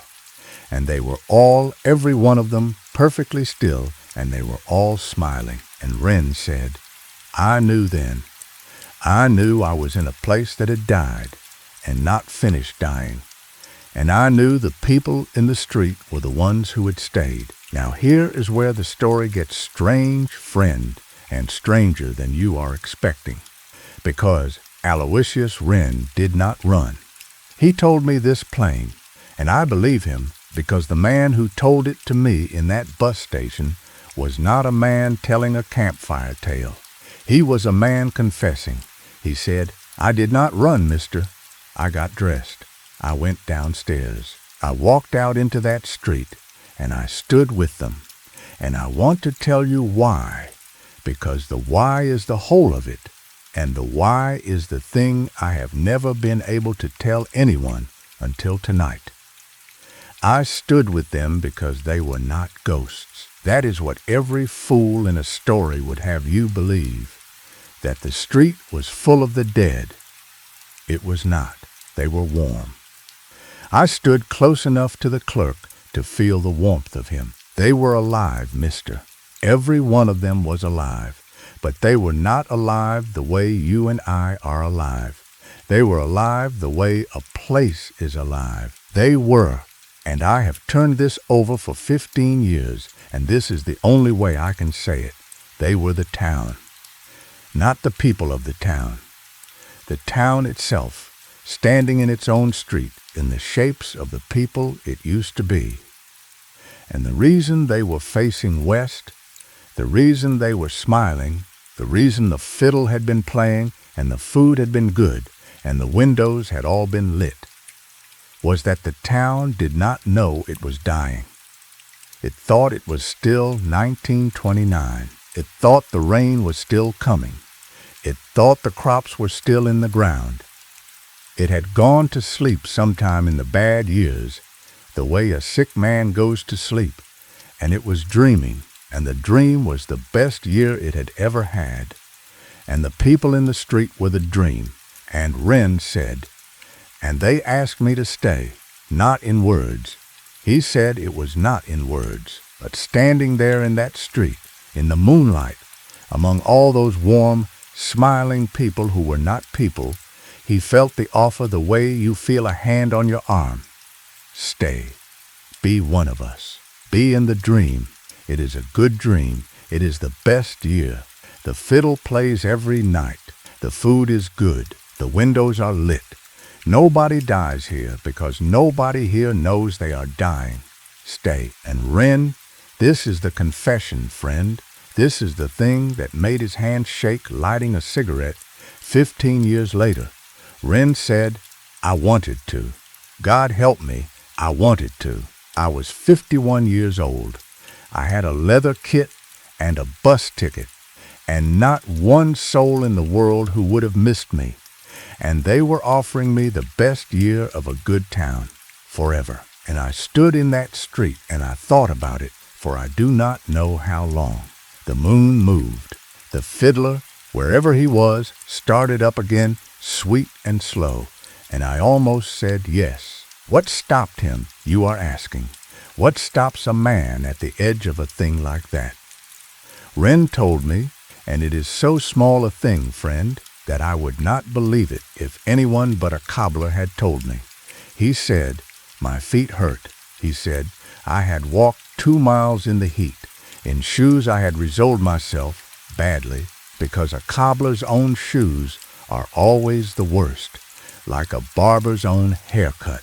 And my feet hurt, and the pain in my feet was the only thing in that whole town that was real. Everything else was the dream. The food, the music, the warm, smiling people, the offer. But my feet were mine. And I stood there with my feet hurting.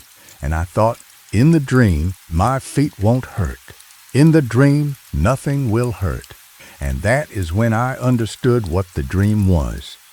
It was the end of hurting. And the end of hurting, mister, is the end of living. There is no way to have the one without the other. I have resoled 10,000 pairs of shoes. I know. A soul that can't feel the road can't walk it either. So Aloysius Wren turned around on his hurting feet, and he walked back into the Jericho house and up the stairs, and he lay down on his 50-cent bed, and he closed his eyes, and the low, vast sound under the town went on, the sound of something enormous turning over in its sleep, and Wren went to sleep too, on top of it, in the dream, hurting. He woke at dawn. His watch was running. The town was empty. He told me he went downstairs and the hotel was deserted. No clerk, no piano woman, no smell of breakfast. The dining room was dusty. The piano had dust on it a finger deep. He went out into the street, and the town of Jericho, Oklahoma, was a dead town. Boards on the windows, the church door hanging, the dunes drifted halfway up the walls of the houses, the way he had seen 100 dead towns in 9 years on the road. It had been dead for years. It had been dead, he found out later from a farmer near Felt, since 1931. But it was not entirely dead, friend, because as Wren walked east up the main street, toward the road, toward the bus, in the early light, he passed the church, and the church door was hanging open, and inside, on the piano, the church had a piano too. There was a piece of paper, clean, no dust on it, though everything else in that ruin was buried in it. And Wren, who should have kept walking, who, by his own telling, should never once have slowed down, went in and picked it up. It was sheet music, handwritten, a fiddle tune, and at the top, in a careful hand, was written the name of the tune, and the name of the tune was The Best Year, and under it, in the same hand, for the cobbler, for the man who said no. There is one in every town, and they are all walking through Jericho sooner or later, and we wait for them, and we offer, and once in a great while one of them says no, and those are the ones we love best, because they remind us what we were. Go home, cobbler.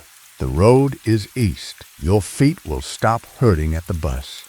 And when you die, and you will die, in 1968, in your sleep, in a town with your name on the mailbox, when you die, if you want to, you can come back. The offer stands. The offer always stands.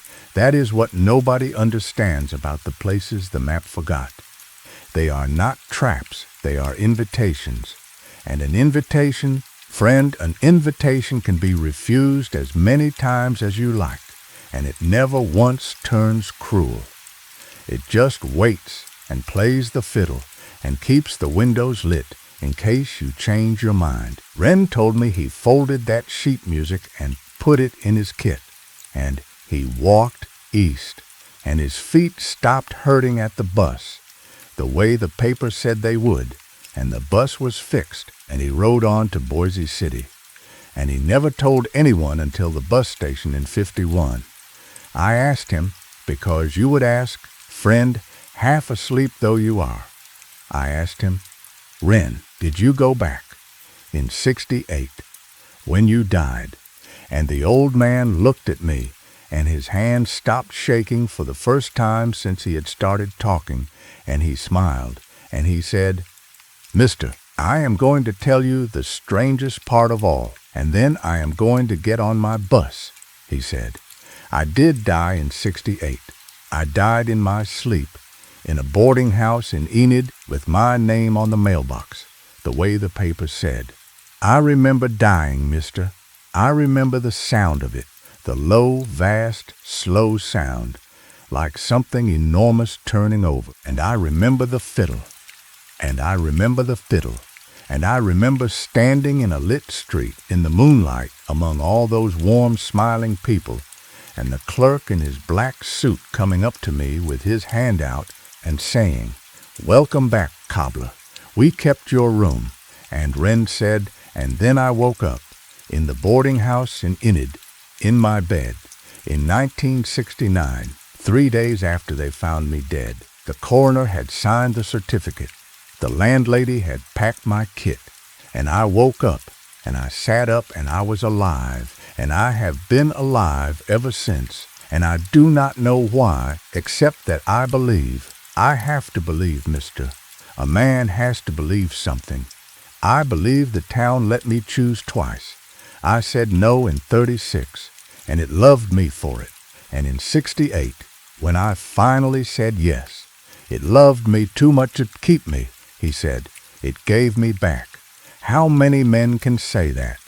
The place that was dreaming the best year looked at me in its dream, and it said, "Not this one." This one said no when it mattered. Let him go back. Let him feel the road under his feet a while longer.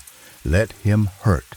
It is what he chose. And the old cobbler picked up his leather kit, and he shook my hand, and he got on his bus, and I watched it pull out into the Oklahoma sun. And on the window of the bus, as it went, there was a sticker, one of those little travel decals they used to sell.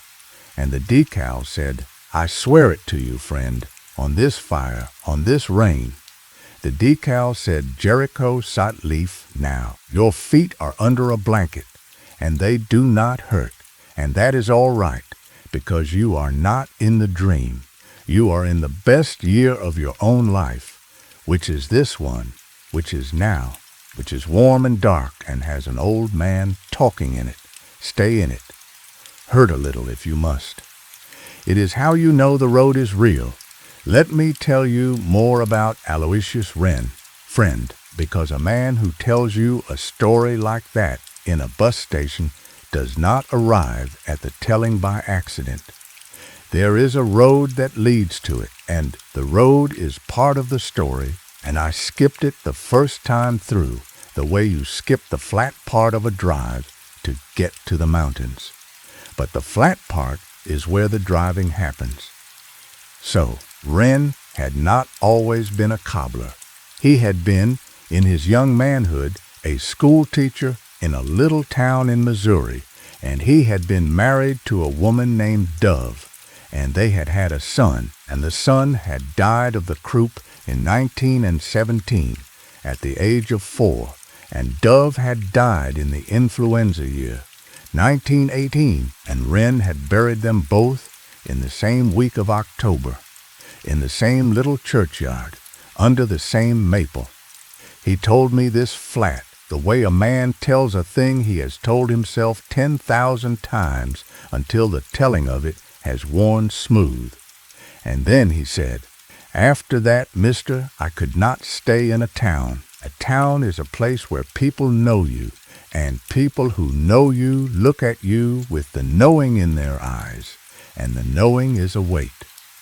So I took to the road, and a man on the road needs a trade he can carry, and my father had been a cobbler, and I had the hands for it, and so I became the road. 9 years of it by the time of Jericho, and I will tell you the truth, mister. When I stood in that street, in the moonlight among all those warm, smiling people, and the town made me its offer, the thing I thought about, the thing that nearly tipped me, was not the music. It was not the food. It was that in the dream of the best year, nobody would know me. Nobody would look at me with the knowing. I would be the cobbler who came to town in the good year and set up in the corner of the store and stayed. And Dove would not be in it, and the boy would not be in it, and I understood even then that a dream that cannot hold your dead is a dream you should not sleep in. But I stood there a long time anyway, because the not knowing was sweet. It was the sweetest thing I had been offered in 20 years. That, friend, is what the town offered him. I did not understand it fully when he told it to me. I was a younger man, and my own dead were still ahead of me. I understand it now. The places the map forgot do not offer you riches, and they do not offer you youth, and they do not offer you your dead back, because even they cannot do that. They offer you the one thing that is harder to refuse than any of those. They offer you a town where nobody knows what you have lost. They offer you a fresh page in a book that is already written, in a year that is already gone, where you can be only your trade and your name and your two hands, forever, in the lamplight, in the best year. And Wren said no to it, on his hurting feet. And I have come to believe, friend, that the hurting feet were not an accident. I have come to believe, and Wren believed it too, I think, though he never said it plain, that the bad Rizzo job was the whole reason he survived. A cobbler who cannot feel his own work under his own feet has stopped being a cobbler. The pain was the thread that stitched him to the reel. And the town, which loved craft, which had loved its own blacksmith, its own storekeeper, its own fiddler, all the craftspeople of the best year, the town honored the thread. It did not cut it. It let him walk out on it, east, to the bus. There is one more piece. It is the piece about the fiddle. Wren told me that in the years after Jericho, he asked about the tune everywhere he went. He had the sheet music, you remember, the best year, handwritten for the cobbler. And a cobbler meets everyone. The whole town comes to the cobbler sooner or later and sits in his chair and talks. And whenever a fiddler came through, or a music teacher, or an old man with a banjo on his knee, Wren would take out the sheet music and ask, "Do you know this one?" And nobody knew it. For 9 years, nobody knew it. And then, in the spring of 1945, in a town called Freedom, Oklahoma, and Wren said the town's name, and then he stopped, and he looked at me, and he said, "You are thinking I made that up. A town called Freedom." I did not make it up, mister. It is on the map. Look it up. Some things are true because they are too perfect for a liar to invent. In Freedom, Oklahoma, in the spring of '45, an old fiddler named Pruitt Spurlock sat in Wren's chair to get his boots resoled, and Wren took out the sheet music, and he asked his question, and old Pruitt looked at the page for a long time, and then he handed it back, and he said, "Where did you get this?" And Wren said, "A friend gave it to me." And Pruitt Spurlock said, "That tune is older than this state." My grandmother played it. She learned it from her mother, who learned it from a woman who came over the trail in the 30s, the 1830s. And I will tell you what my grandmother told me about it, and then I will never play it, and I would advise you to burn that page. She said, the tune has no ending. It goes around, and every time around it is a little sweeter. And a fiddler who starts it at a dance cannot stop playing it, and the dancers cannot stop dancing. And the only way the tune has ever ended in all its history is for somebody in the crowd to get up and walk out, to leave the dance while the tune is still playing. That is the whole nature of it, she said. It is the tune of the dance you have to choose to leave.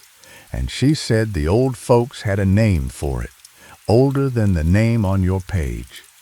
They called it, and Wren said Pruitt leaned close and lowered his voice, though there was nobody in the shop but the two of them. They called it the Leaving Tune, and they said it was played at exactly one kind of dance, the kind where the dead dance with the living in a good year, and the living have to decide before midnight which side of the door they belong on. Wren said, "Did you burn the page, mister?" "No, I did not. I have it still. It is in my kit, and I will tell you why I kept it, and it is not because I do not believe old Pruitt. I believe him. I kept it because of what the page said underneath the title. There is one in every town, and they are all walking through Jericho sooner or later. And I thought, if that is true, if there is one in every town, one soul the dream offers itself to, one cobbler or fiddler or tired old man standing at the edge of the dance, then somebody should carry the tune. Somebody should know what it is called and what it does, and that it has no ending, because a tune with no ending is not a danger to the man who knows that about it. It is only a danger to the man who keeps waiting for the last verse. There is no last verse, friend. There is only the leaving. You are always, always allowed to leave. That is the whole rule of the dance. And Wren said the last thing, the thing he stood up on, the thing he stood up on, the thing he got on his bus on, and I will give it to you now the way he gave it to me, an old cobbler to a stranger in a bus station. With the Oklahoma sun coming through the glass, he said, "I am going home now, mister, not to Enid. I never went back to Enid after I woke up there. A man should not live in a town where the coroner has already signed for him. I have a place picked out, a little town in Missouri with a churchyard and a maple.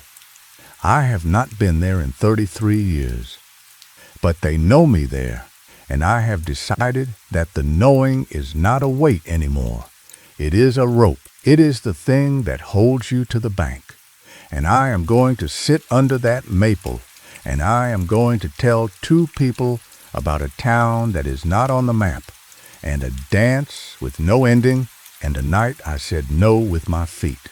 And then, whenever it comes for me again, and it will come, the offer always stands. I will be ready. I will know the tune the first bar, and I will get up, and I will walk out one more time, and I will go where my people are," he said.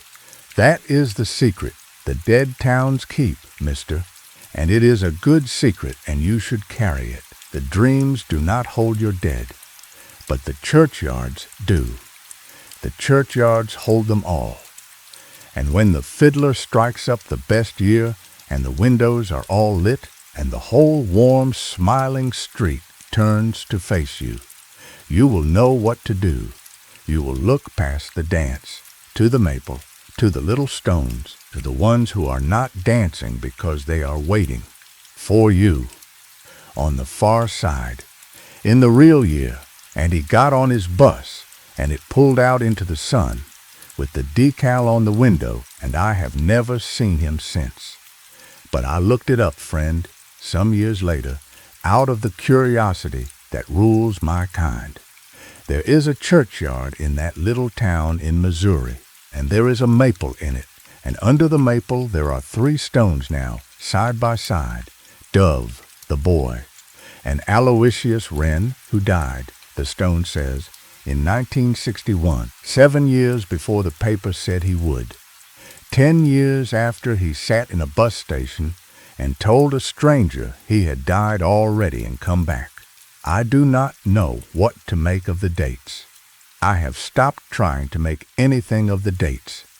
I think the paper was wrong about 68, or Wren was, or the town was, or perhaps, friend, perhaps when you have already died once and been given back, the second death keeps its own calendar, and the stones and the papers and the dreams are none of them under any obligation to agree. What I know is this: he got home, he got under the maple, and if there is a dance somewhere tonight, in a lit street, in a good year, with the windows all gold and the fiddle going around and around with no ending, then Aloysius Wren is not at it.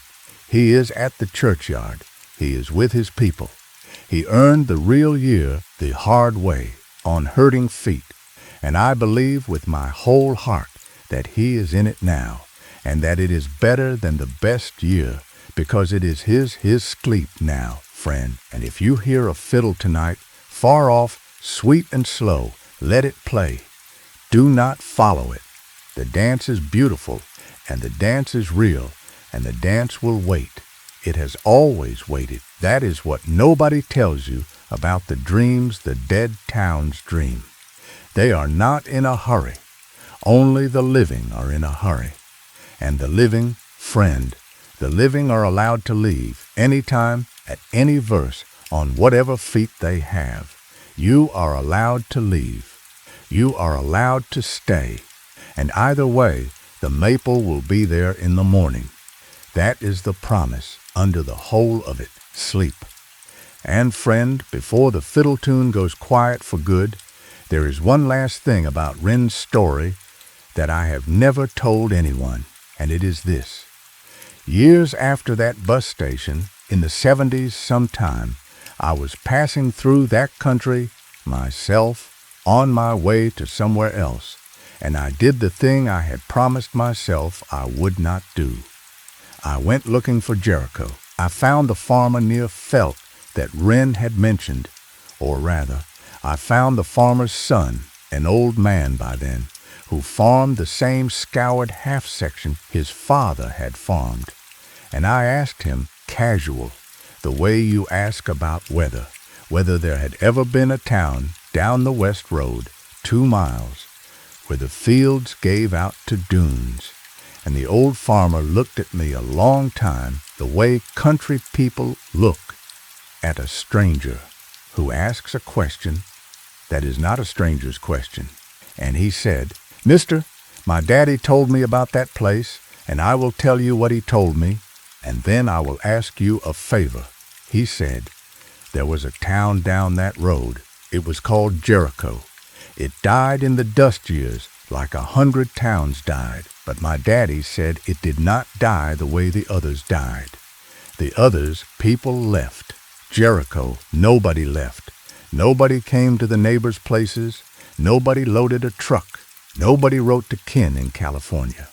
The town just quieted. The store stopped ordering stock. The church bell stopped ringing. And one fall, my daddy said, drummer came through from Guimon and stopped there and found every house shut with the tables set. Tables set, mister. Plates out, cups out, as if the whole town had sat down to supper in 1931 and never got up. And the county came out and looked, and there were no people, and there were no bodies, and there was no sign of anything but suppers that had waited 30 years and would wait forever. And the county boarded it up, and the records were lost in a courthouse fire in the 50s, and the town came off the map. And the farmer said, now the favor, mister. My daddy made me promise, and I have kept it, and I am old, and I need somebody to keep it after me. The favor is this. Every few years, the lights come on down there. You can see them from the section line of an evening. Warm, low, the whole town lit. And when the lights are on, my daddy said, you do not go down the West Road. You do not go see. Because the lights mean the town is having a good evening. And a good evening in a place like that is a thing that wants company, and company is the one thing you must not give it. Not because it is wicked, because it is kind, and you will not want to leave it, and the leaving is the only hard part, and most folks cannot do the leaving. He said, my daddy went once. He never told me what he saw. But he came home at dawn with his boots worn through, and he sat at the table and cried, and my mother held him, and all he would say was, it was 1929 down there. It was 1929, and everyone was so glad to see me, and they knew my name, and he never went again, and he farmed that half-section 40 more years within sight of those lights, and he never once went again. And the farmer looked at me, and he said, "So the favor, mister. If you have been down that road, and I can see by your face you have, or you know a man who has, then you tell me true, is my daddy's town all right? Is it a good place? Because he died not knowing whether to grieve it or envy it, and I am at the age now where I need to know which." And friend, I told him the truth, the way Wren told it to me. I said, "It is a good place. It is the best year.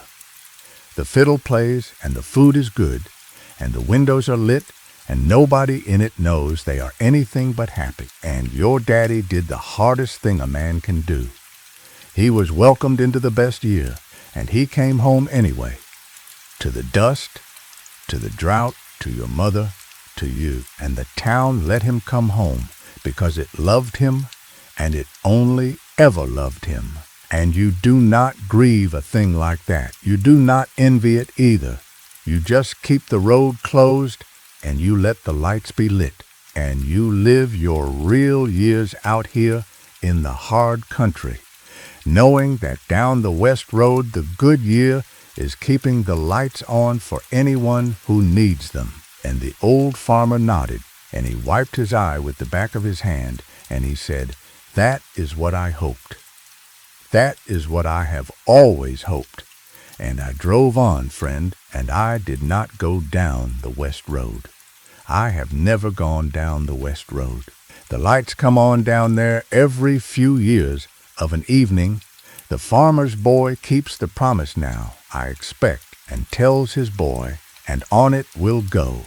And the town dreams its best year, and the fiddle plays the tune with no ending, and the floors stay clean and worn, and the tables stay set. And here is the thing I believe, at the end of it all, and then Jericho can truly rest. I believe there is a town like it within a day's drive of every one of us. A place the map forgot, where the year is always good, and the windows are always lit. And I believe the keeping of those towns, the closing of the roads to them, the passing of the promise down, the letting the lights be lit without going to look. I believe that is one of the oldest and quietest kindnesses the living do. We do not tear them down. We do not sell them. We do not go down the west road. We just know they are there, and we are glad they are there. And we go on living our hard, real years in the hard, real country. And the knowing is enough. The knowing is enough, friend. Sleep now. Your windows are lit tonight, too. Somebody, somewhere, is glad of it. That is the whole of the best year. That is all it has ever been. Now I want to go back into Jericho one more time, friend, because there is a part of that night that Wren told me at the very end, in the bus station, when his bus was already at the curb and the driver was loading bags, and he told it fast, the way a man tells the last thing, and I have carried it ever since, and it belongs in the story, and here it is. I had asked him, the way you would, friend, the way anyone would, half asleep by a fire, hearing about a town that dreams it is still the best year. I had asked him, "Wren, what about the people? The real ones, the ones who lived there when it was alive. When the town went under in 31, where did they go?" And Wren stopped with his kit in his hand, and he looked at me and he said, "Mister, that is the question I waited 15 years for somebody to ask me, and I will tell you what I know and what I believe, and you can sort them out yourself, because I have never been able to," he said. "When I walked out of Jericho that morning, the town was dead. Boards on the windows, dunes at the doors. But before I left, after the church, after the sheet music, I did one more thing, because I am a cobbler, and a cobbler notices what is on people's feet. I went house to house on that main street, 6 houses. I pushed open the doors that would open, and I looked in, and I looked at the floors. And mister, In every house, the floors were clean, not swept, clean, worn. The boards in the doorways were worn down in the middle, the way boards wear in a house where people walk in and out 1,000 times a year. The boards in front of the stoves were worn. The boards at the foot of the stairs were worn. In a town that had been dead 5 years, in a country where the dust blew through every gap and drifted in every room, those floors were worn like a living kitchen, and there was not a week's dust on them. Somebody was walking in those houses, mister. Somebody was walking in them every day, wearing the boards down, keeping the dust off, and I stood in the last house, a little place at the end of the street, with a crib in the corner and an apron on a hook, and I understood. The town did not dream up its people. The town did not imagine the clerk and the piano woman and the boy with the broom. The people were there. They had always been there. They were there right then, that morning, in the sunlight, walking their worn floors in their night clothes, smiling. They just could not see me anymore. That is the only difference, friend. In the night, we had shared the dream and we could see each other. In the day, the dream went on without me, and I was the ghost. I was the thing passing through that they could not see, and I stood in that little house in the sunlight, in the middle of people I could not see who were living the best year all around me, and I said out loud, "Mister, the way a fool talks to an empty room," I said, "I hope it is a good year. I hope it is the best one." And I left, and Wren said, "Here is what I believe, and then I am getting on my bus. I believe that when the Dust Bowl came, and the rain stopped, and the crops died, and the bank took the store, and the young people loaded their trucks for California, I believe the town of Jericho held a kind of meeting, though no minutes of it were ever kept. And I believe the town decided together, the whole of them, the clerk and the piano woman and the boy and the blacksmith and the woman with the apron on the hook, they decided they would not go, not to California, not to the next county, not anywhere. They would stay, and they would live in the best year, all of them, together forever. And the world went on without them, and the maps erased them, and the dust covered them, and the world called them dead. And maybe they are dead, mister. I am not a preacher, and I do not know the rules of it, but I stood in their street, in the moonlight, and they were warm, and I stood in their houses in the sunlight, and the floors were worn with walking, and I will tell you what I know in my cobbler's bones. Whatever they are not suffering. They are in the good year. The fiddle plays. The food is good. The windows are lit. And when I think about dying, and at my age, mister, you think about it, I do not think about it the way I used to. I used to think of it as going into the dark. Now I think of it as possibly going into a lit street in a good year with music, where nobody knows what I have lost and everybody is glad to see me.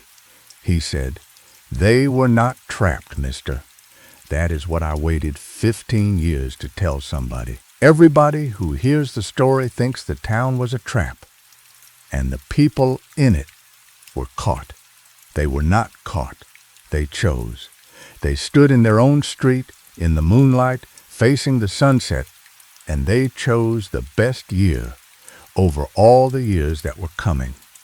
And the town loved them for it, and it keeps them, and it plays the fiddle for them, and every so often some tired cobbler walks in off the road, and they offer him a place in it, not to catch him, but because they are kind, and kindness is the whole of what they have left, and they give it away to strangers in the dark like it costs nothing, because in the best year, friend, it does cost nothing. It cost nothing at all. Then the driver called the board, and Wren shook my hand, and his hand was dry and warm and strong, and he said the last thing, and I will give it to you the way he gave it to me, and then Jericho can rest. He said, "You look like a man who collects these, mister. So collect this too, and it is free, and it is the best thing I own." There is a tune with no ending, and a town with no map, and a street with no dust on its floors, and a year with no winter in it.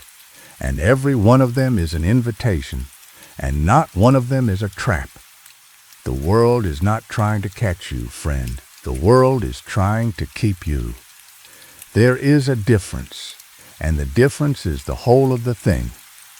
And it took a dead town in the middle of the dust to teach it to a cobbler with sore feet. Now go home. And if you ever pass through Oklahoma and your bus breaks down at dusk and you see lights 2 miles west where no lights should be, you may go. It is safe. It is the safest place I have ever been. Just mind your feet. Keep one small true pain about you, somewhere, so you remember which world is yours. And if you decide to stay, well, tell the clerk the cobbler from 36 says hello, and that the result held, and that he has never once been sorry he left, and never once stopped being glad he was welcome to stay. Then he got on the bus, and the bus pulled out into the sun, and the decal on the window said Jericho, and I have never seen him since, and I have never once been sorry I heard him, and I have never once stopped being glad I am telling you. Right now, friend, the best year is not behind you. It is not ahead of you. It is wherever somebody loves you enough to keep it lit. And tonight, in this room, by this fire, in this rain, it is lit. Story 7. There used to be a kind of man in this country called the night clerk. There still is, I suppose, but it is not the same kind. The night clerk, belonged to the railroad hotels.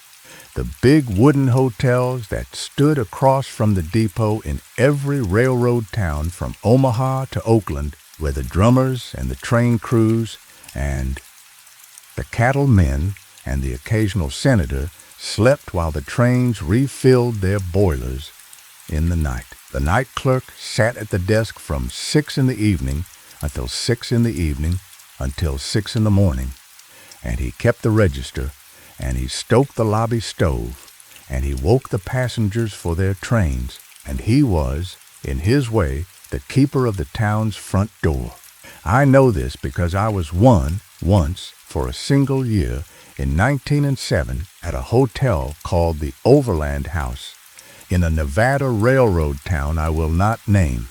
And the reason I will not name it is that the Overland House burned down in 1909, and the town died when the railroad moved the division point, and there is nothing there now but a foundation and a wind, and I have found it is better to let dead towns keep their names. They rest easier.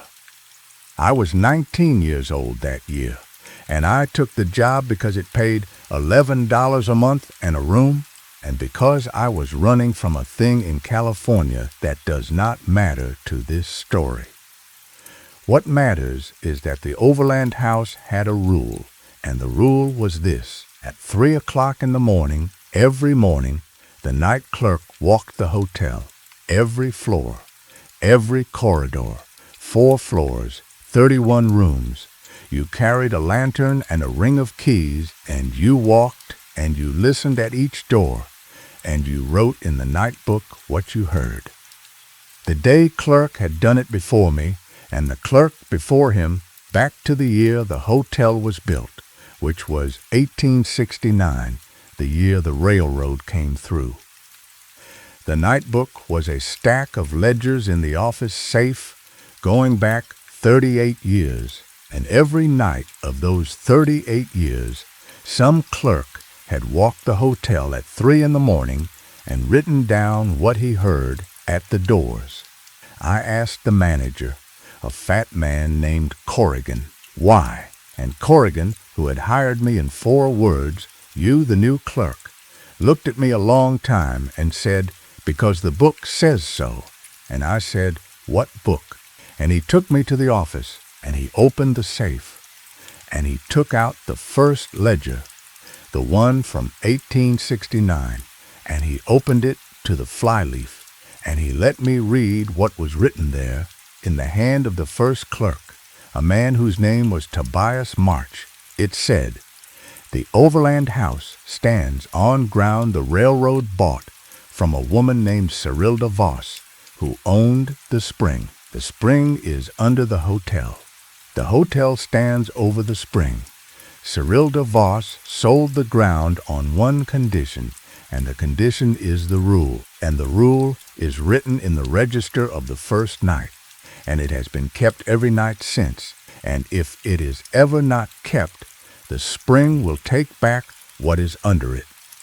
The rule is this: walk the house at 3, listen at every door, write what you hear. If all the rooms are sleeping, write all quiet. If a room is awake, write awake. If a room is empty, write empty. And if you ever come to a door that is not in the count, a door that was not there at 6, a door you do not have a key to, a door in a wall that had no door, then do not open it. Do not listen at it. Do not write it in the book. Walk past it and finish your round and write the count of the doors you know, and in the morning the door will be gone, and the hotel will still be standing. This has happened 11 times in 38 years. It has always worked. Keep the rule. TMI was 19, friend, and 19 is an age that does not believe anything, and I laughed, and Corrigan did not laugh. He said, $11 a month in a room. Keep the rule. And I said, and if I don't, and Corrigan said, the last clerk who didn't was named Hazelton. That was in 93. Ask the book. And he closed the safe, and he went home, and I was the night clerk of the Overland House.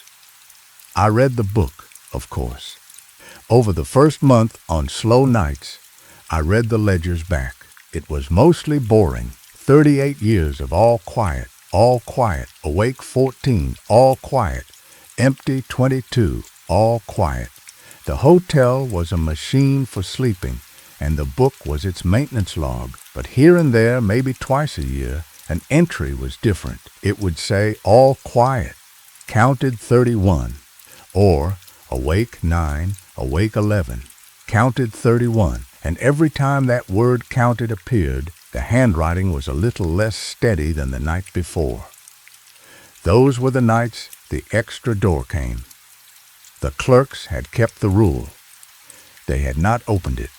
They had walked past and written the count of the doors they knew, 31. And in the morning the door had been gone, and the hotel still stood. And then I found Hazelton. The entries from the fall of 1893.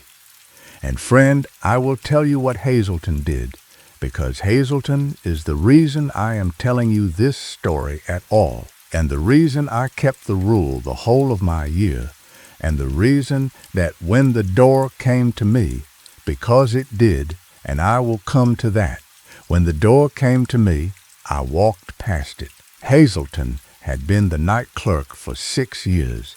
His entries were steady.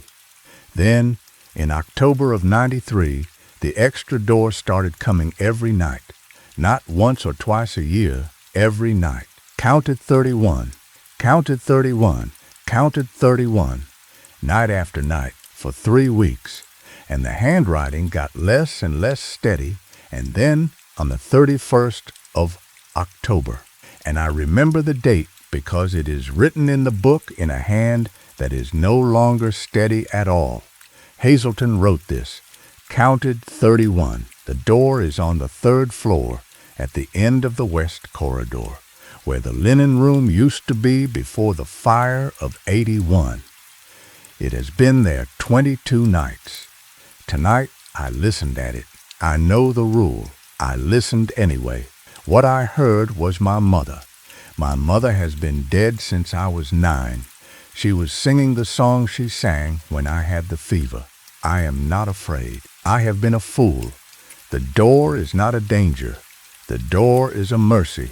Tomorrow night I am going to open it. If you are reading this and I have not come back, then know it was not a trick.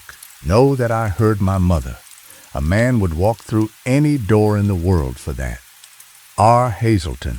The next entry in the book is in a different hand. It says, November 1, 1893. All quiet. Counted 31. Hazelton did not finish his shift. His effects are in the office. The room count is 31. The hotel stands. J. Corrigan, M. Gar. And under that, in the margin, in Corrigan's hand, one more line. I have not opened the West Corridor linen room. There is no linen room. There has been no linen room since '81. There is a wall. The wall is solid. I have put my hand on it. It is warm. Now, I was 19, and I did not believe in anything, but I had read the book, and I had put my own hand on that West Corridor wall one slow night, and it was warm. Though a wall on the 3rd floor of a wooden hotel has no business being warm. And so when I tell you I kept the rule, I want you to understand I did not keep it out of faith. I kept it out of the kind of fear that reads a dead man's handwriting and decides the dead man knew more than you do. All that year, the door did not come. I walked the house at 3 every morning, 4 floors, 31 rooms, lantern and keys, and I wrote all quiet more than 300 times, and awake and empty, and I got to know the sleeping sounds of the hotel the way a shepherd knows his flock. The snorer in 14, the widow in 22 who wept in her sleep, the railroad man in 9 who talked to somebody named Frank, all night, every night, though Frank had been dead since the war. The hotel slept, and I walked, and the rule was kept, and the spring, if there was a spring, if Cyril de Vos was anything but a story a fat manager told a new clerk, the spring stayed under the hotel, and the hotel stayed over the spring. And then, in the last month of my year, I had given my notice. I was going back to California. The thing I had run from having run its course, the door came. It was the 2nd of November, 1907. I remember the date the way you remember the date of the worst night of your life. I came up the West Corridor on the 3rd floor at about 3:15, lantern in my left hand, keys in my right, and the corridor was longer than it should have been. That is how it came to me. Not a door appearing out of nothing. The corridor was longer. The West Corridor on the 3rd floor of the Overland House had 8 rooms, 4 a side, and ended at a window over the alley. I had walked it 300 nights. I knew it the way you know the walk from your bed to your own door in the dark. And that night it had 9 doors on the left side and 5 on the right, and at the end, where the window should have been, there was no window. There was a door. It was an ordinary door. That is the thing I have never been able to make anyone understand. It was not black, and it did not glow, and it did not breathe, and there was no light under it. It was a wooden door, painted the same green as all the others, with a brass number plate, and the number on the plate was 32. The Overland House had 31 rooms. I stood there in that longer corridor with my lantern, and the hotel was asleep around me, and the door said 32, and I will tell you the truth of it, friend, because I have had 60 years to understand it. I did not want to run from that door. I wanted to open it. The wanting came off it like heat off a stove. There was no sound from behind it. I did not make Hazelton's mistake of listening. I did not go close enough, but I did not need a sound. I knew. The way Hazelton had known his mother was behind his door. I knew what was behind mine, and it was not my mother. My mother was alive and in Sacramento, and we had not spoken in 2 years. What was behind door 32 was the thing I had run from in California. I will not tell you what it was. It does not matter. It matters only that it was the thing in this world I most wanted to see again and most feared to see again, which are, in my experience, always the same thing. And the door knew. The door was offering it.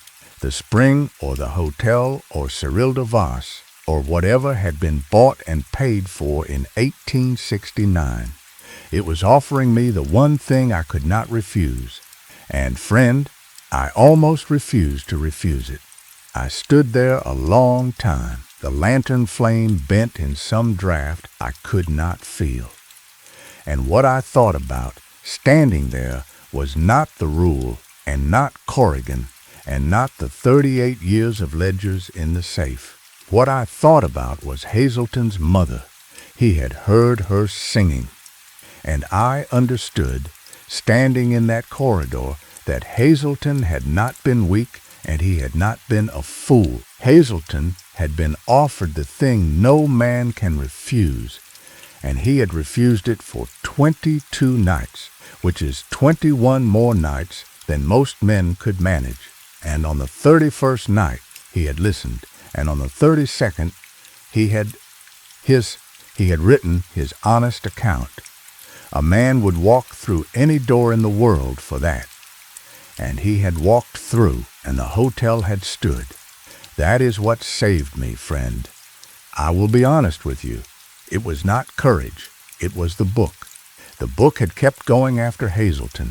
November 1, 1893. All quiet. Counted 31. The hotel stands. The world had survived Hazelton's door, and the clerks after Hazelton had survived their doors, and I understood that the door was not a mouth that would swallow the hotel. It was a hook. It was the spring fishing, and it could only take the man who opened it, and I did not want to be taken. Whatever was behind door 32, whatever it was offering, the thing I had run from, the thing I wanted, I understood in that corridor that the door did not have it. The door had the idea of it. The door had the wanting of it. And a man who walks through a door into his own wanting does not come out the other side. There is no other side. There is only the wanting. And the wanting is the spring. And the spring is under everything. And it has been patient since 1869. And it can afford to wait for the man who cannot say no to his own mother singing. I could say no. I was 19, and what was behind my door was a wound and not a mother, and a wound you can refuse. So I did what Tobias March had written to do in 1869. I walked past it. I did not touch it. I finished my round, all quiet, the snorer in 14, the weeping widow in 22, the railroad man talking to dead Frank in 9. And I went down to the office, and I opened the nightbook, and I wrote, November 2, 1907, all quiet, counted 31. The hotel stands. I added that last part. It was not in the rule, but I had read Hazelton, and I had read Corrigan, and I thought the next clerk, whoever he was, whatever slow night a year or 10 years. From then he sat reading back through the book the way I had. I thought he might want to know that somebody had stood in front of door 32 and wanted it and walked past. So I wrote it. The hotel stands. I left the Overland house at the end of that month. Corrigan shook my hand and paid me my $11 and did not ask why I was going, and I did not tell him about door 32 because the book already knew. I went back to California. I lived my life. The thing I had run from met me at last, as those things do, on solid ground in daylight, and I survived it, which I would not have, behind that door. And in 1909, as I told you, the Overland house burned. It burned in a single night in March, and the paper said the fire started in the basement, which is to say, in the ground, which is to say, where the spring was.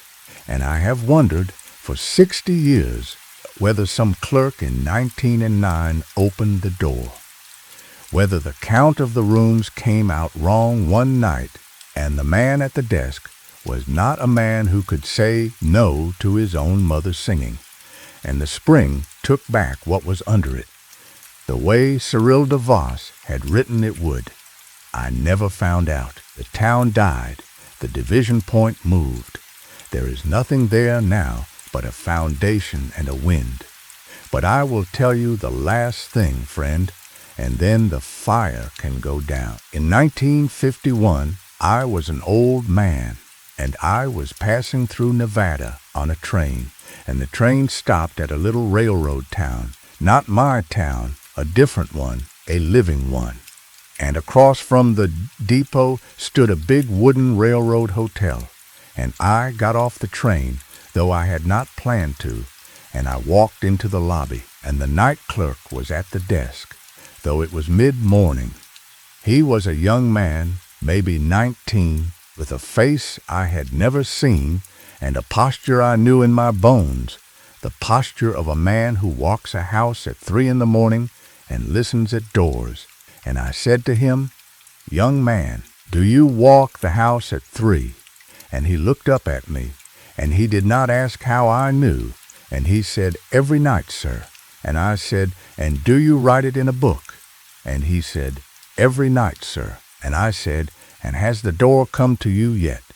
And the young man looked at me for a long time, and the lobby was very quiet, and he said, "Not yet, sir. But the book says it will, and when it does, I will walk past it, and I will write the count, and the hotel will stand." And I said, "How do you know? How do you know you'll be able?"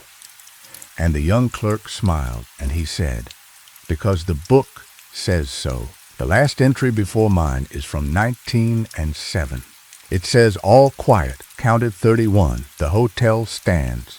And it's in a hand like mine, sir, a young hand. Whoever wrote it was my age, and he did it, and if he did it, I can do it. That's what the book is for.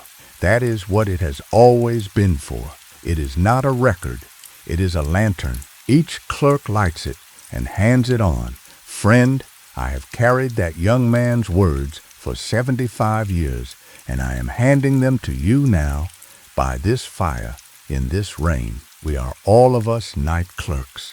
We all of us walk a house in the dark, and every house has a door in it that is not in the count, and behind that door is the one thing we want most and must not have.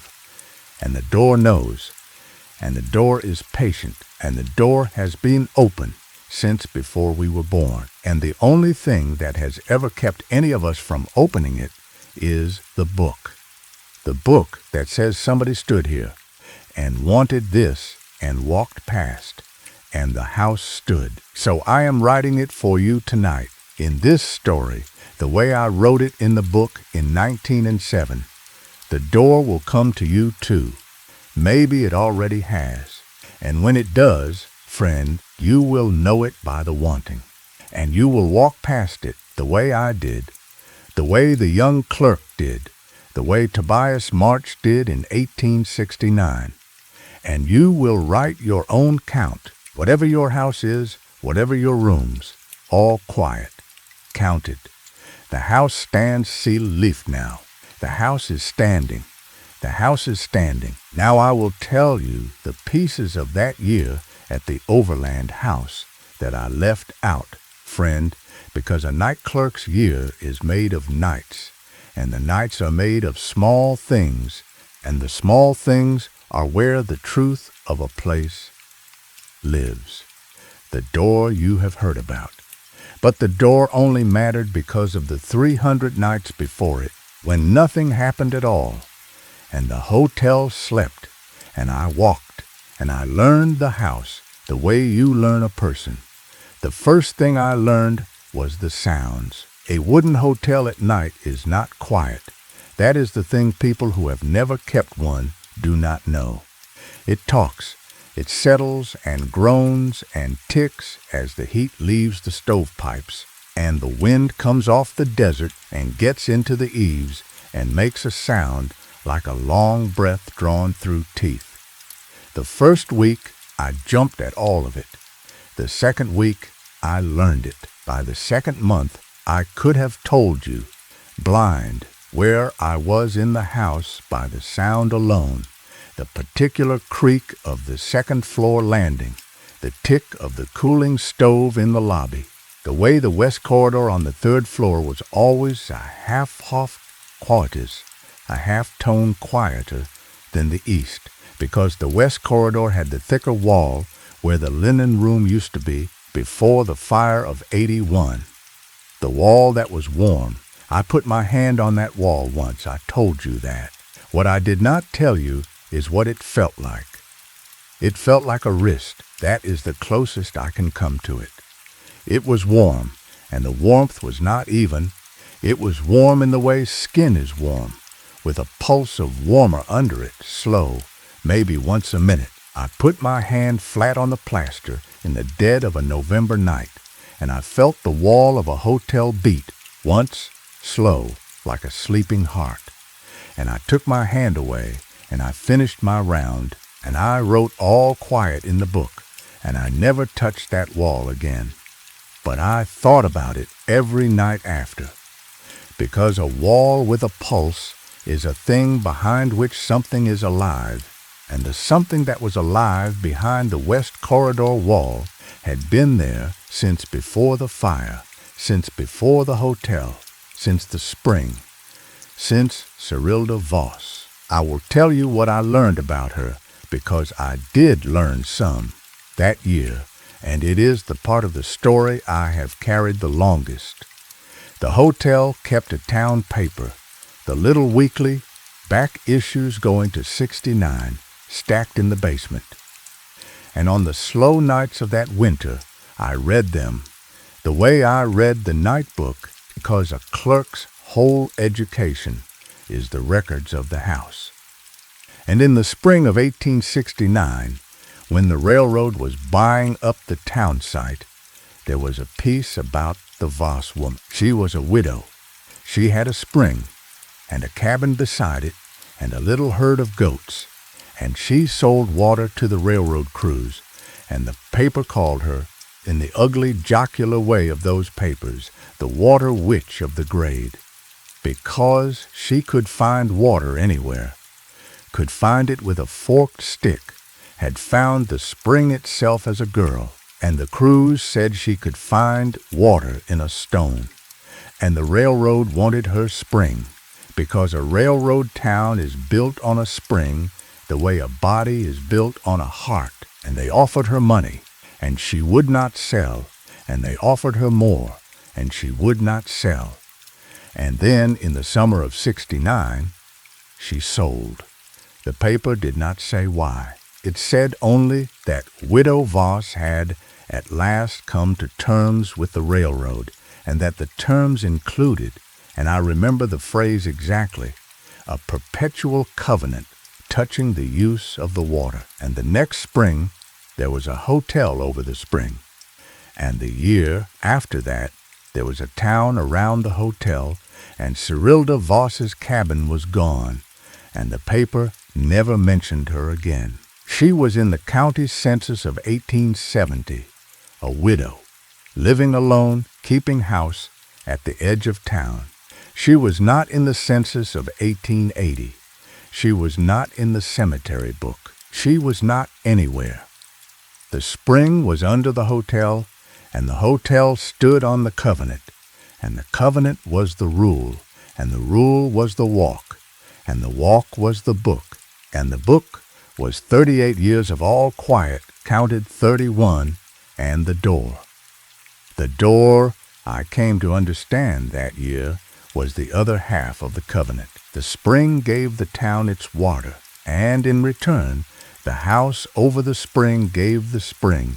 Once in a while, 11 times in 38 years. Then every night for a month in 93, it gave the spring a chance, a door, a wanting, an offer to one soul among the sleeping 31, the way I suppose you toss a line into dark water and let it drift.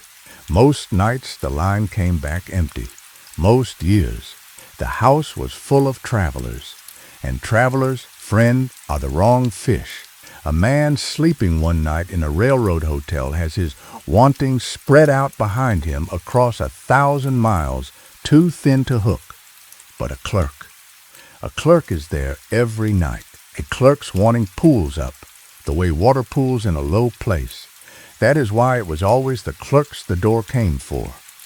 Hazelton, me, the ones who stayed. And here is the piece I have never told anyone, friend, not in 60 years, and I am telling it to you tonight, because the fire is low, and you are half asleep, and the half asleep do not judge an old man.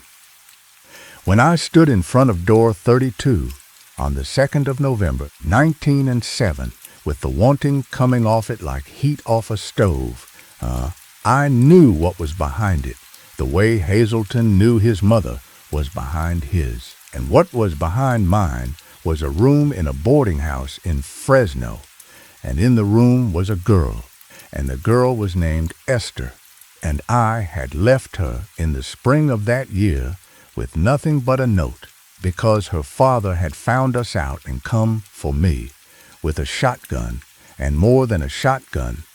He had come with a marriage license, friend, and a preacher and a plan, and I was 19 and I ran. I ran from a good girl in a bad situation of my own making, and I ran all the way to Nevada, and I hid behind a hotel desk for a year, and I wrote her one letter and tore it up, and I wrote her another and tore that up too. And the door on the 3rd floor of the Overland house had her behind it. I knew it. It had Esther in that room in that spring light, and all I had to do was turn the knob, and I could undo the running. That was the offer.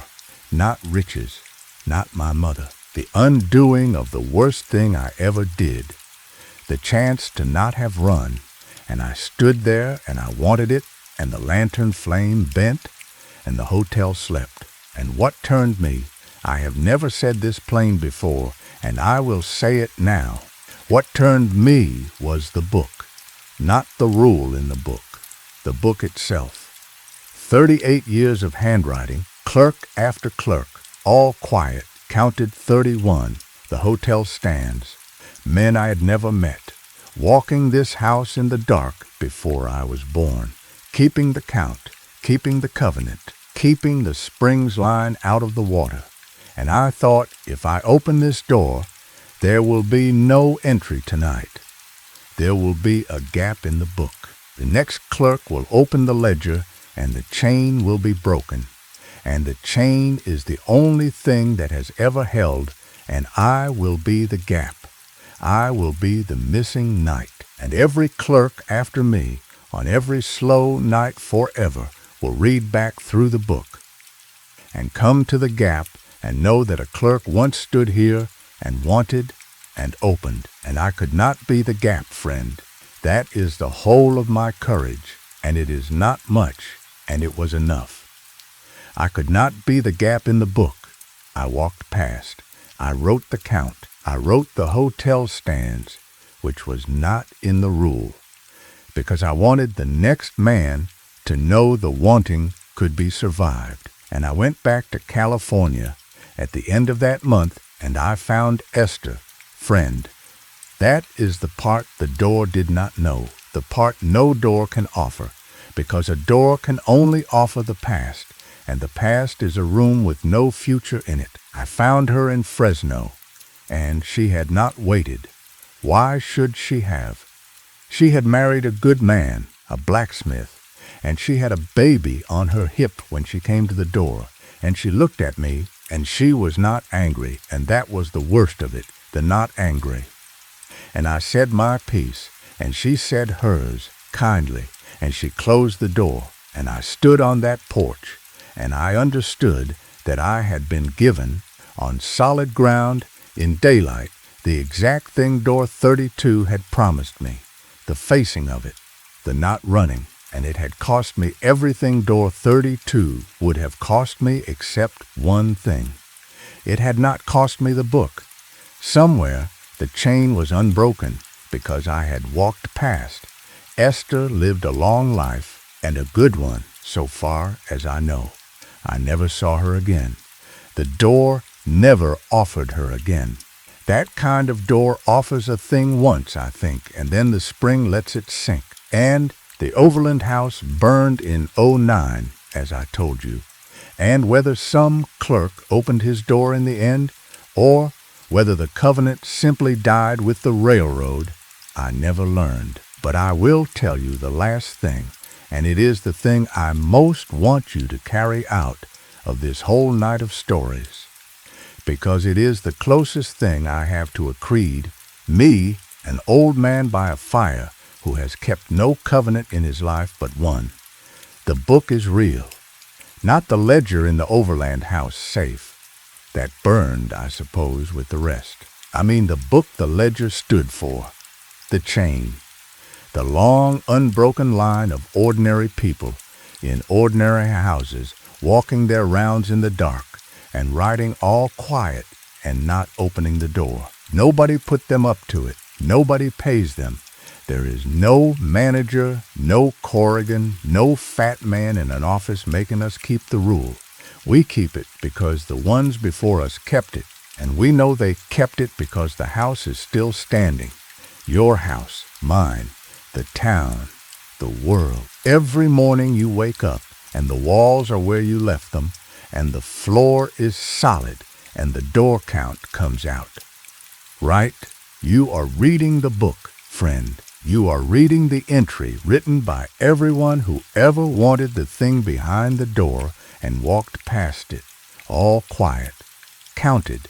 The house stands, and when your night comes, and it comes for all of us, the spring is under every house in one shape or another.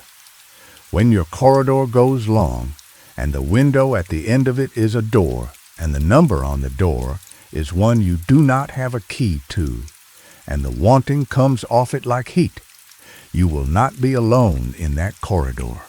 The whole book will be in there with you. Hazelton, who listened, me, who walked past, the young clerk in 51, reading his lantern by the entries of the dead, all of us, shoulder to shoulder, in the dark, at the end of the longer corridor, walk past, write the count, hand the lantern on. That is the creed. That is the whole of it. The house is standing, friend. It has stood all night, and you are part of the reason it stands, even now, even sleeping, because you listened, and you did not open anything, and you let the old man finish his round, see leaf now. All quiet, counted. The house stands, and, friend, one final thing about the Overland House, and then I am done with that year forever. It concerns the snorer in room 14, because I have told you about the widow who wept and the railroad man who talked to dead Frank. And it is only right you should have the third, for a house is its sleepers, and I knew them all. Room 14 was let that whole year to a man named Slattery, a drummer, a traveling salesman who sold farm implements across the whole of Nevada and was in the Overland House every week of the year, Thursdays, regular as the trains. He was a big, red-faced Irishman who bought rounds at the bar and told stories that were never true and never meant to be. And he snored like the end of the world, and the clerks before me had noted him in the book going back to the 90s. Awake 14, all quiet but 14, 14 loud tonight. 38 years of Slattery, snoring his way through the ledgers of the house. And in the spring of my year, in April, Slattery checked in on a Thursday as always, and bought his rounds as always, and went up to 14 as always, and at 3 in the morning I walked the house, and I listened at his door, and the room was silent, not empty, silent. There is a difference, friend, and a night clerk learns it in his first month. Empty is a sound, silent is a weight. And I stood at the door of room 14 with my lantern, and I wrote in the book, all quiet, 14 silent, and my hand was not steady, though I could not have told you why. In the morning, Slattery did not come down to breakfast, and the day clerk went up at 10 with me because I had shown him the entry, and we opened room 14 with the master key, and Slattery was in the bed, and he was dead. Dead in his sleep, easy, his big red face peaceful, one hand under his cheek like a child's. The doctor said his heart, and said it had been coming for years, and said he had felt nothing. And we laid him out, and the coroner came, and the implement company wired for instructions, and the whole of it was ordinary, the ordinary machinery of a death in a railroad hotel. And I signed the book for it and thought no more of it. Until that night. That night at 3 I walked the house, and I came to room 14. Empty now. The bed stripped, the man's effects gone off on the evening train. And I listened, out of habit, at the empty room, and room 14 was snoring, soft, far off, content, the snore of a big man sleeping the deep sleep of a Thursday, in a hotel he had slept in every Thursday for 20 years. I stood there with my lantern and my keys and my heart pounding, and the empty stripped room behind the door snored on, gentle, regular, untroubled, and friend, I want you to understand me. It did not frighten me. That is the part I have never been able to explain. It did not frighten me at all. It sounded glad. It sounded like a man who had checked into the one room in the world he had ever truly rested in, and found it kept for him, and turned in early, and was sleeping. At last, the sleep he had been on the road toward for 20 years. I wrote in the book, all quiet, counted 31. 14 rests easy, and the next clerk, and the clerk after him, on the slow nights when they read back through the ledgers, came to that entry, and I know they understood it, because every clerk of that house understood everything, in the end, about what the house was keeping. Room 14 was never let again. Corrigan took it off the register. It stood with its door open and its bed made up fresh every week by the maids, the way you make up a room for a guest who is coming, and the house kept it, and for all I know, it is keeping it still, foundation and wind and all, somewhere under the burn. That is the thing the Overland House taught me that the door did not, friend. The door was the spring, and the spring was the taking. But the house itself, the house was the keeping, and the house kept its sleepers. All of them, the widow and the drummer and the railroad man and old dead Frank and the clerks, the long line of us, 38 years of lanterns at 3 in the morning, we are all in the book. And the book, I have decided, did not burn in '09. Books like that do not burn. They go on ahead, the way the kept days go on ahead to the far shore, the way the best year waits down the west road, all quiet, friend, counted, the house stands, and room 14 rests easy, and there is one more piece of the Overland House year, friend, that I have never set down anywhere until tonight, and it is the piece about the widow in room 22. I told you she wept in her sleep. I did not tell you the rest of her, and the rest of her is the reason the whole year makes sense to me now, 60 years on, an old man by a fire, with the rain coming down. Her name was Mrs. Abernathy. She was not a guest. She was a resident, which the Overland House had a few of, old people mostly, who had sold up whatever house they had and taken a room in the hotel to be near the deep-eepoo and the dining room and the company of travelers. She was 70-some years old. She had been at the Overland House. The register said, since 1871, 36 years, since 2 years after the hotel was built, since before the town had a church. She took her meals in the dining room at the same table every day, and she walked the platform at the depot every morning in every weather, and she wept in her sleep every night, soft, steady, the way rain falls. Not sobbing, friend, just weeping, the way you breathe, as if the grief were so old and so ordinary it had become a bodily function. I was 19, and I was curious the way 19 is curious, which is to say, without any sense of what curiosity costs. And on a slow night in October, my 4th month there, a week before the door came, I went down into the basement at 2 in the morning, and I pulled the town papers from 1871, and I looked for Mrs. Abernathy. And I found her. She had not been old in 71. She had been a bride. There was a wedding notice, a girl of 19, my own age, married in the spring of 71 to a railroad man, a civil engineer, come west to survey the grade north of town. And there was no death notice. There was never any death notice. But there was, in the paper of October of 71, a small item, 3 lines, and I will give it to you word for word, because I have it by heart, and I have had it by heart for 60 years.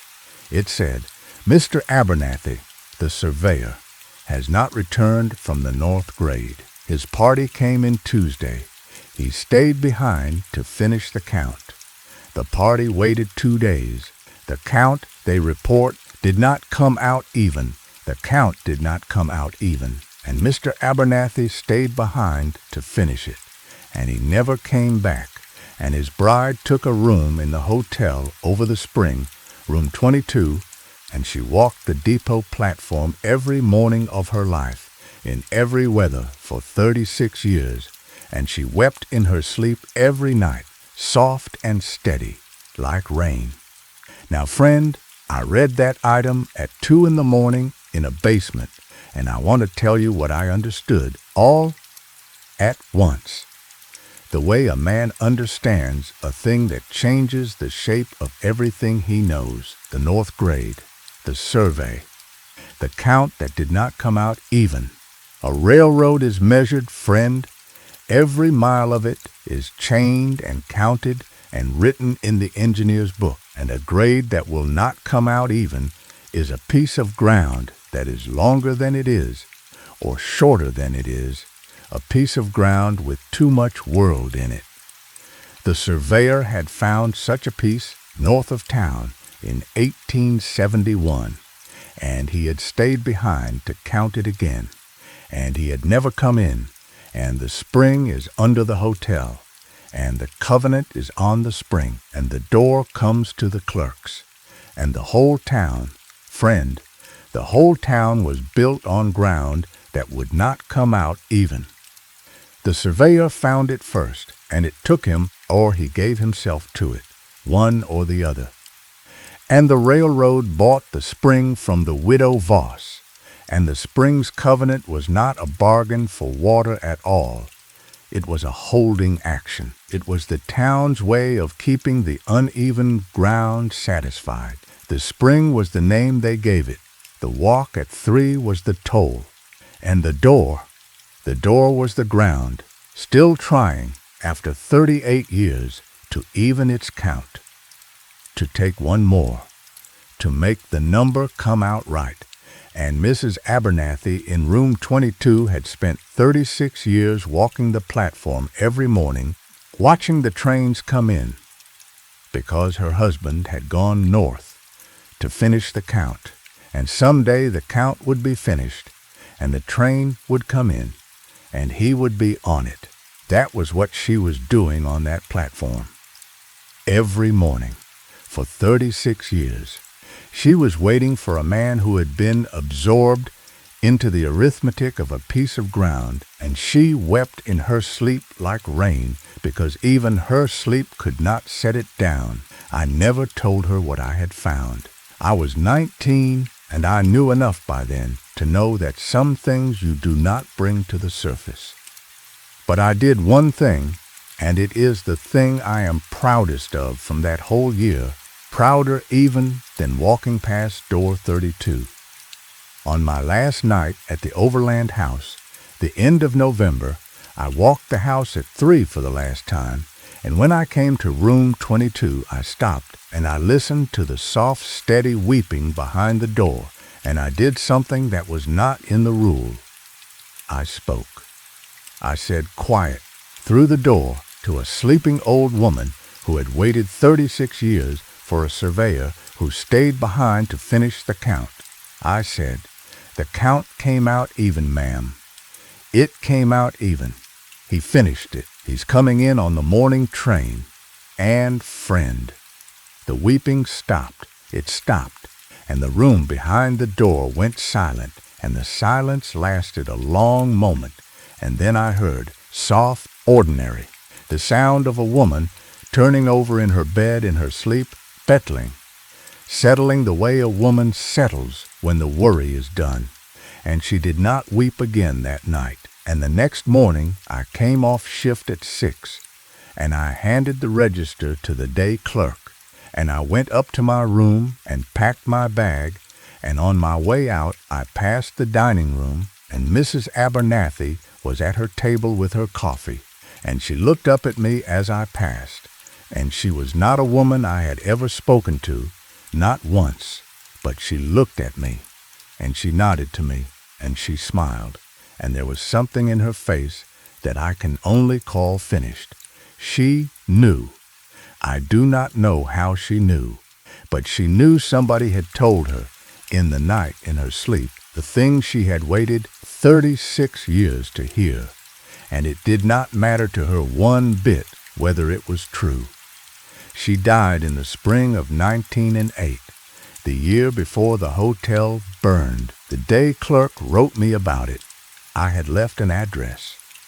He said she had died in her sleep, easy, and that she had stopped weeping in her sleep some months before, and that on her last morning, on the platform she had told the station agent, "He finished the count. He'll be in on the morning train." I won't need to walk out anymore, and she did not walk out anymore. She died 3 weeks later, in her bed, in room 22, and the clerk said the whole hotel seemed to breathe easier after, as if the house itself had been waiting for her to set it down. I have carried that piece for 60 years, friend, and I give it to you now because it belongs with the rest. The door is real, and the covenant is real, and the count of the rooms must be kept.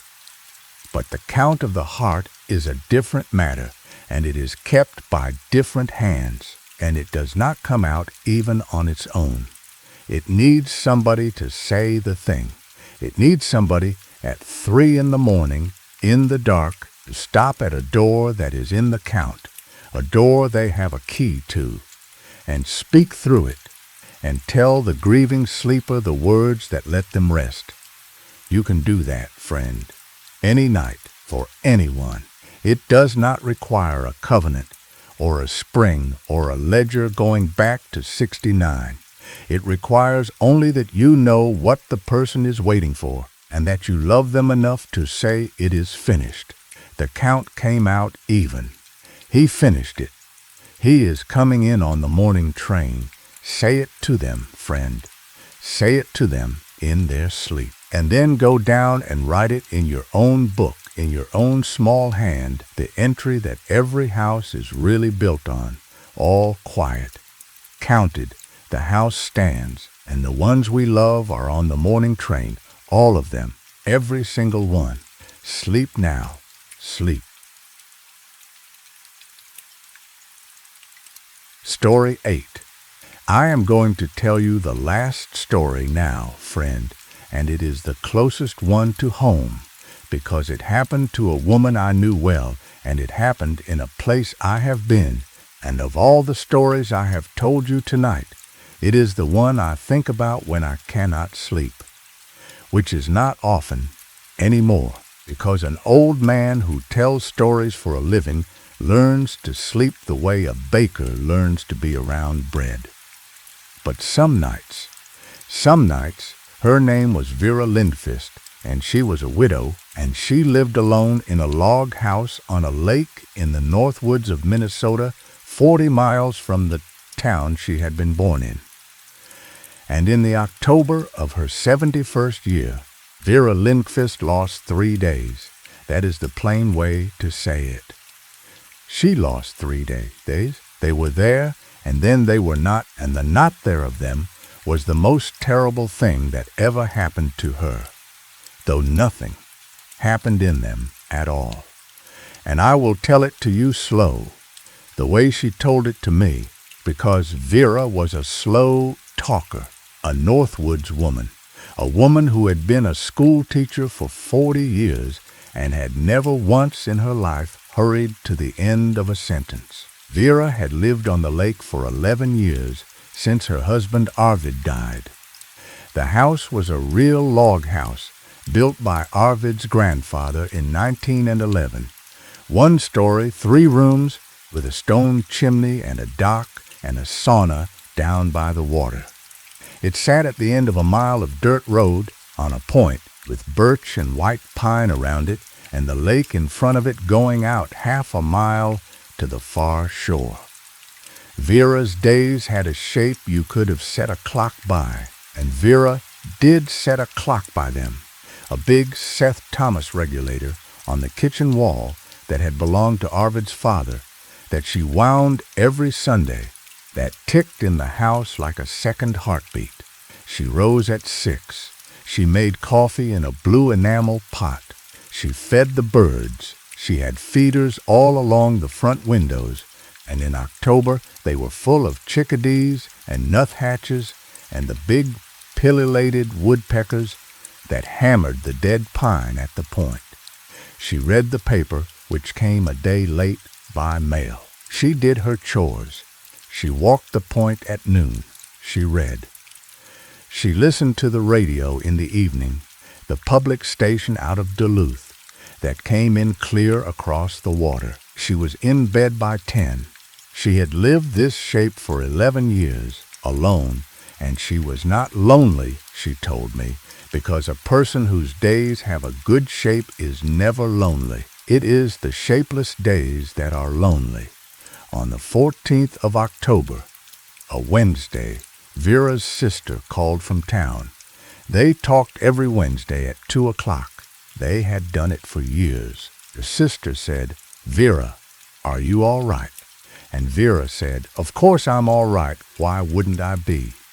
And her sister said, "Because I called you Sunday, and I called you Monday, and I called you yesterday, and the phone rang and rang, and I was fixing to call the sheriff this morning if you didn't pick up today." Vera told me she stood in her kitchen with the phone in her hand, and she said, "Margaret, today is Wednesday the 14th. And her sister said, "Yes." And Vera said, "Then yesterday was Tuesday the 13th. And Margaret said, "Yes." And Vera said, "And you called me Sunday, Monday, and Tuesday." And Margaret said, "I did, Vera, 3 times each day." And the phone rang and rang, and Vera said, "Margaret, I have been right here. That was the beginning of it. Vera Lindqvist had been right here. She had not fallen. She had not been sick. She had not gone anywhere. She had lived the 14th of October the way she lived every day. And the 14th was Wednesday, and the day before Wednesday was Tuesday. And Vera could remember Tuesday. She could remember Tuesday's coffee, Tuesday's birds, Tuesday's paper, Tuesday's walk at noon on the point in the cold, bright wind. She could remember Monday, She could remember Sunday. She had wound the clock on Sunday the way she always did, every Sunday for 11 years. She remembered winding it, but her sister had called 9 times in 3 days, and the phone had rung and rung, and Vera had been right here, and Vera had not heard it ring once. A weaker mind, friend, would have gone straight to the doctor. Vera was a school teacher.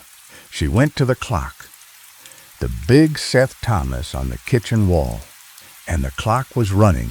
It ticked, the pendulum swung, but the date hand said the 11th. Sunday. The clock said it was still Sunday, and the clock was running, and Vera had wound it on Sunday, and it had been ticking in the house like a second heartbeat for 3 days, and it had not advanced a single day.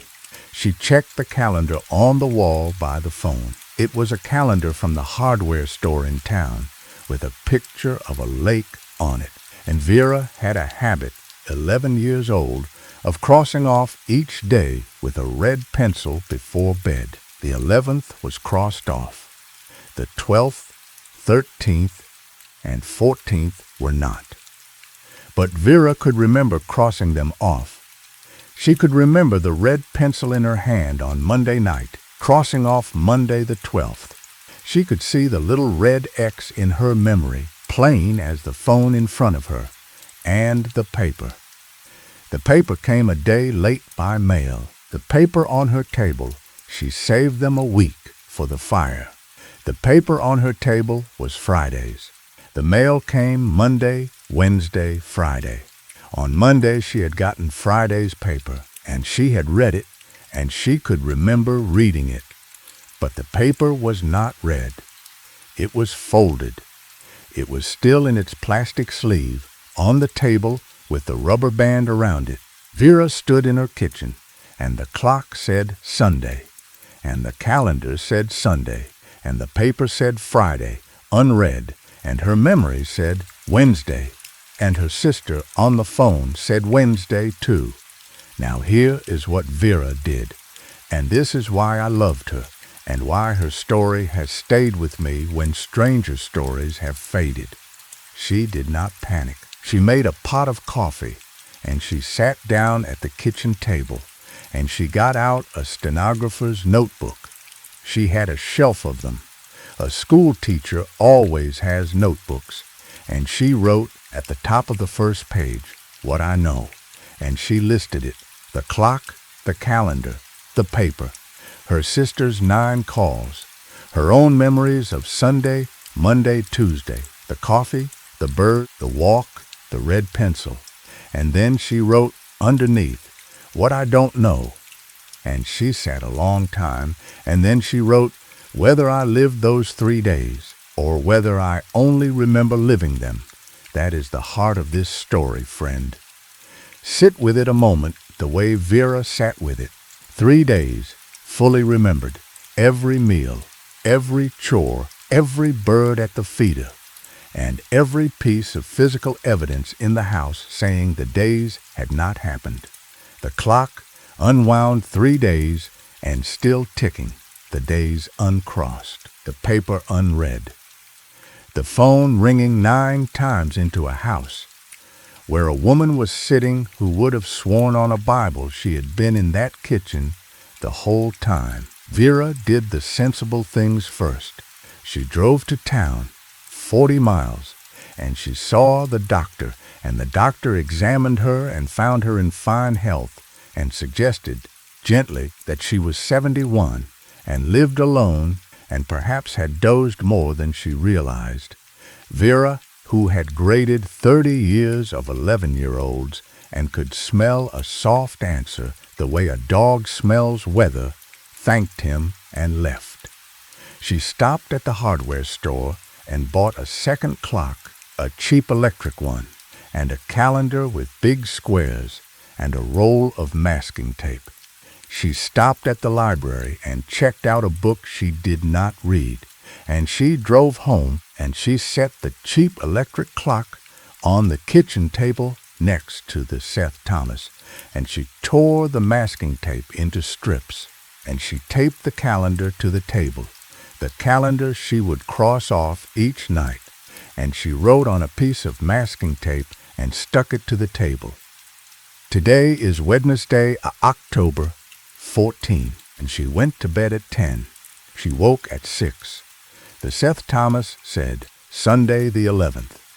The cheap electric clock said Wednesday the 14th, 6:02 a.m.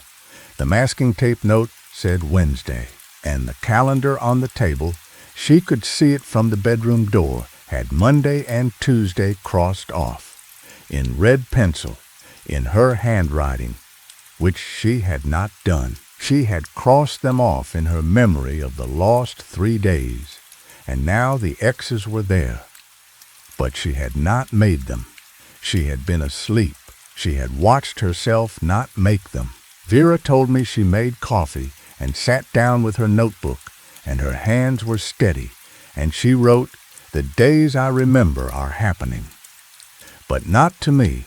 Now I must slow down, friend, because this is the part of Vera's story where the wrong kind of telling would make it a horror, and it is not a horror. It is something stranger. Vera lived on that point for 9 more years, and she never once was afraid of the house again after that first week. Because in the first week she figured out what was happening, and what was happening was this. Vera Lindqvist was living her days, and the house was keeping them, the 3 days she had lost. Sunday, Monday, Tuesday, the 11th through the 13th had not been lost. They had been kept. The house or the lake or the point or the 11 years of identical days, all the coffee and all the birds and all the noon walks and all the crossings off had reached a kind of fullness, the way a cup reaches fullness, and the days had begun to. Vera's word, friend, and it is the right word, to accrue. The house was accruing days. It was saving them up.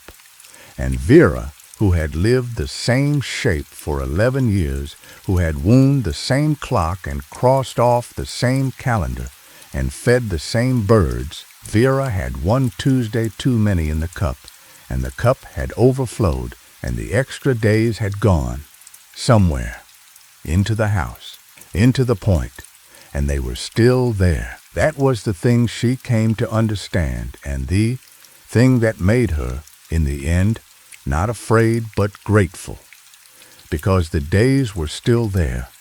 She found this out the second week. She was walking the point at noon, the way she always did, and she came around the dead pine at the end of the point, and she saw herself not clearly, not like a mirror. She saw, across the little cove on the east side of the point, a woman in a red coat walking the far trail. Vera's red coat, Vera's white hair, Vera's own steady schoolteacher's walk. And the woman was walking in sunlight, though the day Vera stood in was overcast. And Vera understood, the way you understand a thing in a dream without surprise. That is me. That is last Tuesday. The overcast is today. The sunlight is last Tuesday.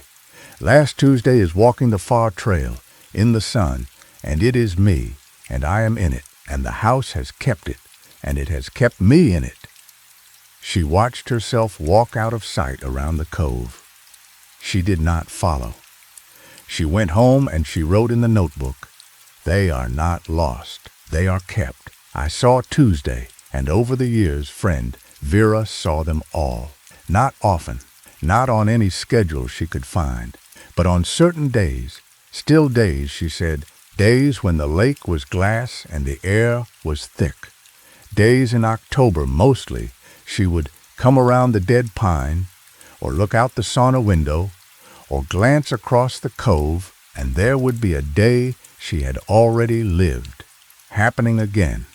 She saw herself hauling wood in a snow that had fallen 2 years before. She saw herself on the dock in a green cotton dress she had not owned since the 90s, feeding ducks. Once, and this is the one she told me last, and the one I will leave you with. Once, on a still October evening, she looked across the cove at dusk and saw the far shore lit warm. And there was a man standing on the far dock, and the man was tall and stooped, and he was wearing a canvas jacket she had given away to the church rummage sale 11 years before. It was Arvid, Arvid, dead 11 years, standing on the far dock in the last light in a day the house had kept. Some October evening in the 90s, some ordinary evening she had not even thought to remember, and Vera stood on her dock, on her side, in the present, and she looked at her husband on his side in a day that was gone, and she told me she did not call out, and she did not weep. She waved, and after a moment, across half a mile of still dark water, across 11 years, the man in the canvas jacket raised his hand and waved back. She told me that is when I understood the house was not taking my days. It was keeping them for me. All the ordinary days, all the ones I lived without thinking, the coffees and the birds and the walks and the crossings off, I thought they were gone. Nothing is gone, she said. It is all still happening, somewhere on the far side of the cove, every Tuesday, every November, my whole life running along beside me, in the sun, on the water. And when I am lonely, I walk the point, and some days I catch a day, and Arvid is in some of them. He is in so many of them, she said, and she smiled. He had 40 years of days on this lake, before I had 11. The house kept all of his, too. Somewhere on the far shore it is always some good year, and he is on the dock, and I have not even met him yet. Vera Lindqvist died in her sleep in the 9th year after the lost days, in her bed, in the log house, with the Seth Thomas ticking on the wall. I went up for the funeral. Margaret, her sister, and I had kept in touch. That is how I knew the story. Vera had told me herself 2 years before, sitting on her dock, in the present, in October.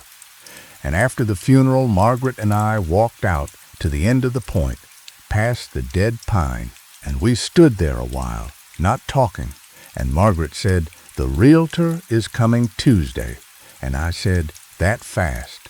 And she said, Vera left instructions.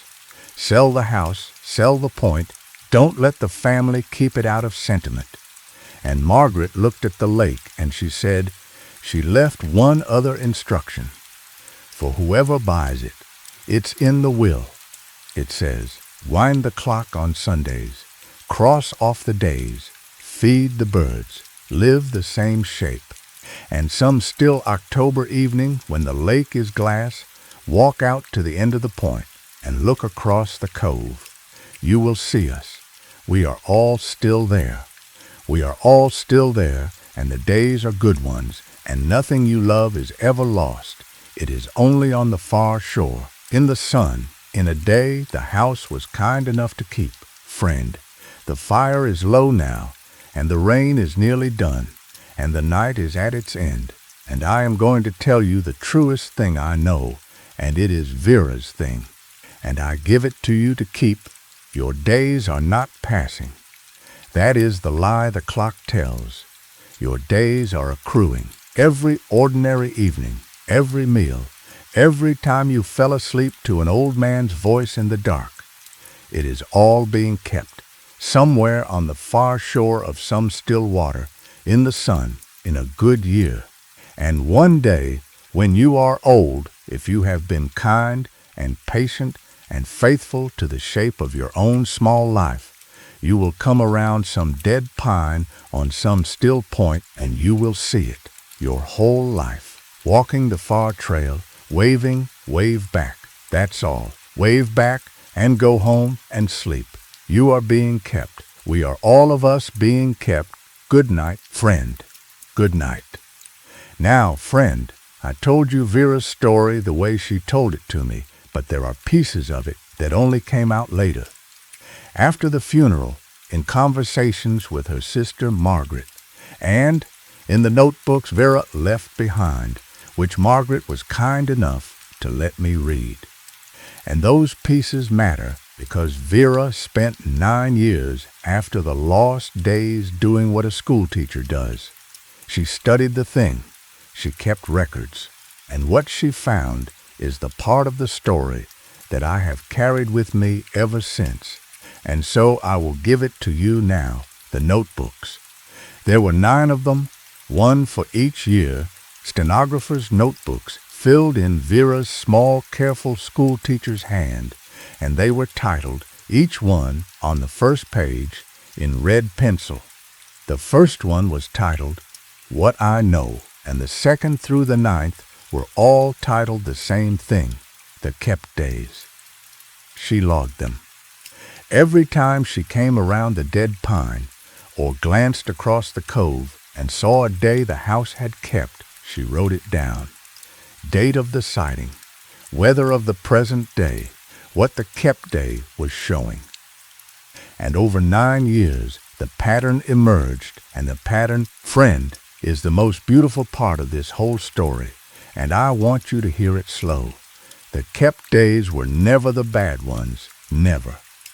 Not once in 9 years. Vera had lived through hard days on that lake. The day Arvid fell, the day of his diagnosis, the gray grinding winters, the April the ice took the dock, the November her mother died. She had lived through all of it on that point, in that house. And in 9 years of sightings, she never once saw a hard day kept. She never saw herself weeping on the dock. She never saw the ambulance at the end of the dirt road. End of the dirt road. She never saw the day of the diagnosis. The house did not keep those. The house kept the ordinary good ones. The coffee mornings, the noon walks, the snow days when she had hauled wood and been tired and happy. The summer evenings on the dock with her feet in the water, the green cotton dress, the ducks, and Arvid. Arvid was in so many of them, and every one of them ordinary. Arvid splitting, kindling. Arvid asleep in the chair with the paper on his chest. Arvid on the far dock at dusk, in the canvas jacket, in the last light, in some October evening, in the 90s that Vera had not even thought to remember while it was happening. Vera wrote in the 4th notebook on a page Margaret showed me, and that I copied down, and that I have kept in my own journal ever since. Vera wrote this. I understand it now. The house is not a recorder. A recorder keeps everything. The house is a heart. A heart keeps what it loves. It keeps the days the way I keep them. Not the way they were, but the way they were loved. The hard days happened, and the house lived through them with me. And the house let them go, the way water lets go of the winter. But the good ordinary days, the ones I did not even notice, the ones I spent thinking about the shopping list or the birds or nothing at all, those the house could not bear to let go of. It kept them. It is keeping them still. And the reason I lost 3 days that October is not that the house took them from me. It is that I had finally given the house more good days than it could hold all at once, and 3 of them spilled over. And the spill is what I lived while Margaret's phone rang and rang. I was not lost those 3 days. I was so happy I was outside of time. I was in the spill. I was walking in a day so good it had nowhere to go but around me twice. And then Vera wrote the line that I think of every night. Friend, when I bank this fire, she wrote, everyone grieves the passing of the days. Everyone says, where does the time go? I can tell you where the time goes. It goes into whatever loves you. It goes into the house you were happy in, the lake you swam in, the kitchen table, the dog, the man. It goes into the keeping of whatever watched you live it. Nothing is lost. It is only kept somewhere you cannot see from this side, and the proof of it is the point and the cove and the far dock at dusk, and a man in a canvas jacket raising his hand to me across 11 years. He is not a ghost. A ghost is what is left when a person is gone. He is what is left when a day is kept. He is the day still happening. He is every good October we ever had, all at once, in the sun, on the water, waving. That is what Vera Lindqvist learned in 9 years on the point. And she told me the last piece of it herself, 2 years before she died, on her dock in the present. In October, the last time I saw her, she said, "I used to be afraid of the far shore. When the sighting started, I thought, that is where the days go, and one day I will go too, and the present will be empty of me, and I will be nothing but a kept day, walking. I thought it was a kind of death, and then I saw Arvid wave, and I understood it is the opposite of death. Death is when the days stop. The far shore is where they don't." She said, "I am not afraid to die now, and I want you to write that down, because you are the kind of man who carries these things, and somebody out there needs it. I am not afraid, because I have seen where I am going. I have walked the point 9 years and watched it happen. I am going to the far shore. I am going into the kept days, and they are good ones, all of them, and Arvid is in so many of them. And on some still October evening, years from now, somebody I love is going to come around the dead pine and look across the cove, and there I will be, an old woman in a red coat, walking the far trail in the sun, in a day so good the house could not bear to lose it." And she said, "And do you know what I am going to do when that somebody waves?" She said, "I am going to wave back. I have been practicing. Every time the house shows me a kept day, I wave at it, at myself, at him, at all of it. Because the waving, I have decided, is the whole point. The present waving at the kept, and the kept waving at the present.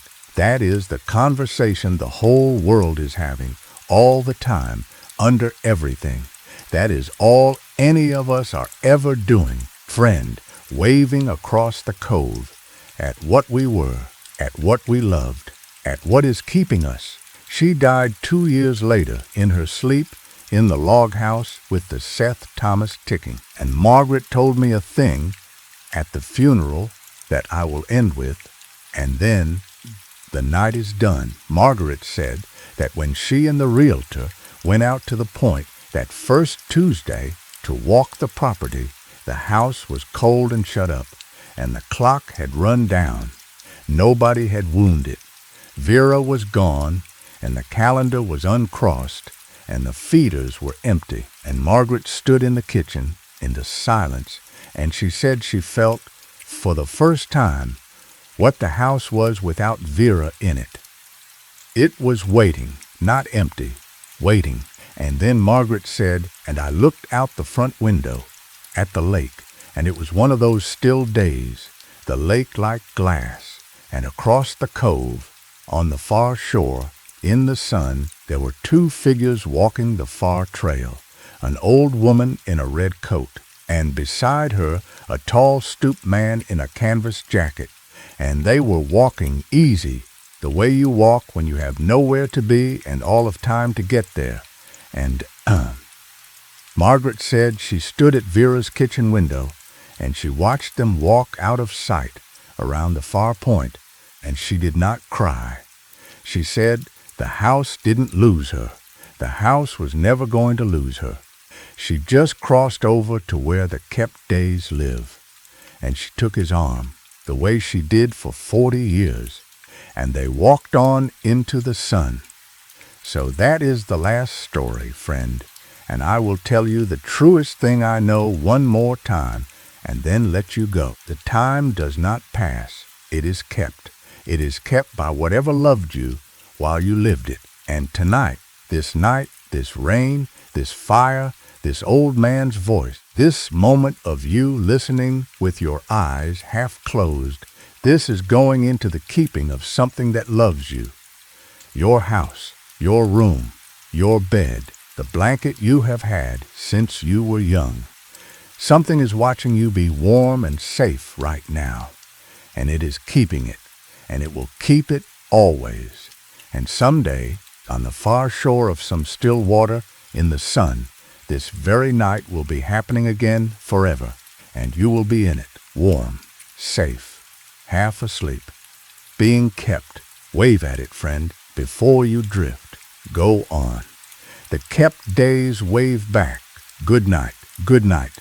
And there is a last small piece, friend, the smallest and the best, and then the night is done and I will bank the fire. It is about the realtor. Margaret told me this the spring after the funeral, and she told me laughing and crying at once, the way you tell the best things. The realtor who came to sell Vera's house was a young woman from town, competent, kind, 28 years old, with a sedan and a briefcase, and no notion of anything but square footage and lake frontage. And she walked the property that Tuesday with Margaret, and she measured the rooms, and she photographed the dock, and she made notes on her clipboard, and then she asked, the way realtors ask, about the well and the septic and the roof. And Margaret answered, and then the young woman said, is there anything else I should know about the property? Anything at all? Buyers have to be told certain things, and Margaret said she stood there in her dead sister's kitchen, and she thought about the will and the instruction. Wind the clock on Sundays, cross off the days, feed the birds. And she thought about what she had seen from that kitchen window the week before. The old woman in the red coat and the tall man in the canvas jacket walking the far shore in the sun. And she said, there is one thing, and she told her. She told the whole thing, friend, the lost 3 days, the kept days, the notebooks, the far shore, the waving.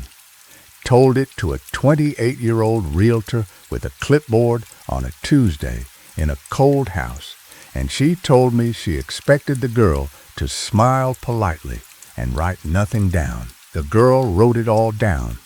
She wrote it all down, and she looked at the lake a long time out the kitchen window, and then she said the thing that made Margaret love her on the spot. She said, I know how to sell this house. I won't put it in the listing, but I will know when the right buyer comes. There are people who are looking for a house, and there are people who are looking for a shore. I will know the difference. And she did, friend. The house sold in the fall to a couple from the cities, a retired nurse and her husband, a quiet pair in their 60s who had lost a son years before and never quite come back from it. And the realtor, Margaret heard this from the girl herself, over coffee, some months later.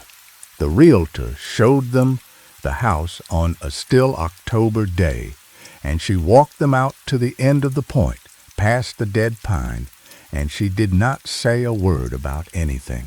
And the three of them stood there, and the lake was glass, and across the cove, on the far shore, in the sun, there were figures walking. An old woman in a red coat, tall man in a canvas jacket, and Margaret said the realtor swore this, and the buyers swore it, and it is in no listing anywhere, but it is true. A young man walking a little ahead of the other two, with his face turned to the water, easy, unhurried, at peace. And the buyer, the retired nurse, stood at the end of that point and looked across the cove at her son, walking the far shore in the sun in a kept day with two strangers who had taken his arm and made him theirs, and she did not say a word. She turned to the realtor, and she said, "We will take it, whatever it costs. We will take it. They live there now, friend. They wound the clock that first Sunday, and they cross off the days, and they feed the birds. The feeders are full right now. Tonight, as I tell you this, the chickadees and the nuthatches and the big pill-eated woodpeckers coming to the dead pine at the point. And on the still October evenings, the two of them walk out to the end of the point together, and they look across the cove. And some evenings the far shore is lit, and the figures are walking, and the retired nurse waves, and the figures wave back, and the years between the shores are not years at all. And Margaret said the last thing, the thing I will leave you with, the thing I want you to carry into your sleep tonight like a coal from this fire. She said, the house is not a haunting, and it never was. It is a homestead. The far shore is not where the dead are kept. It is where the days are kept, and the dead are only the ones who live in them now, and they take in every new one the way Vera's house took in the nurse's boy, the way any good house takes in a stranger, and they walk together on the far trail in the sun, and the whole of it, the whole strange, beautiful thing, is nothing more than this. Love does not stop. It only changes shores. It is on the other side of some still water right now, every love you have ever had, and it is walking in the sun, and it is keeping your days, and it is waiting for you to come around the point. And you are coming around the point, friend. Every day of your life, you are coming around the point. And when you get there, not soon, not for a long, long time, the house has years of your good days left to keep. When you get there, the far shore will be lit, and the table will be set, and the clock will be wound, and the days will be crossed off in red pencil. Every one, every ordinary, beautiful one you ever lived without noticing. And Vera will be there, and Arvid will be there, and the boy will be there, and they will raise their hands to you across the last of the water, and you will raise yours, and the waving, friend. The waving is the whole point. It always was. Now, sleep. The fire is down to its red heart. The rain is nearly done, and somewhere on a far shore in the sun, tonight is already kept, and you are already in it, warm and safe and half asleep forever. Good night, friend. Good night. Good night. And the very last coal for the fire, friend, is this. Margaret wrote me a letter this spring. She is old now, too, older than Vera ever got to be, and her hand is shaky, but her mind is a blade. And she told me that she had gone up to the lake in October to see the nurse and her husband, to walk the point one more time. And she said the stillness came on toward evening, the way it does, the lake going to glass, the light going long and gold across the water. And the three of them walked out to the end of the point together, past the dead pine, and they looked across the cove. And Margaret said the far shore was full, not two figures, not three, full. She said there must have been 100 people walking the far trail in the sun, as far up the far shore as she could see, men and women and children, in the close of every year there had ever been on that lake, loggers in their mackinaws, women in long dresses, children running ahead, a mail carrier with his satchel, a bride, a fiddler friend with his fiddle under his chin, and though no sound came across the water, Margaret said she could see the children dancing. And at the near end of that long, bright crowd, closest to the cove, closest to the present, stood the three they knew.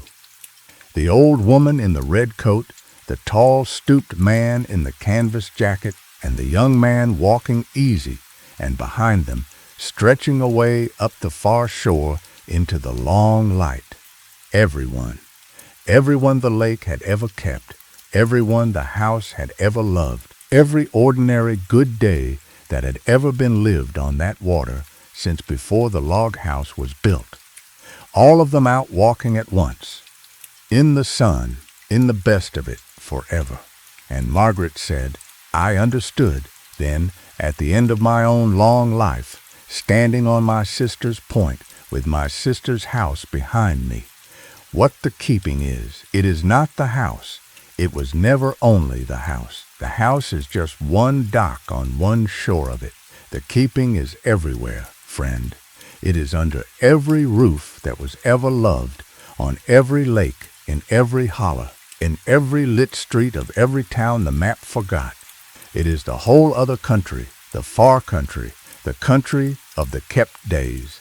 And it is not small, and it is not sad, and it is not behind us. It is ahead. It is the whole of what is ahead. And the people in it are not dead. They are kept. There is a difference, and my sister spent 9 years learning the difference, and I spent one October evening seeing it, and I am telling you now so that you will not have to wait as long as we did. And Margaret's letter ends with this, friend, and so will I. She wrote, they all stopped at the end, the whole long crowd of them on the far shore. They stopped walking, and they turned, all of them, 100 souls in the sun, and they faced the cove, and they waved, all of them at once, to the three of us standing on the point in the dusk, and we waved back, the nurse and her husband, and an old woman with a shaky hand who had carried her sister's story 400 miles to lay it on the water. We waved back, and the light held, and the water held, and nobody on either shore was afraid, and nobody was grieving, and nobody anywhere in either country was alone. That is the end of the 8th story, friend. That is the end of the night. The kept days are ahead of you, every one, and the crowd on the far shore is kind, and the waving is the whole point, and the fire is down to its embers now, and the rain is done, and you are nearly asleep. Go all the way under, friend. I have kept the count. All quiet. The house stands. Good night, and friend. There is one last piece of Vera's story, and it is the piece that ties the whole long night together. And I have saved it for here at the end, where the fire is lowest and your eyes are heaviest, because it is the warmest thing I know, and the warm is where I want to leave you. Margaret told me at the funeral about the last notebook. The 9th one, she said she almost did not read it. The others she had read straight through, hungry for her sister, but the 9th one she held a while, because it was the last of Vera there would ever be. And when she did open it, she found that the 9th notebook was not like the others. The others were logs, dates, weather, sightings, the school teacher's records of the kept days. The 9th notebook had the logs too, up until the spring, and then the logs stopped. And on the page after the last log entry, Vera had written something else.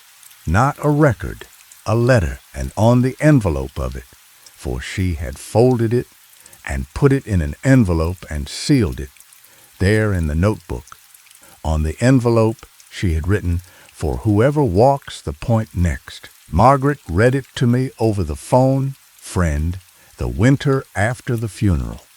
And I wrote it down as she read it, and I have it here, and I am going to give it to you now, complete the way Vera wrote it. And then the night is done, and the fire can go down to its embers, and you can go all the way under. This is what Vera Lindqvist wrote in the last notebook in the last spring of her life to whoever would walk the point after her. She wrote, "If you are reading this, then the house has kept me, and you have found the notebooks, and you know about the days, so I will not explain. I will only tell you the last thing, the thing it took me 9 years to learn. The kept days are not behind you. That is the thing everyone gets wrong. and I got it wrong too, at the start. I thought the far shore was the past. I thought the house was a memory, and the days in it were gone days, playing over. They are not gone. They are not playing over. They are ahead. The kept days are the future, friend. They are the days you are going to. The house is not keeping what you lived. The house is keeping what you will live. Every good, ordinary day of the rest of your life, already lit, already warm, already happening on the far shore, waiting for you to catch up to it. When I saw myself hauling wood in the 2-year-old snow, I was not watching the past. I was watching a day that has not come yet, that the house had already made ready. When I saw Arvid on the far dock in the last light, I was not seeing the 11 years he is gone. I was seeing the evening that is coming, the one where the water is still and the light is long, and he is there, and I am coming around the point toward him, and I have been coming around that point toward him my whole life, and every good day I ever lived was just practice for the ones that are kept. That is why I am not afraid, and I want you not to be afraid, whoever you are, walking the point after me. The days do not run out, they run ahead. Every ordinary evening you live without noticing the coffee, the birds, the walk, the voice of somebody who loves you. The house takes it up and sets it on the far shore, in the sun. And it is not gone, it is waiting. And the whole of your life is not a candle burning down. It is a point of land you are walking around in the dusk, and every step brings you closer to the side where the light is long, and the days are kept, and the people you love are already on the dock. So wind the clock on Sundays. Cross off the days. Feed the birds. Live the shape. And when you come around the dead pine on a still evening, and you see the far shore lit warm, do not grieve it. That is not where the days went. That is where they are. Walk toward it. All your life, walk toward it. I will be there. Arvid will be there. And you, whoever you are, reading this in some year I cannot see. You will be there too on some evening so good the house could not bear to lose it. And you will look across the cove, and you will see us, and we will see you, and we will wave back. That is the whole of it. Wave back, and walk on, and do not be afraid of the shore. The shore is where the kept days live. And the kept days, friend, the kept days are the best ones, and they are not behind you, and they never were. V.L. October. Margaret finished reading it, and neither of us said anything for a long time, and the phone line hummed, and somewhere 400 miles north a frozen lake was holding its breath under the ice, waiting for spring. And then Margaret said, soft, she knew. At the end, she knew. She wasn't watching the past all those years. She was watching where she was going. She was watching home. And that, friend, is the last story and the last piece of the last story, and I have nothing left tonight but the outro and the embers. So let me say it to you plain, one more time, the way Vera said it to whoever walks the point next. The days are not running out, they are running ahead. Every good one you have ever had is still in front of you, lit and warm and kept on the far shore in the sun. And tonight, this rain, this fire, this voice, this exact moment, tonight is one of them. It is already kept. It is already on the shore. And some evening, years from now, you will come around some dead pine in some dusk, and you will look across some still water, and you will see an old man by a fire telling stories in the rain, and you will see yourself beside him, listening, warm, half asleep, forever. That is tonight, friend. Kept, already and always. Wave back to sleep now. The fire's gone down to embers now, friend, and the rain's gone soft, the way it does in the last hour before morning. 8 stories told, 8 long roads walked together. If your eyes are still open, let them close now. If you drifted off somewhere back along the way, I hope the night carried you gentle. I'll be right here tomorrow. Same chair, same fire, same rain on the same old roof. Come back and sit with me again. Rest now. Sleep deep. Good night, friend.